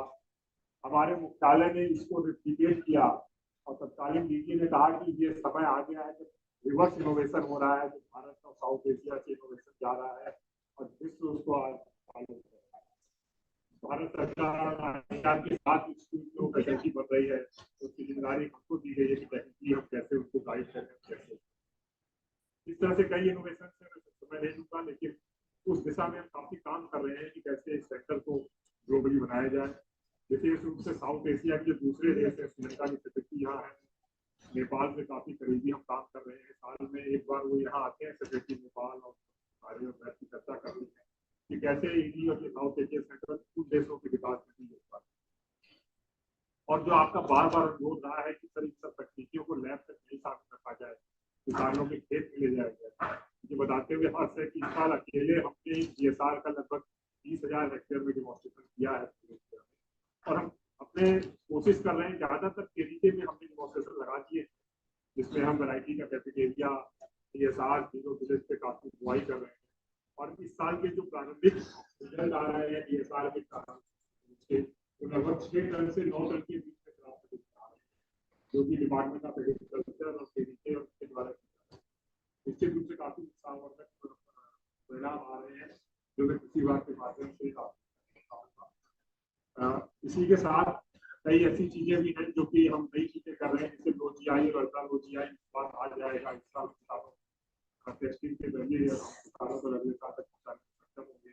और कई नई किस्में लगभग 12 से 13 किस्में इस स्पीड ब्रीडिंग प्रगति के माध्यम से हमने बनाई पिछले 3 सालों में, तो अगले साल तक किसानों के खेतों में पहुंचने के लिए तैयार होंगे। जो सारी क्लाइमेट रिजिलिएंट है जिसमें बाढ़ सूखा दोनों की क्षमता है साथ ही सारी जी रविंद्र जायसवाल जी, आयुर्वेदिक मंत्री जी, भगवत सिंह जी, सभी का निश्चित रूप से बहुत ही पर्सनल धन्यवाद देना चाहूँगा। आपका सहयोग मिला है, स्पेशली साही जी का महीने में कम से कम 2 बार हम मीटिंग करते रहते हैं, वहाँ जाते हैं और चर्चा करते हैं कि कैसे क्या करना है। और समिति द्वारा नेटवर्क और जो DSR का नेटवर्क आपने बनाया आपके सूचना मीटिंग है, अगले 14 तारीख को भी उसकी मीटिंग हो रही है। सारे इस परिचर्चा का जो भी निकलेगा उसका हम आगे चर्चा करके कैसे स्टेट से उसको किया जाए उस सबके साथ इसी के साथ अपनी बात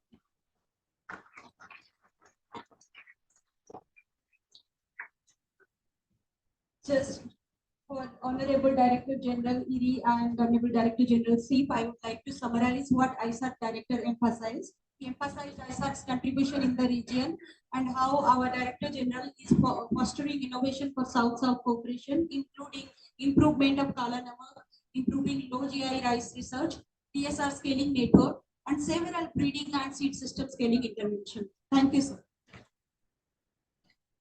धन्यवाद डॉक्टर सिंह। अब मैं आमंत्रित करूंगी डॉक्टर साइमन हेक, महानिदेशक international potato centre. Dr. Simon Haig is the Director General of the International Potato Center. He is a renowned anthropologist, over 20 years of experience in agriculture research, food security resilience, leading global programs in sweet potato and agriculture innovations across Africa and Asia. Dr. Simon.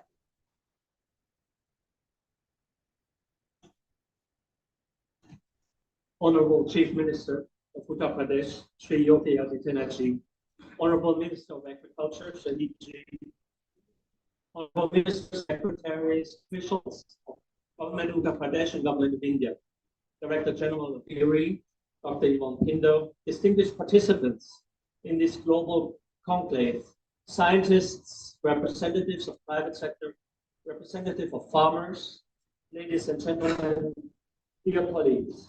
I want to thank the organizers of this conference very sincerely to invite the International Potato Center to participate in this conference and to say a few words in this session. You may wonder, as I did not long ago, why the International Potato Center would speak at a conference on direct seeded rice. We find the answer to this question among the farmers throughout Uttar Pradesh and other parts of India who have been rotating rice and potato for many years. In total, rice and potato production systems are integrated in one way or another on more than 3 million hectares in South and Southeast Asia, with scope for expanding this practice to more than 33 million hectares in the region. Direct seeded rice, in combination with other innovations, can greatly facilitate and support this integration.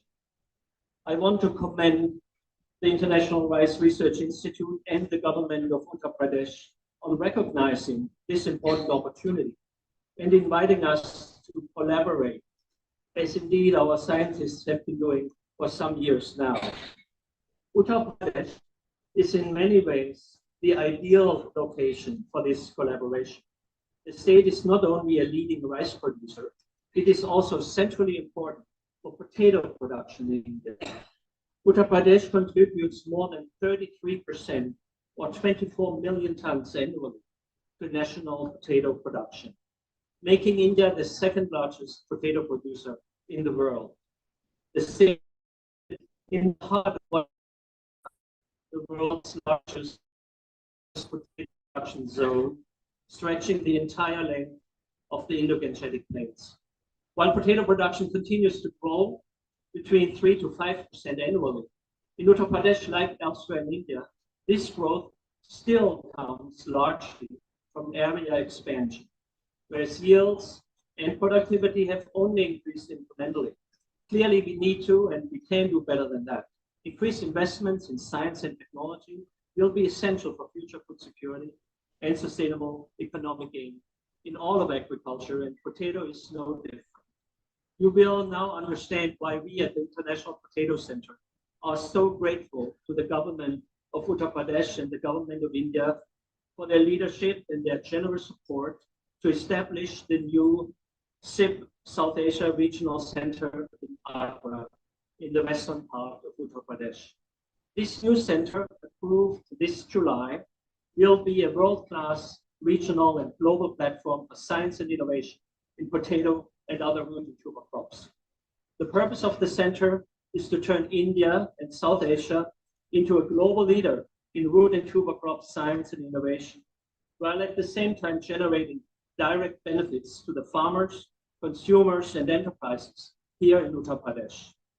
Most urgently, we are now working with our partners to improve the quality of seed potato through better technologies, business practices, and supporting policies and regulations. Secondly, to develop and introduce new and improved varieties that will open new market opportunities, such as in the potato processing sector, and thereby increase private sector investments, diversified value chains, targeting both domestic and international markets. And thirdly, to reduce the environmental footprint of potato production by improving water use efficiency and soil regeneration and reducing the need for agrochemicals through a combination of new varieties, seed quality, and better economic practices. Taken together, the results of this work will significantly improve farmers' income and the economic value of the potato sector in Uttar Pradesh. Across all these areas of research, we are always mindful that potato alone cannot save the world, and that in order to make progress, we need to position our work within the wider agricultural sector. In the case of Uttar Pradesh, this means that the integration of production exemplifies this potential particularly well. We are working very closely with the scientists from IRI, ICAR, the agricultural universities in Uttar Pradesh to develop and deliver better technologies and practices. From the potato side, our current research in this area focuses on 4 issues. Number 1, to breed improved potato varieties that are particularly suited for integration with rice, to improve economic practices such as potato zero tillage that use rice straw for mulching, to improve pest control and disease management in rotation with rice, and to mechanize potato production. We very closely work here in this location of ISAR with the colleagues from IRI and private sector manufacturers to develop machinery, including one piece of equipment that can at the same time mechanize rice harvest, potato planting, and the coverage with rice straw. All of us working here in Uttar Pradesh appreciate the strong leadership and the commitment by government to systematically invest in agriculture, science, and technology. ISAR and the new potato center in Agra are only 2 examples of this exceptional commitment. To put it in global context, in 2024, a study by the Economic Research Service of the United States Department of Agriculture revealed that globally, the annual growth rate of agricultural production has been slowing down over the past 10 years. In fact, it has fallen below 2% annually for the first time in over 60 years. What is even more troubling to us is that the growth that did occur has come to a large extent from area expansion and greater use of water, rather than from the increases in factor productivity. In other words, the contributions of science and technology to agricultural growth has actually declined globally during the past 10 years. Now, you contrast this with what we are witnessing here in Uttar Pradesh. The commitment by government, by research institutions and universities, by the agribusinesses, and by the farmers to invest in science and technology are truly exceptional.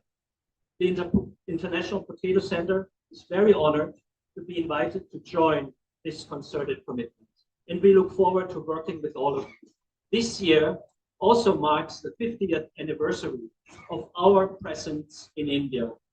And I think it is very befitting that we make this year the starting point of new collaborations and new partnerships centered around our new facility in Uttar Pradesh, so that the farmers of Uttar Pradesh can reap the benefits of our joint scientific efforts. Thank you very much.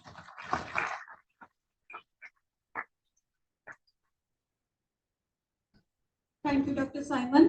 Doctor Simon ने ये बताया कि धान की सीधी बुआई के कारण आलू की फसल के उत्पादन और उसमें भी बहुत सारी सुविधाएं होने लगी है, और international potato centre Uttar Pradesh और भारत में आलू के फसल रिलेटेड इनोवेशन और उसके किसानों के लाभ के लिए कमिटेड है, और उत्तर प्रदेश के चलते चलते भारत ग्लोबली सेकंड पोजीशन में सबसे लार्जेस्ट आलू के प्रोडक्शन में सेकंड पोजीशन पे है।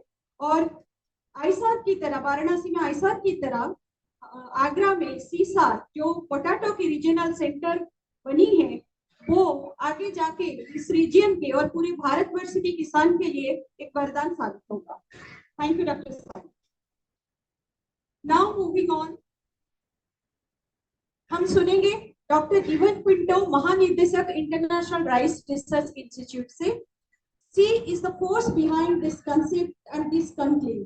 Dr. Pinto is the first women Director General of IRI in the 65 years of glorious history of this institution. But she carries with her more than 25 years of experience in international agriculture research and development, and is a significant contributor around research around innovative agriculture, digital innovation, impact assessment, and sustainable agriculture. Please welcome Dr. Pinto.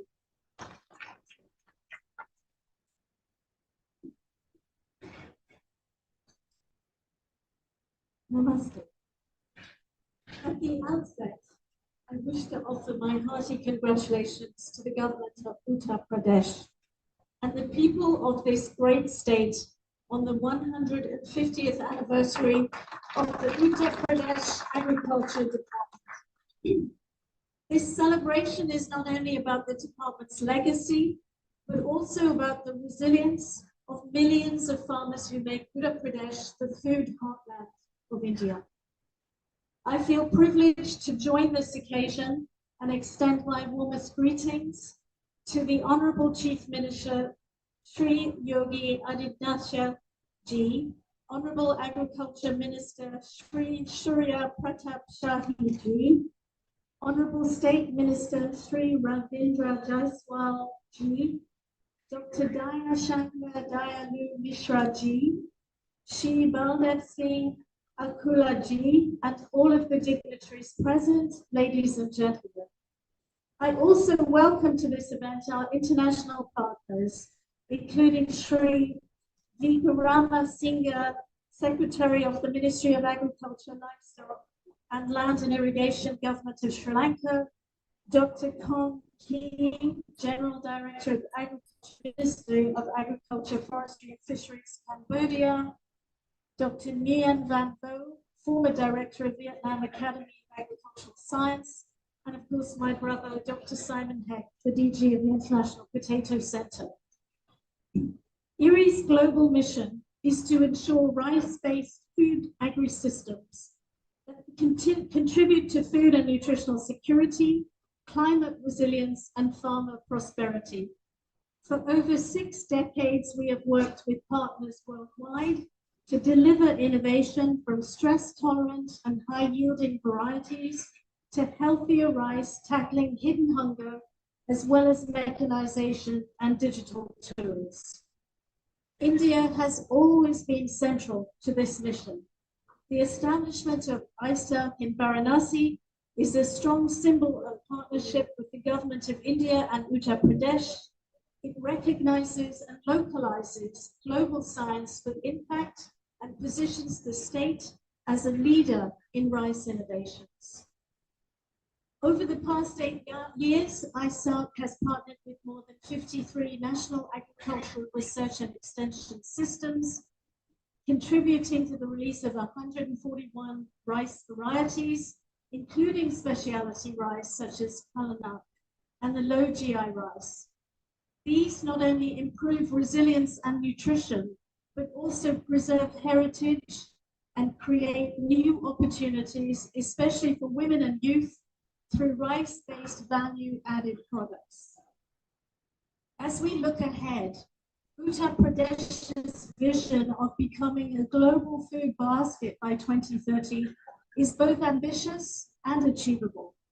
We particularly welcome the initiative of bringing 2 million hectares under direct-seeded rice by 2030, a step that will save water, cut emissions, and ensure sustainable productivity.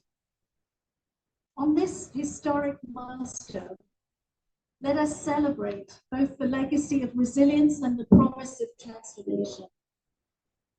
IRI is privileged to stand shoulder with the government of Uttar Pradesh to bring transformational impact to the last mile farmers and their communities. I want to assure the Chief Minister of State, Shri Yogi Ji, that IRI is fully committed in helping his government to achieve the impact it is seeking to deliver. Here, I would also like to request Uttar Pradesh to consider IRI an integral part of its agricultural ecosystem and an effective and dependable partner ready to play its role in making Uttar Pradesh a global food hub by 2030. On my part, I look forward and reassure you to have more frequent engagements with the state leadership to continue our discussions and accelerate this shared vision. Thank you.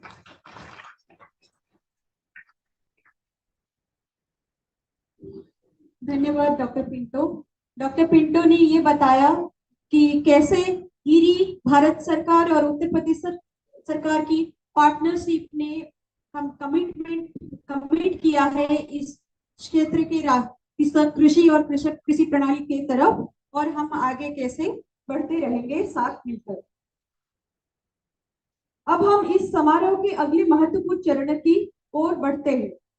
ये मेरा सौभाग्य है कि मैं आमंत्रित कर रही हूँ हमारे विशिष्ट अतिथि श्री सूर्य प्रताप शाही जी, माननीय मंत्री कृषि, कृषि शिक्षा एवं कृषि अनुसंधान उत्तर प्रदेश।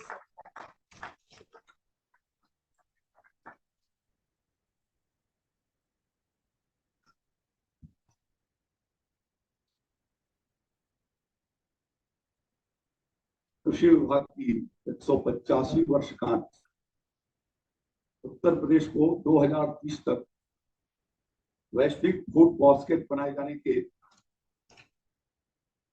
इस विमर्श 2 दिवसीय विमर्श कार्यक्रम में यहाँ उपस्थित उत्तर प्रदेश के लोकप्रिय यशस्वी मुख्यमंत्री आदरणीय श्री योगी आदित्यनाथ जी, माननीय मंत्री श्री रविंद्र जायसवाल जी, माननीय मंत्री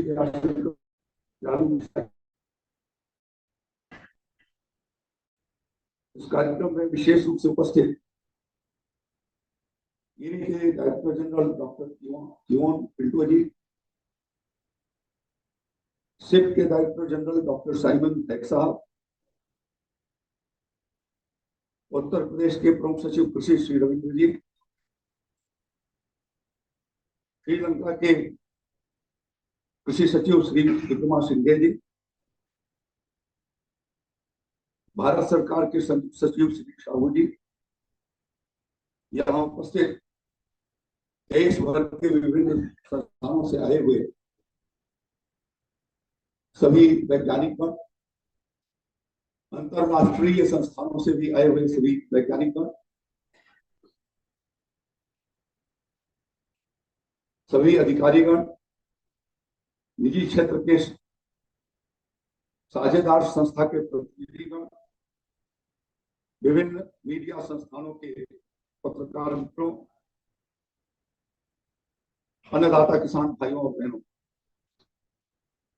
मैं आज की इस ऐतिहासिक अवसर पर उत्तर प्रदेश के मुख्यमंत्री आदरणीय योगी आदित्यनाथ जी का और विशेष रूप से कल से और आज तक अंतरराष्ट्रीय संस्थानों से आए हुए जितने भी हमारे महानिदेशक और वैज्ञानिक गण हैं और आज के सभी अतिथिगण का मैं हार्दिक स्वागत करता हूं, अभिनंदन करता हूं। यह ऐतिहासिक पल है जब उत्तर प्रदेश को ग्लोबल फूड बास्केट के रूप में खड़ा किए जाने की दृष्टि से 2 दिन का यह विमर्श कार्यक्रम प्रारंभ किया गया है। मैं धन्यवाद देना चाहता हूं गिरी को, अंतरराष्ट्रीय चावल संस्थान और साउथ एशिया कैंपस वाराणसी को या अपने इस महत्वपूर्ण अवसर पर कुछ विशेष विषयों को लेकर के धान की सीधी बुआई कैसे करें।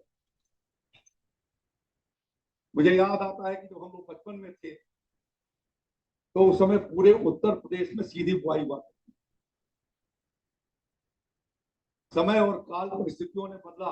60 के दशक में जापान की टेक्निक आई और गांव गांव में इस बात का प्रचार प्रारंभ हुआ कि जापानी टेक्निक से नर्सरी लगा करके और राइस का प्लांटेशन किया जाना था।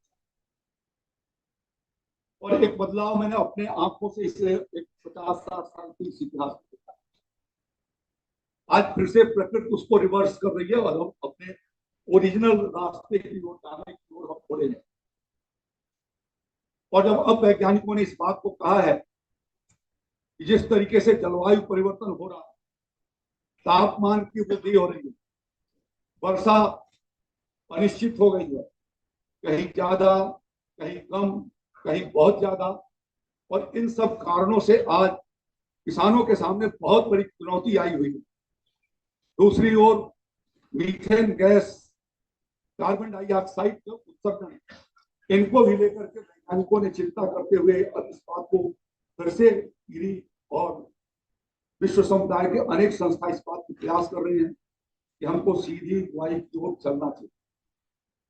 पिछले 2 वर्षों के भीतर उत्तर प्रदेश में एरी के साउथ एशिया कैंपस के साथ सौजन्य से हम लोगों ने यह प्रयास किया है कि उत्तर प्रदेश के भीतर अपने कुछ विश्वविद्यालयों, कृषि विज्ञान केंद्रों और किसानों को, जो प्रगतिशील किसान हैं, उनको सामने लाएं और इस पुरातन भारतीय पद्धति, श्रीलंका में अभी भी 90% डायरेक्ट सोइंग राइस, डायरेक्ट सीधे राइस, वो हमारा छोटा भाई और छोटे भाई हमारे उस मुल्क के भीतर, देश के भीतर आज भी सीधी बुआई से वहां पर धान की खेती होती है। ये ट्रांसप्लांटेशन कम, तो यह एक अवसर था जिस पर हमारे वैज्ञानिकों ने कल से आज तक विचार विमर्श किया है और इस बात को उचित समझा है कि टिकाऊ खेती के लिए, किसान उत्तर प्रदेश में समृद्धि लाए जाने के लिए और आत्मनिर्भर किसान बनाए जाने के लिए हमको सस्टेनेबल एग्रीकल्चर की ओर चलना चाहिए, जहां पर प्रकृति की मार कम से कम लगे। और इस दृष्टि से इन्होंने ये प्रयास भी किया। यहाँ अपने वाराणसी के इस फील्ड के ऊपर इनके हमने क्राइटेरिया को भी देखा, इनके एक्सपेरिमेंट को भी देख रहे हैं। यहाँ इस बात को, और आज एक किसान मिले थे, उन्होंने कहा कि हमने 5 साल के भीतर ये प्रयास किया है, तो अब हमारा प्लांटेशन से की तुलना में जो डायरेक्ट हमने सीडिंग किया उससे हमारा लगभग 1 कुंटल हमारा जो है वो प्रोडक्टिविटी 1 हेक्टेयर के भीतर बढ़ी है। तो यह एक प्रक्रिया इस तरीके की शुरू हुई है जो आगे लेकर के हमको इसको चलना है। मैं आदरणीय प्रधानमंत्री नरेंद्र मोदी जी को और मुख्यमंत्री योगी आदित्यनाथ को दोनों को भी धन्यवाद देना चाहता हूँ और विशेष रूप से आभार प्रकट करना चाहता हूँ ईडी के डायरेक्टर जनरल कि आपने सहमति दिया। आदरणीय प्रधानमंत्री जी की प्रेरणा से स्वयं प्रधानमंत्री जी फिलीपींस गए थे, आप ईडी कैंपस गए, आपने मोदी फार्म लॉन्च किया वहां पर, और प्रधानमंत्री जी ने आने के बाद ये प्रस्ताव रखा कि ईडी का एक सब रिसर्च सेंटर उत्तर प्रदेश में बनना चाहिए। आदरणीय मुख्यमंत्री योगी आदित्यनाथ जी ने तुरंत सहर्ष सहमति किया और मुझे कहा कि आप जाइए, देखिए और यहाँ पर इंस्टीट्यूट लाइए। मुझे खुशी है कि पिछले 7 सालों के भीतर ये संस्थान जिन अपेक्षाओं के साथ इसको बनाया गया था, लगातार उस दिशा में सतत यहाँ के वैज्ञानिक आगे की ओर बढ़ रहे हैं और अब तक देश की 350 से ज्यादा वैरायटियों का विभिन्न राज्यों के भीतर उत्तर प्रदेश की, उड़ीसा की, बिहार की, बंगाल, आंध्र प्रदेश, तेलंगाना, वहां से विभिन्न प्रकार की वैरायटी को ला करके सम्मिलित कर करके और यहाँ पर उन्होंने रिसर्च को प्रारंभ किया है। यहाँ पर डॉक्टर साइमन है विराजमान, उन्हें भी धन्यवाद देना चाहता हूँ। शख्स आज वो वैज्ञानिक हमारे बीच में नहीं है, डॉक्टर यूएस सिंह। मैं जब कभी भी ईडी कैंपस में आता हूँ या शिफ्ट के सेंटर के बारे में जब बात आती है तो मैं स्मरण कराना चाहता हूँ कि डॉक्टर यूएस सिंह ने इस काम के लिए बहुत डिवोशन के साथ जो प्रयास किया था, आज वो लोगों के बीच में दुर्भाग्य से 2 साल पहले नहीं गए, लेकिन उनके प्रयासों से ये सब चीजें मेरे सामने उन्होंने लाया, रखा और उन्होंने पहल किया। आज लोग हमारे बीच में नहीं है, मैं उनको याद करता हूँ क्योंकि इस कैंपस को के पहले डायरेक्टर के रूप में उनको यहाँ पर पोस्ट किया गया था। मैं उनको अपनी ओर से श्रद्धांजलि भी अर्पित करता हूँ। आदरणीय मुख्यमंत्री योगी आदित्यनाथ जी के नेतृत्व में कि जब देश की आजादी हुई थी, स्वतंत्रता जब हमें मिली थी, तो समय पूरे देश का खाद्यान्न उत्पादन कुल मिलाकर के 50 मिलियन टन यानी 500 लाख मीट्रिक टन, 500 कुंटल, इतना ही 500 million ton, 500 million ton, 50 million ton था यानी 500 लाख मीट्रिक टन। आज उत्तर प्रदेश आपके आशीर्वाद से उत्तर प्रदेश इस समय 70 मिलियन टन यानी आजादी के जो हमारे पूरे देश का उत्पादन था, आज उत्तर प्रदेश उससे लगभग 1.5 गुना उत्पादन आज उत्तर प्रदेश कर रहा है। ये आपके निरंतर आशीर्वाद। और एक ही सेक्टर में नहीं, हम पिछले वर्ष धान के उत्पादन में भी नंबर 1 पर आए। हम प्रोडक्टिविटी, अब हमें प्रोडक्टिविटी को इम्प्रूव करना है।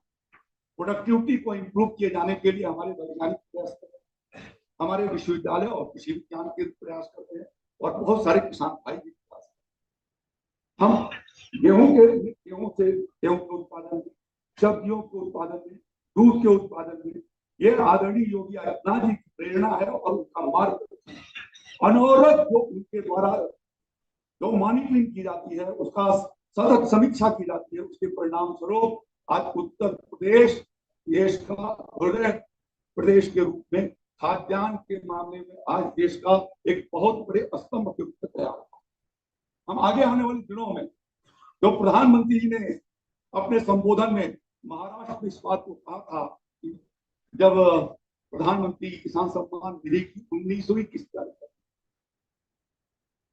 बिहार में किया था, भागलपुर में, तो ये कहा था कि मैं ये देखना चाहता हूँ कि दुनिया के किसी देश में जाऊं तो वहां के भोजन करने वाले लोगों के थाली में भारत का कोई बना हुआ कोई अन्न या कोई भी प्रोडक्ट जो भारत में पैदा होता है वो उनके थाली में रहे।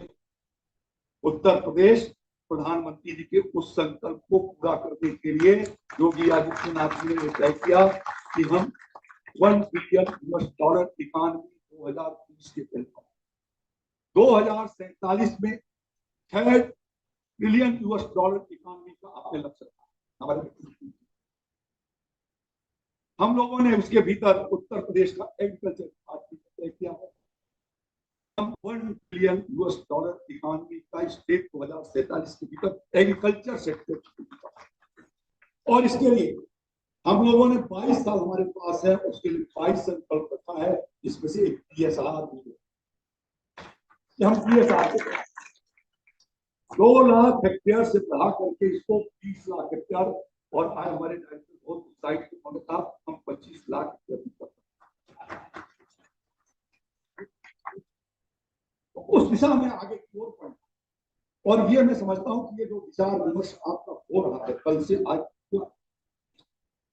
ये पूरे भारत को एक एग्रीकल्चर सेक्टर की दिशा को देगा ही, क्योंकि उत्तर प्रदेश में हो रहा है, तो उत्तर प्रदेश में इसके क्रियान्वयन की महत्वपूर्ण जिम्मेदारी हम लोगों के ऊपर आती है, जो उत्तर प्रदेश के हमारे कृषि विभाग के अधिकारी, कर्मचारी, विश्वविद्यालयों के वैज्ञानिक और अन्य संस्थाओं के वैज्ञानिक है, उनके कंधों पर। और हमें कोशिश करनी, मैं ये चाहता हूं कि देश के भीतर अगले वर्षों के भीतर हर चीज के, गेहूं में हम तीसरे नंबर पर है प्रोडक्टिविटी में, हम नंबर 1 पर आ सकते हैं। धान में हम नंबर 1 पर पहुंच सकते हैं। बाजरा में हम नंबर 2 पर है, हम नंबर 1 पर पहुंच सकते हैं। मक्के को तेज गति से हमने उत्तर प्रदेश के भीतर बढ़ाई है, और इसी तरीके से पोटैटो के उत्पादन में भी उत्तर प्रदेश एक महत्वपूर्ण भूमिका अदा कर रहा है। हम फलों की दृष्टि से, सब्जियों की दृष्टि से एक इंटीग्रेटेड प्रयास योगी आदित्यनाथ जी का है कि कृषि क्षेत्र के भीतर उत्तर प्रदेश भारत के हृदय के प्रदेश के रूप में ही नहीं, विश्व के फूड बास्केट के रूप में किसी देश को जरूरत हो तो उत्तर प्रदेश आपूर्ति कर सके। ये संभावनाओं को तराशते हुए हमें आगे की ओर बढ़ना है। आपकी जो संस्कृतियां आएंगी, उन सारी संस्कृतियों को हम लोग गंभीरता पूर्वक विचार करेंगे और उनके अनुरूप योजना और प्रोजेक्ट तैयार करके, और आदरणीय मुख्यमंत्री ने कहा है कि रिसर्च के लिए पैसे की कोई कमी नहीं होगी, हम पैसा पूरा देंगे। इसके लिए मैं उनको आभार प्रकट करते हुए, आप सबका आभार प्रकट करते हुए मैं अपनी बात को समाप्त करता हूँ। बहुत बहुत धन्यवाद। जय भारत, जय श्री राम।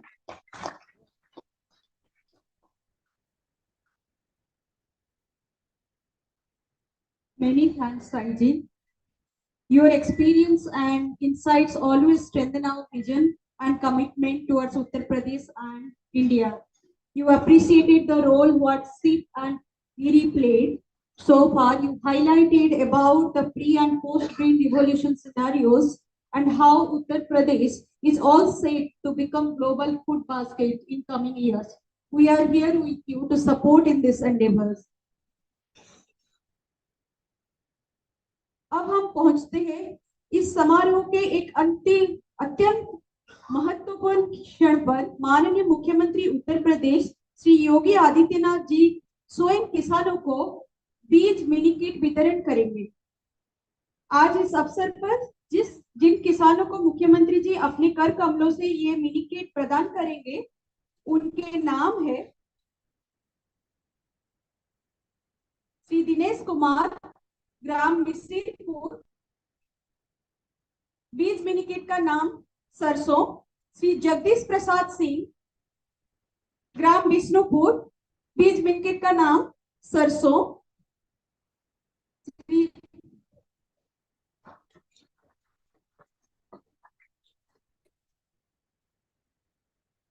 श्री रामराज यादव, ग्राम घाटमपुर, बीज मिनी किट का नाम मसूर। श्री महेंद्र प्रसाद सिंह, ग्राम विष्णुपुर, बीज मिनी किट का नाम मसूर। सरकार के द्वारा ये निःशुल्क बीज मिनी किट इन किसानों को प्रदान किया जा रहा है।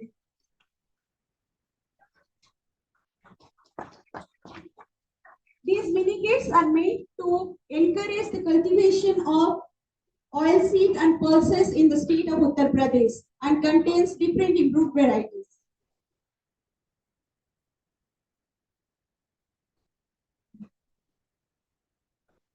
अब समय आ गया है उस पल का जिसका हम सभी का इंतजार था। आज IRRI और JNKV द्वारा विकसित उन्नत मशीनरी और ज्ञान उत्पादों का लोकार्पण होने जा रहा है। माननीय मुख्यमंत्री जी रिमोट के माध्यम से उन्नत कृषि यंत्र का शुभारंभ करें। बैटरी संचालित ई सीडर, प्रिसिशन हिल सीडर।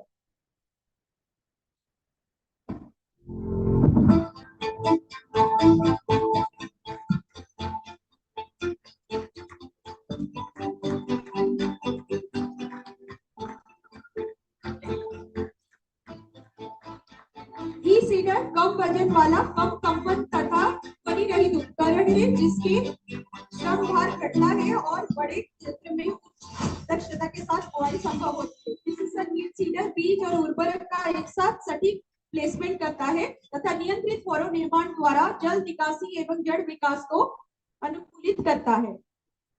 इस क्रम में विमोचन हो रहा है महत्वपूर्ण ज्ञान उत्पादों का, धान की सीधी बुआई पर आधारित प्रकाशन सामग्री और पुस्तिका जो ईरी और IGKV द्वारा बनाया गया है, जीरो टीलेज गेहूं पर आधारित प्रकाशन सामग्री, समृद्ध धान नेटवर्क पुस्तिका।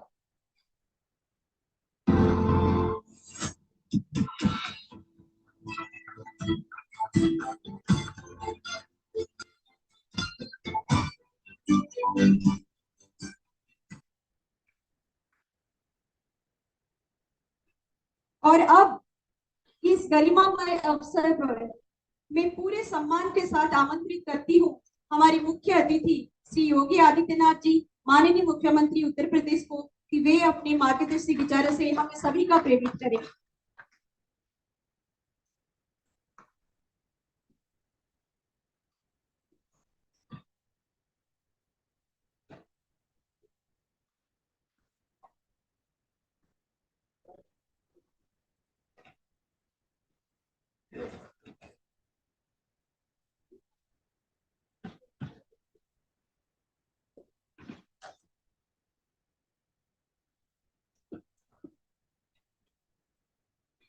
उत्तर प्रदेश कृषि विभाग की 150वीं वर्षगांठ के अवसर पर आयोजित DSR यानी डायरेक्ट सीटेड कॉन्क्लेव की आज के इस कार्यक्रम में समारोह में उपस्थित प्रदेश सरकार में मंत्रिमंडल के मेरे सहयोगी, प्रदेश के कृषि मंत्री श्री सूर्य प्रताप शाही जी, प्रदेश सरकार में मंत्रिमंडल के मेरे अन्य सहयोगीगण श्री रविंद्र जायसवाल जी, दयाशंकर मिश्रा दयालु जी, राज्य मंत्री कृषि श्री बलदेव सिंह गोलक जी, ईरी की director general doctor Yvonne Pinto, DG CIP doctor Simon Heck, Uttar Pradesh सरकार के कृषि के प्रमुख सचिव श्री रविंद्र कुमार जी,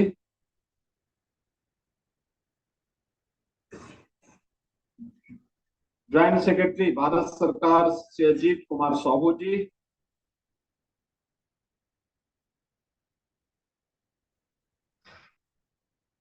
agriculture secretary Sri Lanka mister DP Vikram Singhe, director ICAR doctor Sudhanshu Singh, doctor Virendra Kumar ji, आज के समारोह में उपस्थित वाराणसी के हमारे सभी माननीय जनप्रतिनिधिगण, ICAR ईडी के साथ ही देश और दुनिया के तमाम कृषि वैज्ञानिक गण और उपस्थित बहनों और भाइयों, मैं सबसे पहले इस 2 दिवसीय कॉन्क्लेव में आप सबकी उपस्थिति के लिए उत्तर प्रदेश सरकार की ओर से आप सभी का मैं हृदय से स्वागत करता हूं और अभिनंदन करता हूं। काशी भगवान विश्वनाथ की पावन नगरी है और भगवान विश्वनाथ का जो सबसे अभिन्न सहयोगी है वह वृषभ है, नंदी, जो भारत की उन्नत खेती की ओर हम सब का ध्यान आकर्षित करता है। और इसीलिए उन्नत कृषि के प्रतीक नंदी की आराध्य भगवान विश्वनाथ की इस पावन धरा पर DSR जैसी तकनीक पर आयोजित इस कॉन्क्लेव और कृषि विभाग की 150वीं वर्षगांठ के इस कार्यक्रम में मैं आज के समारोह में विशेष रूप से उपस्थित DG ईरी और DG CIP doctor Yvonne Pinto, doctor Simon है और अन्य आप सभी कृषि वैज्ञानिकों का, विभिन्न देशों के कृषि विभाग के अधिकारियों का हृदय से स्वागत और अभिनंदन करता हूं।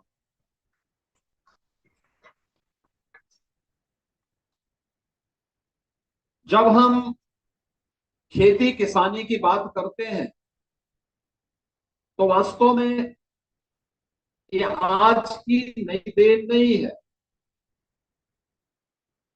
हमें इस बात को याद रखना होगा, भारत के उपनिषद हजारों वर्षों की भारत की ऋषि परंपरा के आध्यात्मिक ज्ञान की एक बड़ी धरोहर है।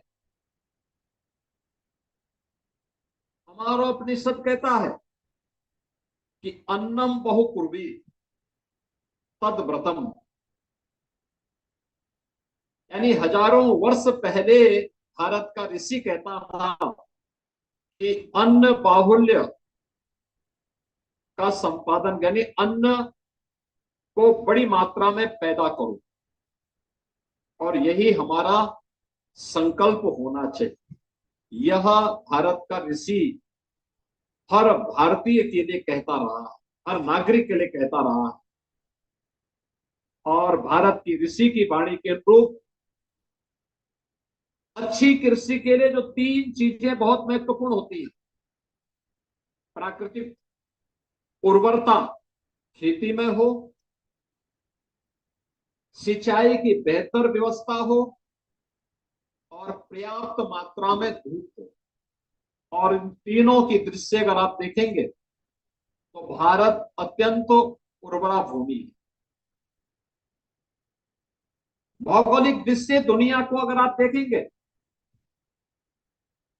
तो दुनिया में सबसे बड़ा विशाल क्षेत्रफल रूसी संघ के पास है।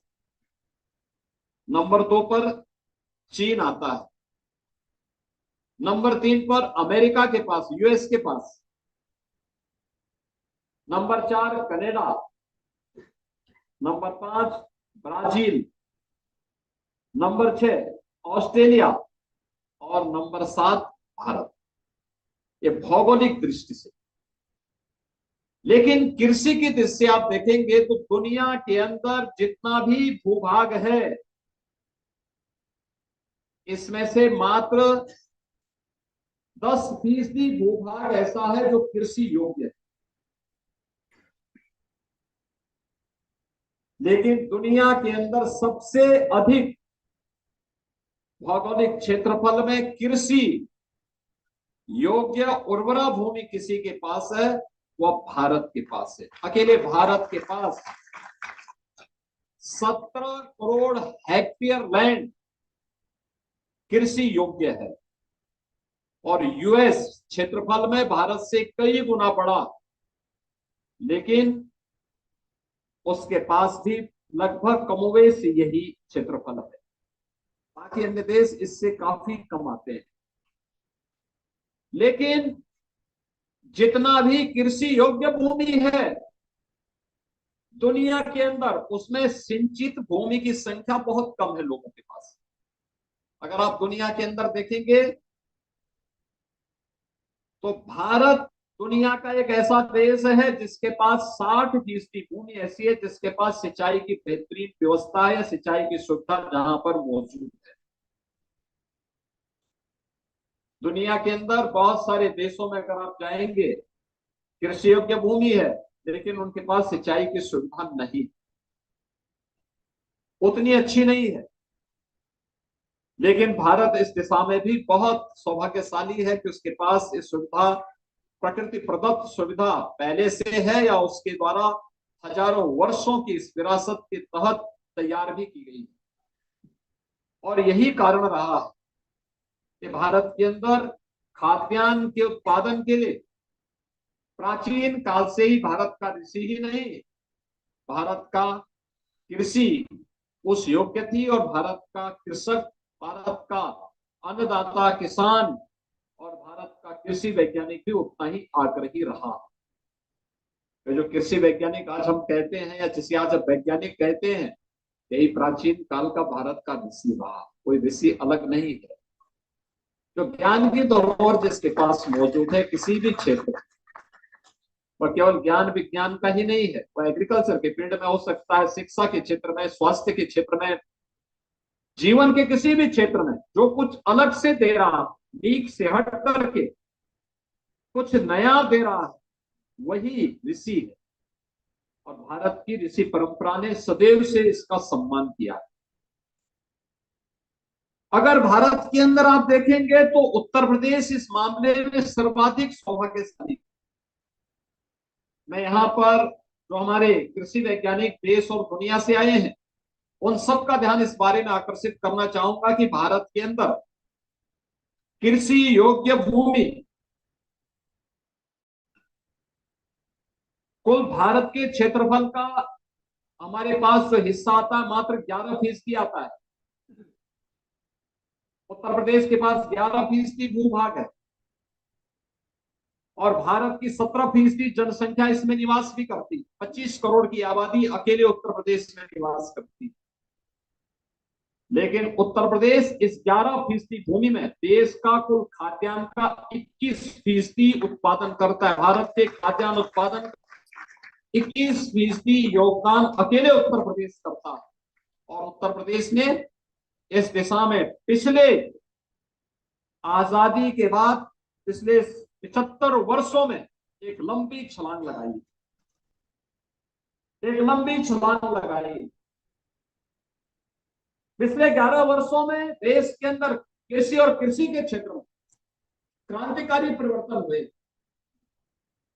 क्रांतिकारी परिवर्तन इस दिशा में हुए हैं कि पहली बार हमारा ऋषि ये भी कहता रहा है, माता भूमि पुत्रोहम पृथिव्या, यानी ये धरती हमारी माता है, हम सब इसके पुत्र हैं।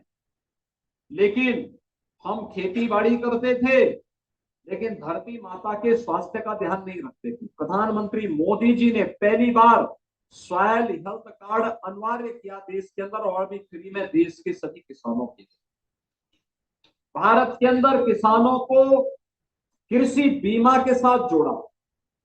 भारत के किसानों को प्रधानमंत्री कृषि सिंचाई की योजना के साथ जोड़ा।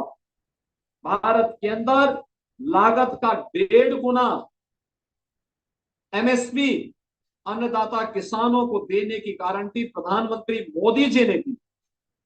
भारत के अंदर पहली बार भारत के 10 करोड़ किसानों को हर वर्ष प्रधानमंत्री किसान सम्मान निधि का लाभ भी प्राप्त होता है।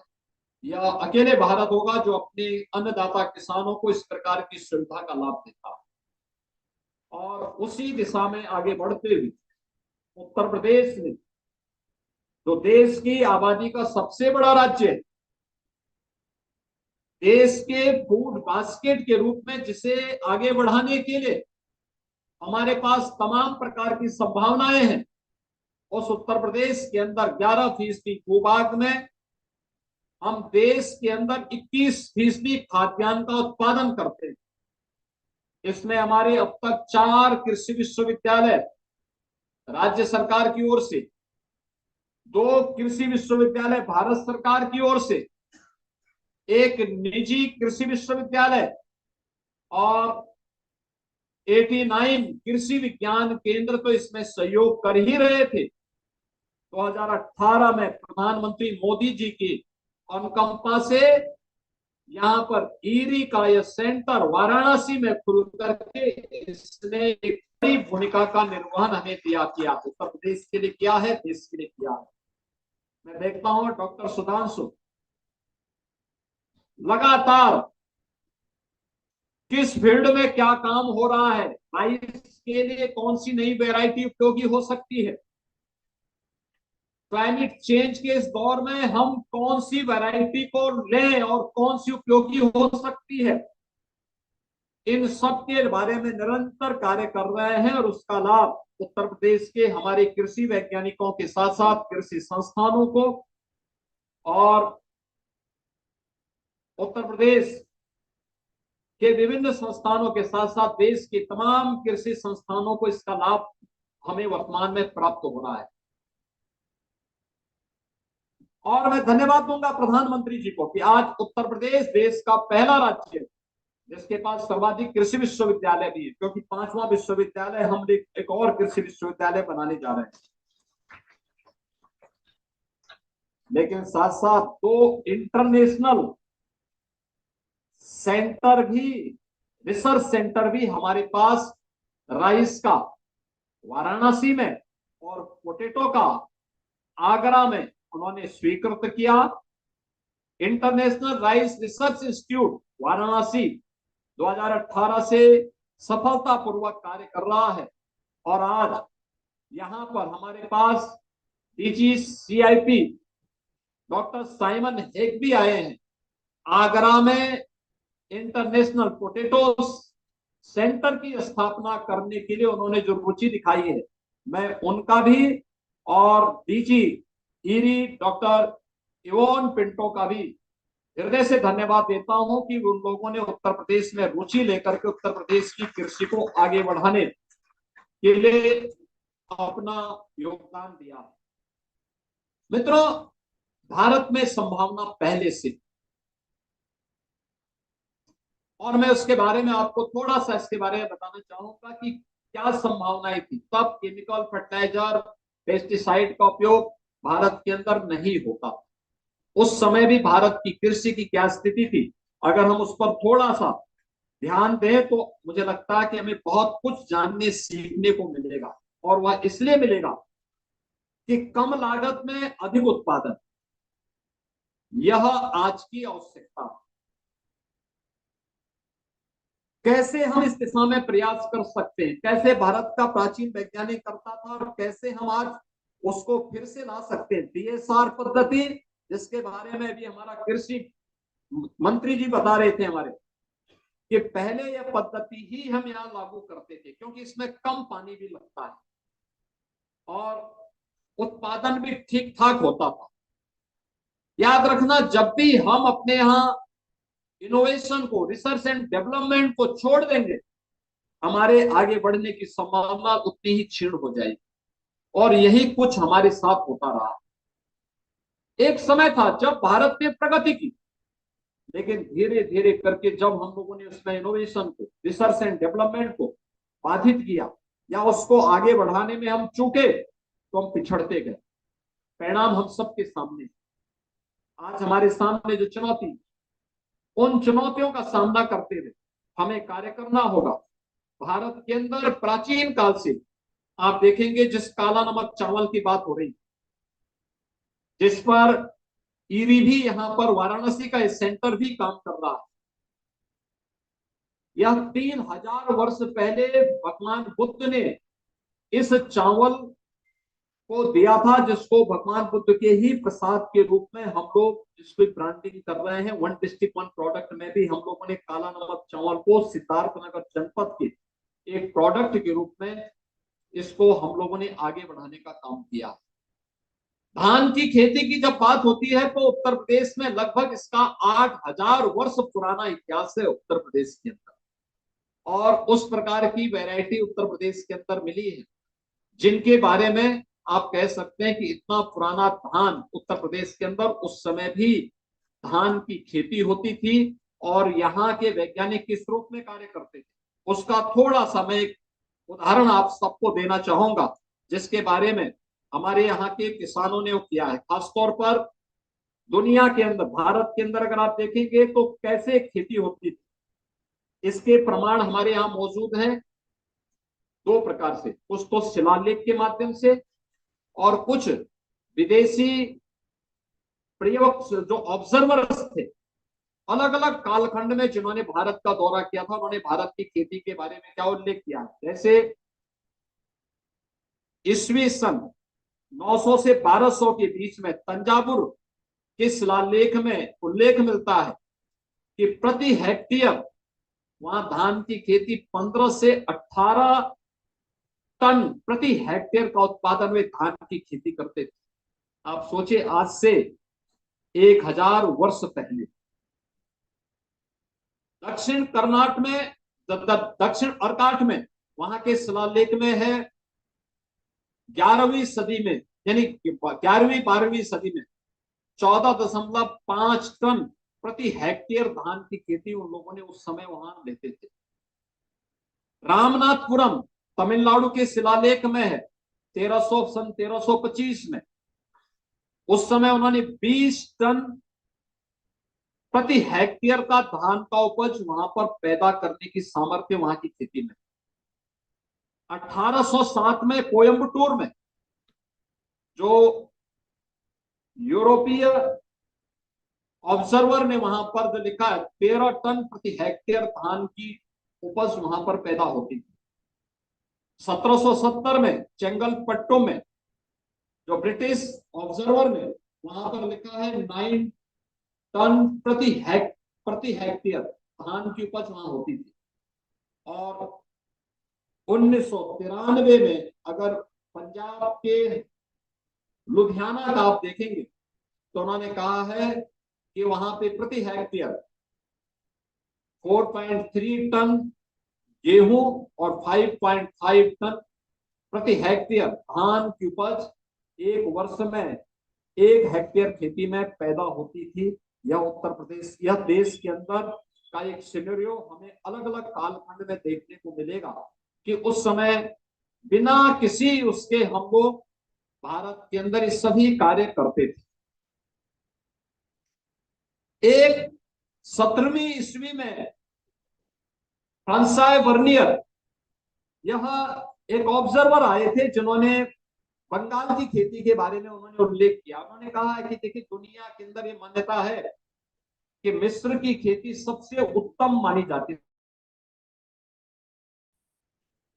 और हम भी यही उनका ये कहना था कि हम भी यही मानते रहे। लेकिन जब मुझे बंगाल जाने का अवसर प्राप्त हुआ, मैंने बंगाल की खेती को देखा है, तो मैं अपनी 2 यात्राओं के माध्यम से इस बात पर कह सकता हूं कि वास्तव में मिस्र को दिया जाने वाला जो उत्कृष्ट खेती और कृषि का जो गौरव है, इसका सही हकदार बंगाल रहा है। देखिए यह 17वीं ईस्वी में यह एक फ्रांसाय वर्नियर एक ऑब्जर्वर इस बात का उल्लेख करता है और 19वीं सदी में एक ब्रिटिश ऑब्जर्वर अलेक्जेंडर वाकर ने भी मलबार के बारे में बातें कही। उन्होंने कहा है कि मलबार में कृषि ज्ञान प्रायः उतना ही प्राचीन है जितना उनका इतिहास। हिंदू धर्म में उल्लेखनीय अनुष्ठानों में एक का मूल तो संभवतः कृषि के प्रति उनके सम्मान से ही है। और जो मैंने आपको काशी के बारे में बताया कि नंदी की उपासना और गाय के प्रति श्रद्धा का आधार कृषि में इनकी महती उपयोगिता ही है। मलबार में उस समय की बात तो करते हैं कि 50 से अधिक प्रजातियों के धान उगाए जाते हैं। प्रत्येक प्रजाति का अपना पृथक नाम है और उसके अपने विशेष गुण और उसकी खेती की अपनी एक पृथक विधि भी है। कुछ प्रजातियां केवल पहाड़ों में उगती है, उसके लिए सिंचाई की विशेष आवश्यकता नहीं होती। जो टीएसआर की आप बात कर रहे हैं, ये 100 वर्ष पहले भी इसके बारे में, मलाबार के बारे में भी ये बात आती है और हमारे उत्तर भारत में तो हर जगह यही किसी प्रकार की खेती होती है। एक ऐसी भी प्रजाति है जिसका प्रवर्धन कलम लगा करके किया जाता है। मलबार से बाहर मैंने धान के प्रवर्धन की इस विधि का उल्लेख कहीं नहीं सुना। ये भारत के अंदर कृषि के बारे में भारत जो विदेशी ऑब्जर्वर रहे हैं, उनकी राय इस रूप में भारत के साथ जुड़ी रही है।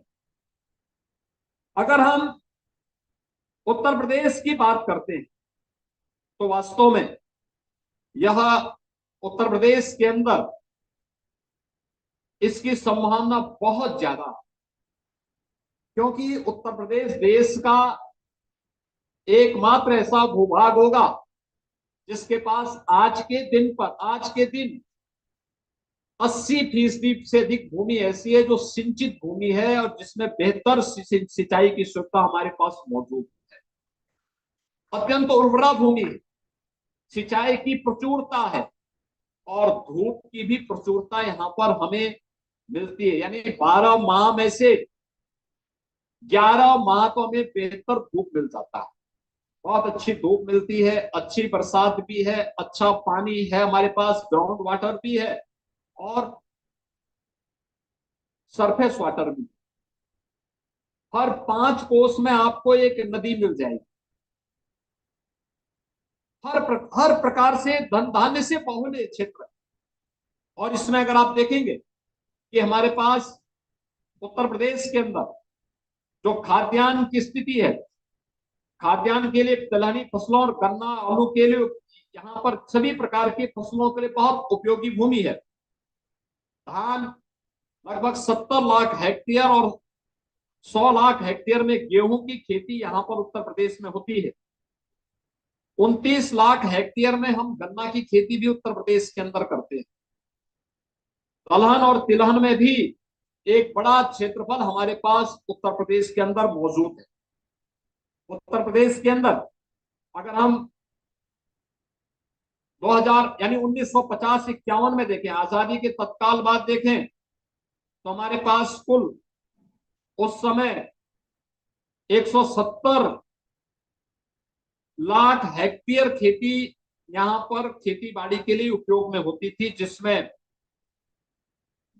11.77 मिलियन टन खाद्यान्न का उत्पादन हम लोग उत्तर प्रदेश से करते थे। और 2023-24 में हमारा खेती का रकबा बढ़ा है, जो 170 लाख हेक्टेयर था आज वो बढ़कर के 240 लाख हेक्टेयर हुआ है, जिसमें आज हम अब 11 मिलियन टन से बढ़कर के 60 मिलियन टन तक का खाद्यान्न उत्पादन अकेले उत्तर प्रदेश कर रहा है इस खेती से। यानी अगर आप देखेंगे 1950 की तुलना में 2023 में अगर आप देखेंगे तो हमने खाद्यान्न उत्पादन में 5 गुना की वृद्धि की है। 5 गुना की अधिक वृद्धि हमारे उत्तर प्रदेश यहाँ पे हुई है। और इसमें उत्तर प्रदेश के अंदर जो मैंने आपको पहले ही बताया कि धान, गेहूं, गन्ना, आलू, दलहन में उड़द, मूंग, अरहर, चना, मटर, मसूर और तिलहन में सरसों, मूंगफली, इस सब की बेहतरीन खेती उत्तर प्रदेश के अंदर हम लोग करते हैं और उसका अच्छा उत्पादन भी उत्तर प्रदेश के अंदर आज के दिन पर यहाँ पर हो रहा है।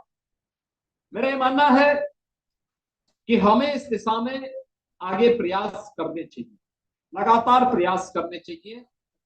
और उत्तर प्रदेश सरकार यहाँ पर जो भी हमारे पास सेंटर, जैसे यहाँ पे इंटरनेशनल राइस रिसर्च इंस्टीट्यूट की स्थापना वाराणसी में हुई, ईरी के वैज्ञानिक लगातार हमारे उत्तर प्रदेश के विभिन्न कृषि विश्वविद्यालयों, कृषि विज्ञान केंद्रों और अन्य जो हमारे कृषि से जुड़े हुए सेंटर हैं उनमें जाकर के सहयोग करते हैं, या वहां के वैज्ञानिक आकर के यहाँ पे देखते हैं, इनके डेमोन्स्ट्रेशन को देखते हैं, उसका लाभ लेते हैं। ऐसे ही अन्य क्षेत्रों में भी यह कार्य हो रहे हैं, लगातार इस दिशा में आगे बढ़ रहे हैं।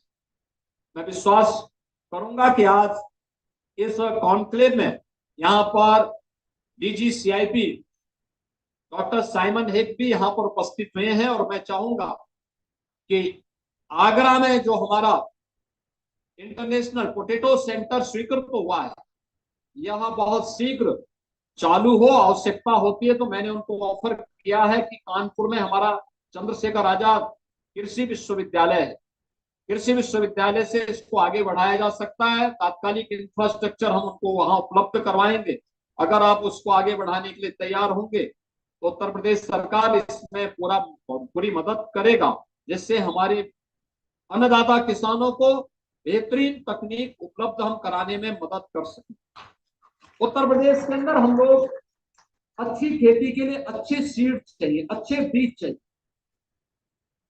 अच्छे बीज, और क्लाइमेट चेंज की चुनौती का सामना करने के लिए हम उस प्रकार की चुनौती का सामना करने के लिए उस प्रकार के बीज को भी हम दे सकें।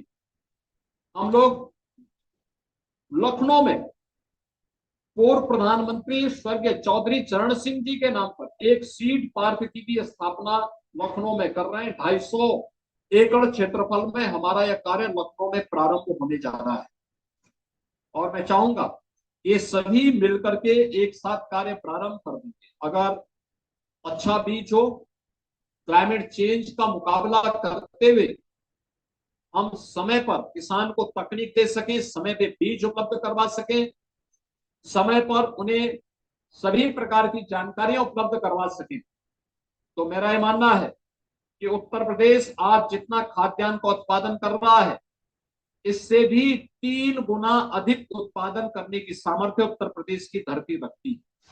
और ये उत्पादन की क्षमता को हम बढ़ाएंगे, लागत को अगर हम कम करेंगे, कोई कारण नहीं कि उत्तर प्रदेश ने जो अपना टारगेट तय किया है कि 2029-30 में उत्तर प्रदेश $1 ट्रिलियन की इकोनॉमी बनेगा और उसमें एग्रीकल्चर की भी अपनी एक बड़ी भूमिका होगी, तो हम अवश्य इसको प्राप्त कर पाएंगे।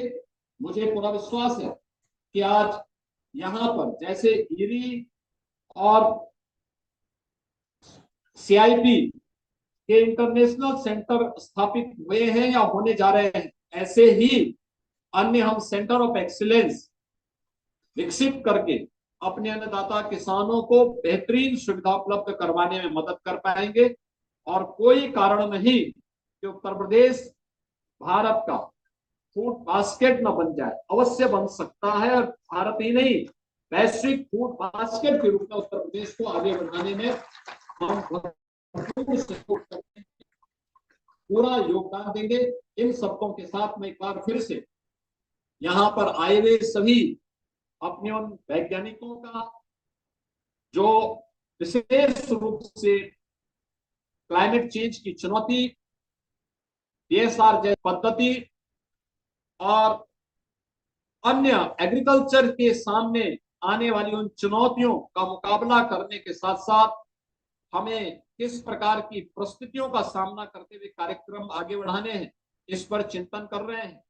और सौभाग्य इस बात का है कि प्रधानमंत्री जी ने भी भारत के कृषि वैज्ञानिकों को इस बारे में आग्रह किया कि अब तक आप अपनी ICR की लैब में या अपने विश्वविद्यालयों की लैब्स में अपना शोध करते थे, अब उस लैब टू लैंड के इस कार्यक्रम के साथ 27 मई से 12 जून तक हर कृषि वैज्ञानिक फील्ड में उतर करके उन्होंने इस दिशा में कार्य प्रारंभ किया था, किसानों के बीच संवाद किया था, उनके खेतों में जाकर के उनकी मेहनत के साथ अपने अनुसंधान को जोड़ने का काम किया था।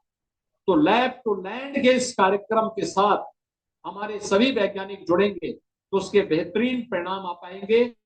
हमारा डेमोस्ट्रेशन का आधार अब हमारी लैब नहीं बल्कि एग्रीकल्चर की लैंड होगी, और उस लैंड पर जाकर के हम डेमोस्ट्रेशन करके अन्नदाता किसान को अधिक से अधिक फैसिलिटेट कर पाएंगे। इस विश्वास के साथ मैं एक बार फिर से आप सभी कृषि वैज्ञानिकों का, हमारे जो इंटरनेशनल राइस रिसर्च इंस्टीट्यूट की DG doctor Yvonne Pinto, CIP के DG doctor Simon Heck, agriculture secretary Sri Lanka mister DP Vikram Singhe, और हमारे वियतनाम और अन्य देशों से आए हुए हमारे जितने भी अतिथिगण हैं, वैज्ञानिक गण हैं, इन सब का हृदय से अभिनंदन करते हुए आप सभी का मैं आप इस काशी की धरती पर स्वागत करता हूं, अभिनंदन करता हूं। धन्यवाद। जय हिंद।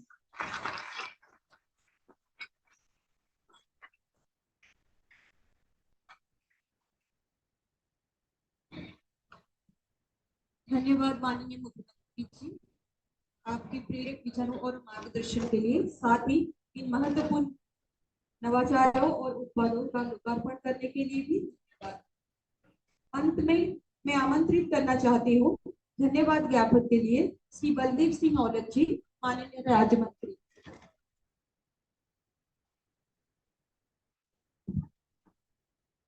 आज के इस कृषि विभाग के 150वें वर्षगांठ के ईरी के डीएस कार्यक्रम में उपस्थित हमारे उत्तर प्रदेश के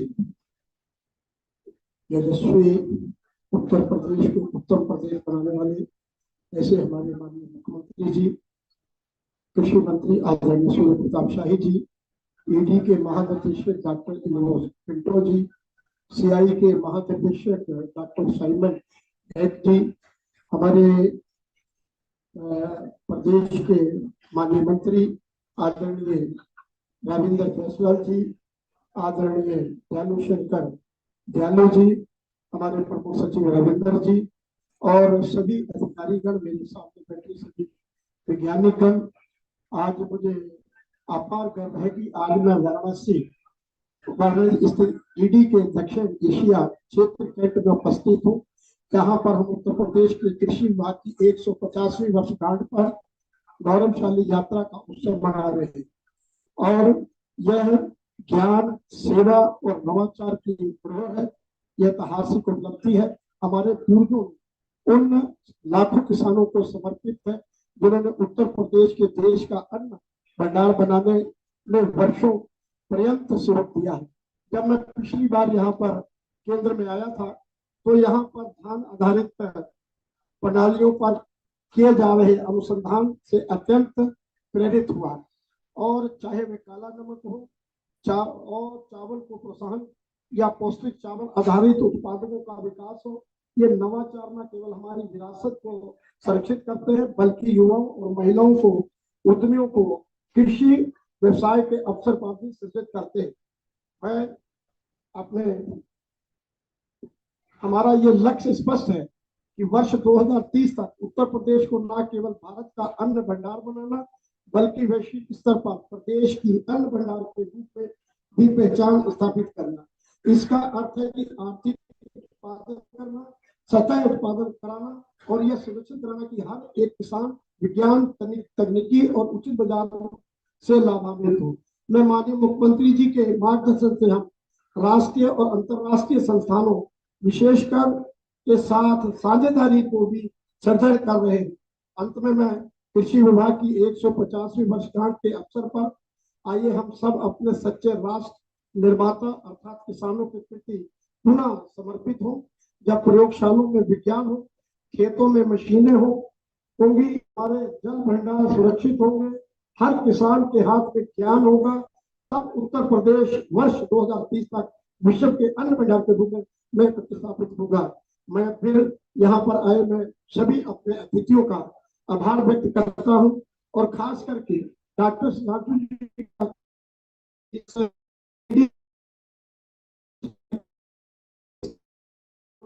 बताना चाहता हूँ कि मैं परसों ही अपने बिलासपुर क्षेत्र में था, तो मैं एक किसान ने जो DSR के माध्यम से उन्होंने करी थी, तो दोनों साइड में 8 एकड़ में उन्होंने ये प्रक्रिया करी थी और 8 एकड़ में उन्होंने रुपाई करके खरीदी थी।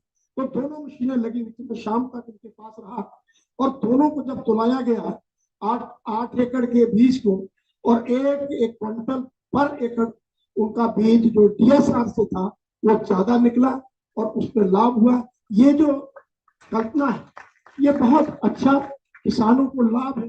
माननीय मुख्यमंत्री जी आपने और माननीय प्रधानमंत्री जी ने किसान सम्मान निधि देके और आपने किसानों को 1 लाख तक का कर्जा माफ और किसानों का बिजली फ्री करने के बावजूद किसानों को बहुत लाभ हुआ है। किसान आज लाभान्वित है और वो आपके ही गुणगान और नारे लगाते हैं। यही इन शब्दों के साथ मैं सभी अतिथियों का बहुत बहुत आभार कि जो देशों विदेशों से आकर यहाँ पर उन्होंने अपने विचार रखे। धन्यवाद।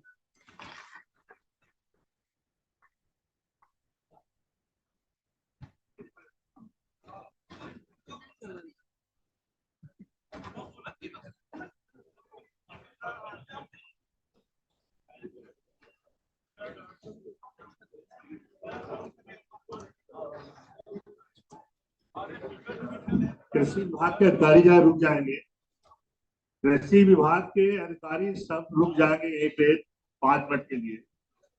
डॉक्टर साहब के निर्देश हैं। डॉक्टर साहब, हाँ देखिए, उत्तर प्रदेश का 150वीं वर्षगांठ हम लोग मना रहे हैं, तो सभी कृषि अधिकारियों से अनुरोध रहेगा कि एक ग्रुप फोटो इस बैनर पहले हम लोग करा लें, जिसमें हमारे सेक्रेटरी उपकार हैं और भी हमारे जो कृषि विभाग के अधिकारी हैं वो विशेष तौर से एक ग्रुप फोटो यहाँ पे कराने के लिए आ जाए।